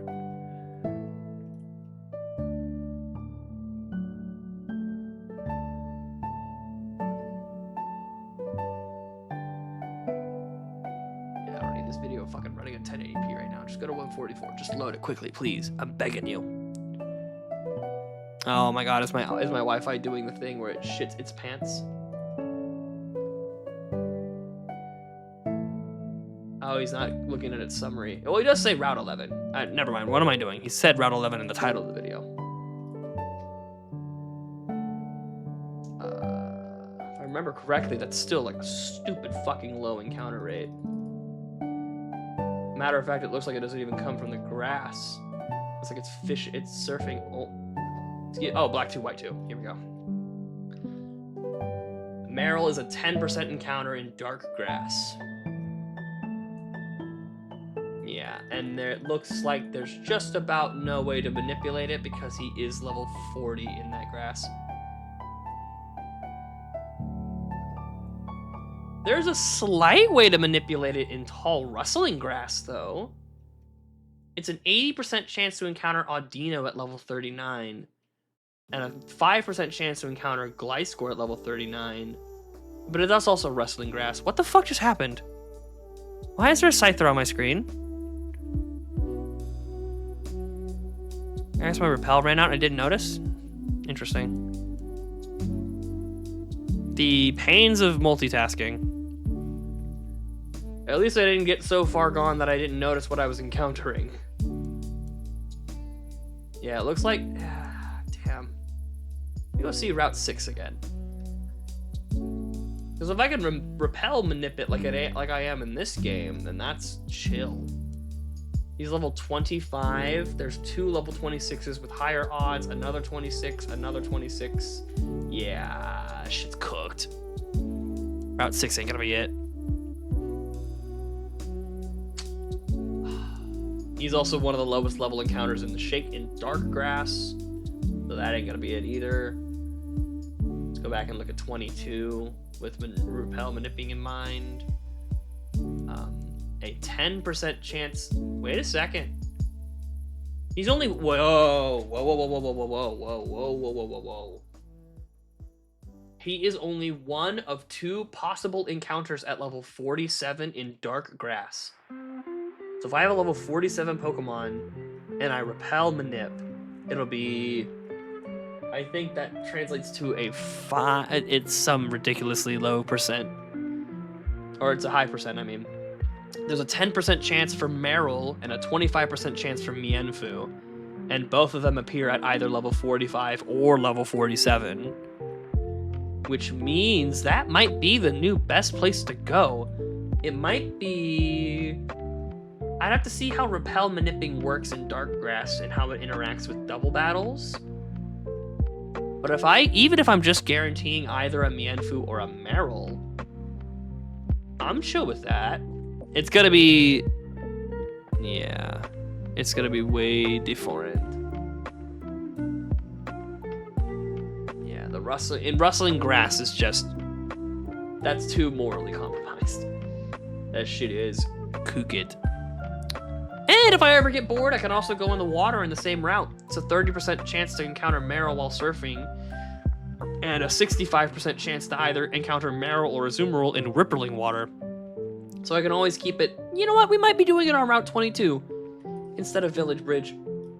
Let me go take one last look at Village Bridge, because did I come to the same conclusion in the I know there's grass there.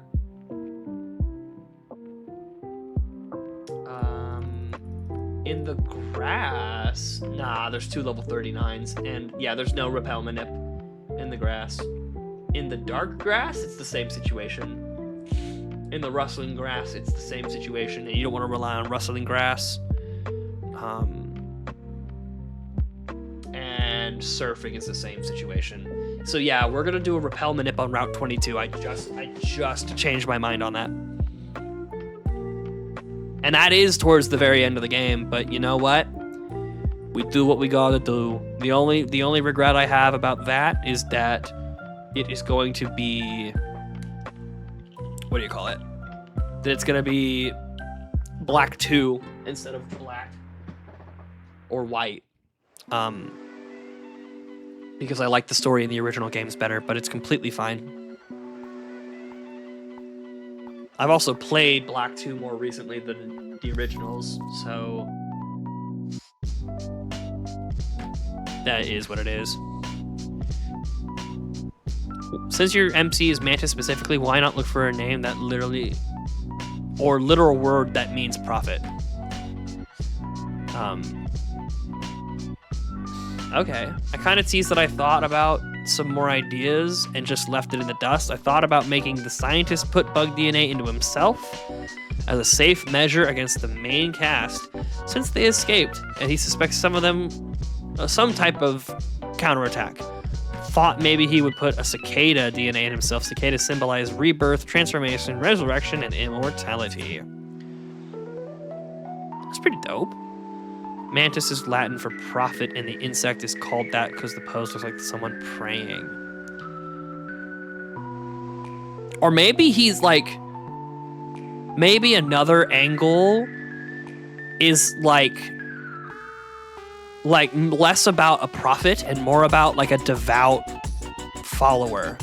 Not necessarily, it doesn't have to be a concrete belief in a higher power or something, but it can just be like he's the kind of person who feels like everything's just gonna work out. He's the confident, maybe not even, confident might not be the right word, but like, this song is, I'm gonna skip this song. It's a little crazy for the moment. I can't think while listening to that song right now. And I don't like this one either. I like it, but like, we've heard it too much recently. He might be like, he has a belief that everything's gonna turn out okay. He has a confident belief that like, things are gonna turn out okay no matter how dark they seem, which is an epic thing to do for a character who is in love with the girl who is going to die. Bang. Look at that. Intrigue, well thought out, multiple directions. Look at that. That's gangbusters right there.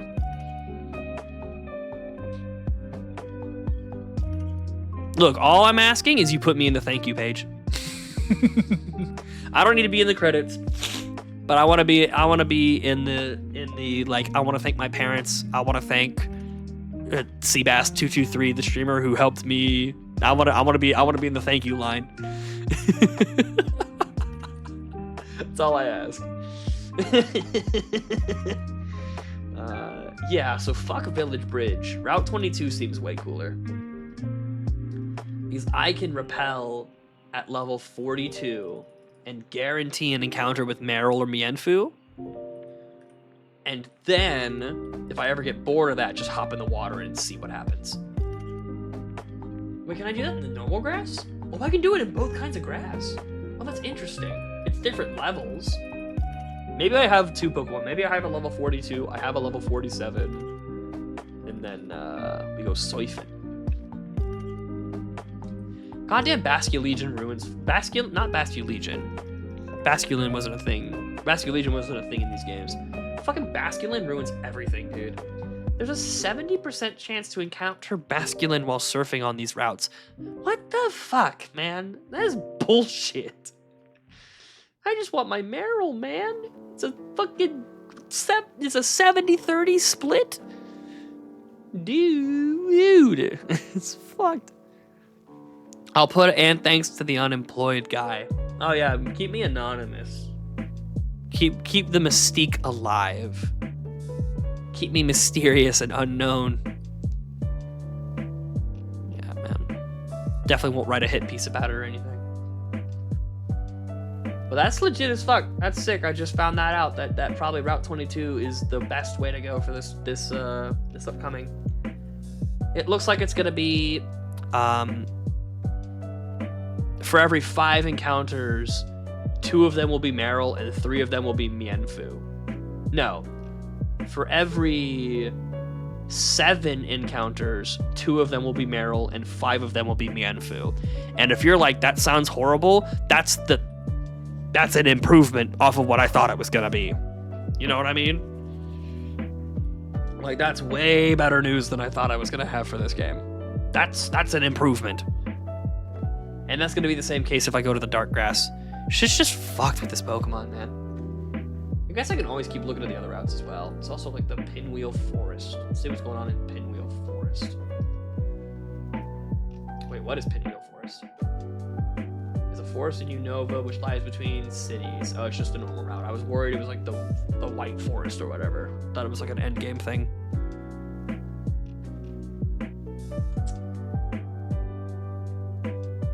Is this fishing specific? No, this is still black and white encounter table. There's Marill at the 30% encounter with Surf. Yeah, poop and cock. Do you think having Mantis move on past Mothra's death is good or bad? I don't mean right away, but like by the end of the story, it's a good thing. Especially how it falls in line with your story, wanting to be about overcoming trauma and, you know, rising above it. You definitely should have your characters overcome the bad things that happen to them. That's for damn sure. Damn it, this is a fucking level 34 Marill and a 36 route. What a fucking chump. Ugh. So many Pokemon just fucking ruin this for Marill, man. They really be hoeing my dog. They really be hoeing my dog. This one, it's only surfing, it looks like.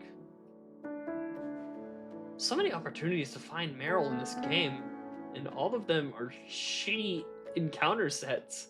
Like, it's all bad. Like, every time it's fucking bad. It's bad every time. It depends if you can move past Mothra. So true. You think you got what it takes? Oh, man. I know it's surfing only, but Relic Passage, please have better. Nope.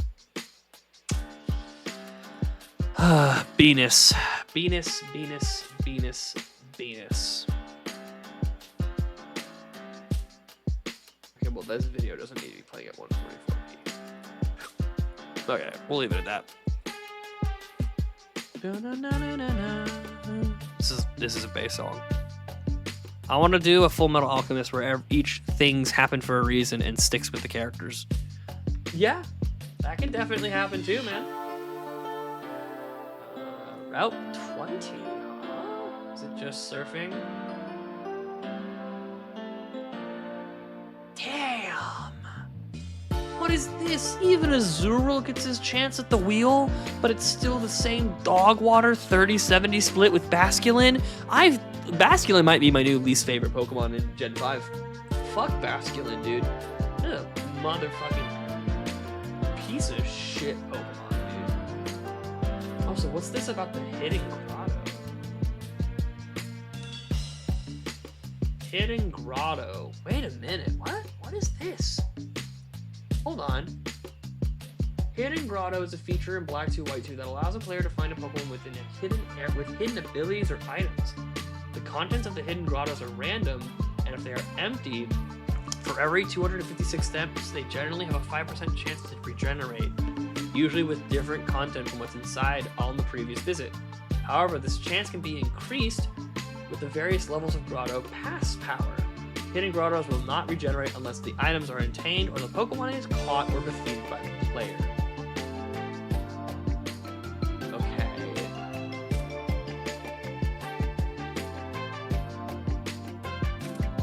So there's a 15% chance for a Marill to spawn every 256 steps. Every story should do that. I mean, every story...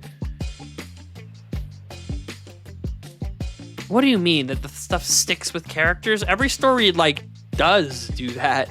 You know what I mean? Like, you mean specifically that it has a lasting effect on his life. Like, are you referring specifically to him giving up alchemy to make his shit happen? And you want to translate that energy, not necessarily the same thing where the characters lose their powers, but like that same concept.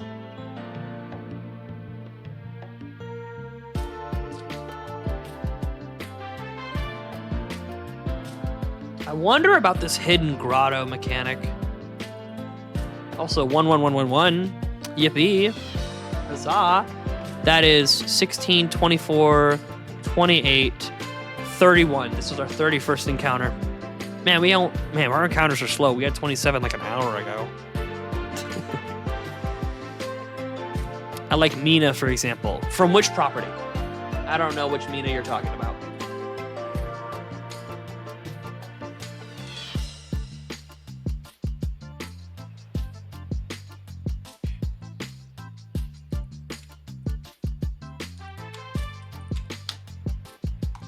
I'm gonna see what the concept of shiny hunting in Hidden Grottos is like.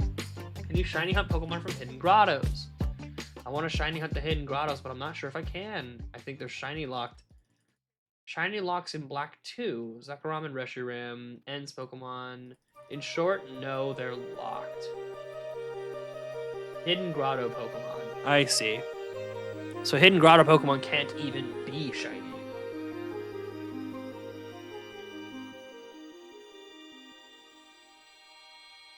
Okay. That's good to know. Glad my heart is broken yet again quite early on. Don't let me, like, lean on it for a long time. Mina from Full Metal. The girl who gets turned into a chimera? I don't know who Mina is. Or is Mina the... Is she the mechanic girl from... when... Ed and Al's, like, the girl mechanic, she goes to some place to learn how to work on Full Metal better, and she's like the dark-skinned girl who works there and has her own like fucked up, I think, leg. Is that Mina? Oh, she's a girl that gets fused with the dog. Okay. So this is a conversation about lasting effects your characters have to suffer through. What does that do? What does that relate to Mina specific? I want to hear it in your words what that means to you about its consequences on the characters. Because I'm trying to gauge how to guide you in the direction you want to head.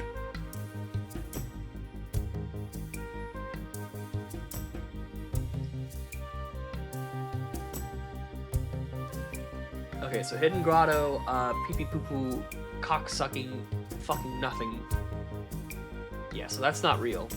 So it's okay. So like I said again, we're just returning back to the concept that a 2 in 7 is our best odds of encountering Marill in all of Generation 5,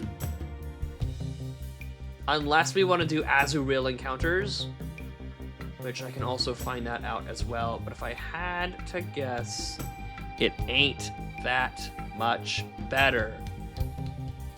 Oh, it's 2 places we've already looked. Yeah, it's the 30-70 split on both routes. Yep. So that ain't in the fucking cards. The only other thing I can think of is Azumarill itself. Well, Ed blamed himself for her death, and that stuck with him for a lot of the series. Maybe I'm too eepy to make the sense, not sure. I mean, the things that happen to characters should always stick. And I guess you're referring to, like, reminding the viewer. I don't remember Full Metal Alchemist that clearly to remember if Mina gets brought up a lot after it happens. Like, clearly it shapes the thoughts and feelings Ed has, but I feel like they're more internalized rather than referenced and brought up afterwards. Like, it should it has profound effects on how the character acts moving forward. Yeah. A lot of good properties do that shit.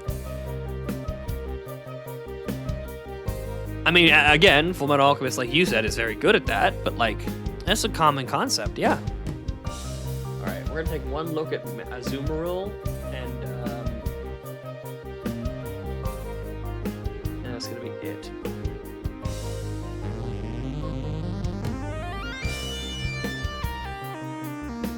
It's all of the links for it are purple. Oh my fucking god, man. Hey, I could have gotten Azumarill encounters in Victory Road in this game. I could have played all the way past all 8 gyms, gotten to Victory Road, and found Azumarill at... Give me a second here, folks. Stay with me. A 30% encounter chance. Wow. Wouldn't that have been awesome? Sorry for not making so much sense. My brain is mush. No worries, you're good. Maybe it's a concept we could talk more about tomorrow. Oh, the live stream's very fun.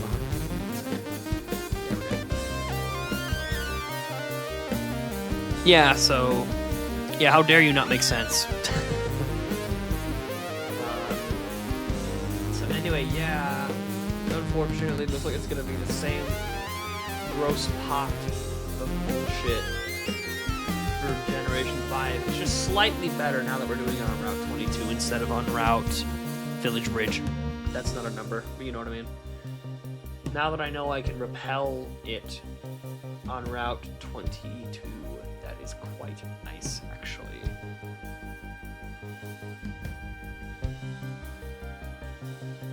That is a pretty deep way into the game.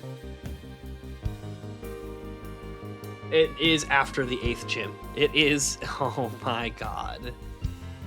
You know what? We're gonna play basically all of Black 2. That's awesome. That's gonna take like 3 streams. That's gonna take a long time. Whatever, man. I'm here for it. I gotta play like all of Generation 8 and all of Generation 7 as well, so it's fine. It's so fine. I'm okay with it. It doesn't bother me at all. God, my voice is fucking so dead. Y'all hear it? Get a Bulbasaur? That hit my monitor and just tilted my camera angle. That's so funny. Oh my god, everything's falling up there. Time to get humid. Let's get humid up in here. You're gonna hang on, right, buddy? Ooh, I'm not gonna be able to move that much. But for the last couple minutes for the stream, we're gonna end soon, folks. I don't know if y'all realize that. Last couple of minutes, I can do this. No, I can't. He literally slip and slide. He slip and he slide. All right, that's good. There we go. Bulbasaur acquired. Best. It's honestly, it's my favorite base form starter ever. I know that's not the most agreed upon take in the universe, but I assume I'm not alone in that thought. Dude, look how many fucking steps we're. Oh my god, this is gonna be the shiny Marill right here. Bulbasaur's about to go flying in 3, 2, 1. Let's Kadabra.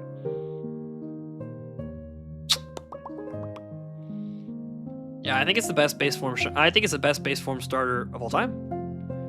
No, not final form. I do not feel about Venusaur that I do about Bulbasaur. Not even close. Bulbasaur's sick as fuck though. That's a little dude. That's a little fella. He's a happy little guy. We love him. Oh yeah.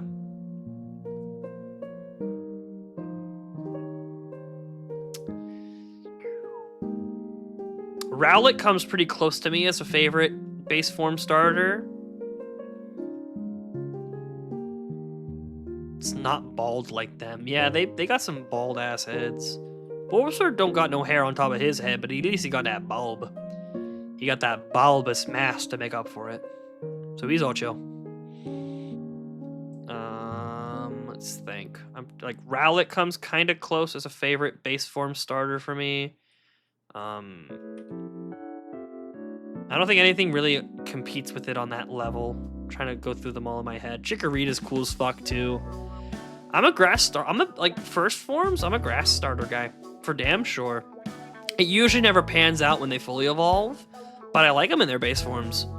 I picked Chespin. I like Sprigatito, although I picked Quaxley because I wanted to finally gamble on a final evolution, and it went so wrong. Cyndaquil's a very good base. Yeah, Gen 1 and Gen 2 had very, very good base form starters. Generation 3s were really good as well. Hell, Generation 4... Dude, Turtwig's so peak. Generation 4 is really good. I think they start to fall off around Gen 5. Snivy's good. The other two are kind of okay. Oshawot's... the Gen 5 starters are good now that I'm thinking about them.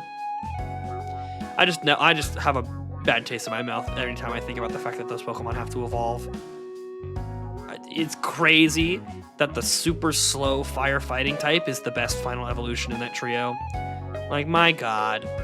People hate the fact that they did 3 firefighting starters in a row, yet somehow Pignite ends up being the best by far still. Like, ain't that just fucked up? What do you think about that little Bulbasaur? Good point.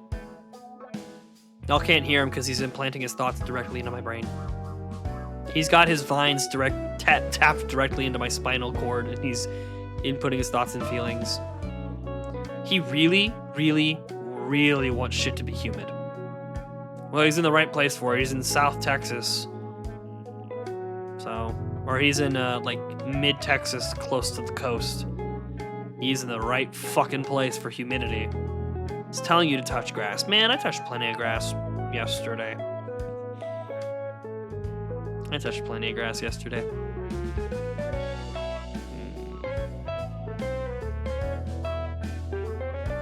Well, I have, what, 2 days to think about the story for next stream? Yeah, you got some time. Do some groundwork. I'll do the same.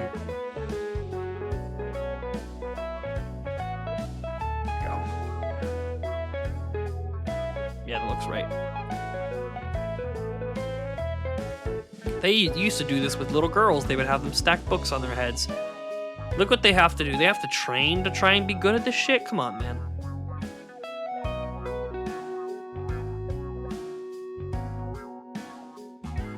Oh, never mind. I'm bad at it. Never mind. I get it, girls. I get it, girls. You struggle so much.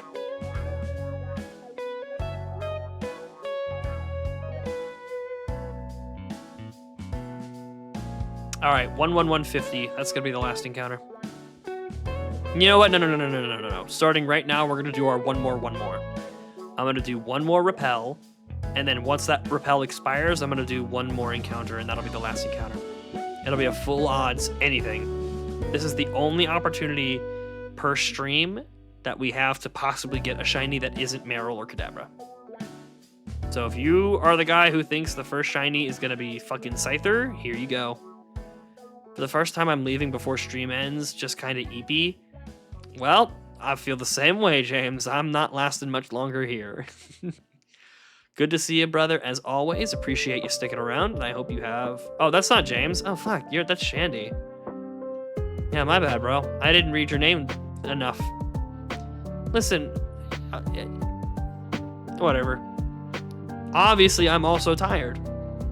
Can you tell? Yeah, sorry, James. What? All right. This is the one more repel. And once this repel runs out, we'll have one more encounter, and then we will go to bed. And I will end the stream, and it'll be a really good time. This is getting me to focus on the actual game itself far more. I can't look around and do anything else. It's fine, I understand you have favorite mods. Yep. Sorry, bro. I've known James for longer, what can I say? He's an IRL friend of mine since we were fucking, like, 15 years old. It was over 10 years ago I met this guy. Nah, I know. We're just both fucking with each other. I know. You might be too tired to miss those things, but I'm not.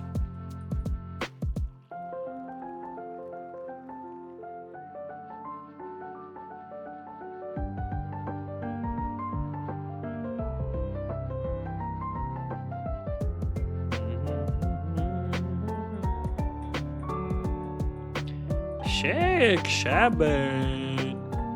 Shandy's like my adopted son. No, it's a lot more like a Last of Us situation where like I found this kid crying on the corner and I was like, I'm gonna come help you. We're gonna save you from this nightmare you find yourself in. You're not gonna go through it alone. Oh my god, it was a Scyther encounter. That's kind of crazy.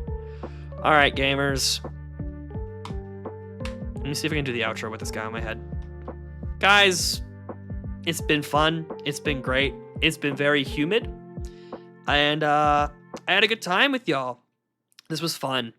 We will do it again soon. Maybe Saturday. If not, definitely Sunday. I will come back with some more notes about my story so that I can actually finally get it off of my brain and into y'all's brains. I revealed a little bit more of it tonight. So, yeah. I'm gonna sneeze. There's no universe. If I sneeze, does this Bulbasaur stay on my head? Wouldn't it not be the most epic fucking thing if I sneezed and it stayed on my head?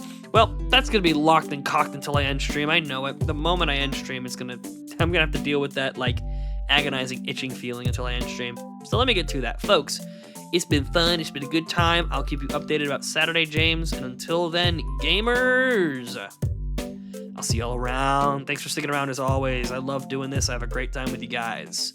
Peace. Have a good night and sleep well. That is not the end stream button, LMAOO.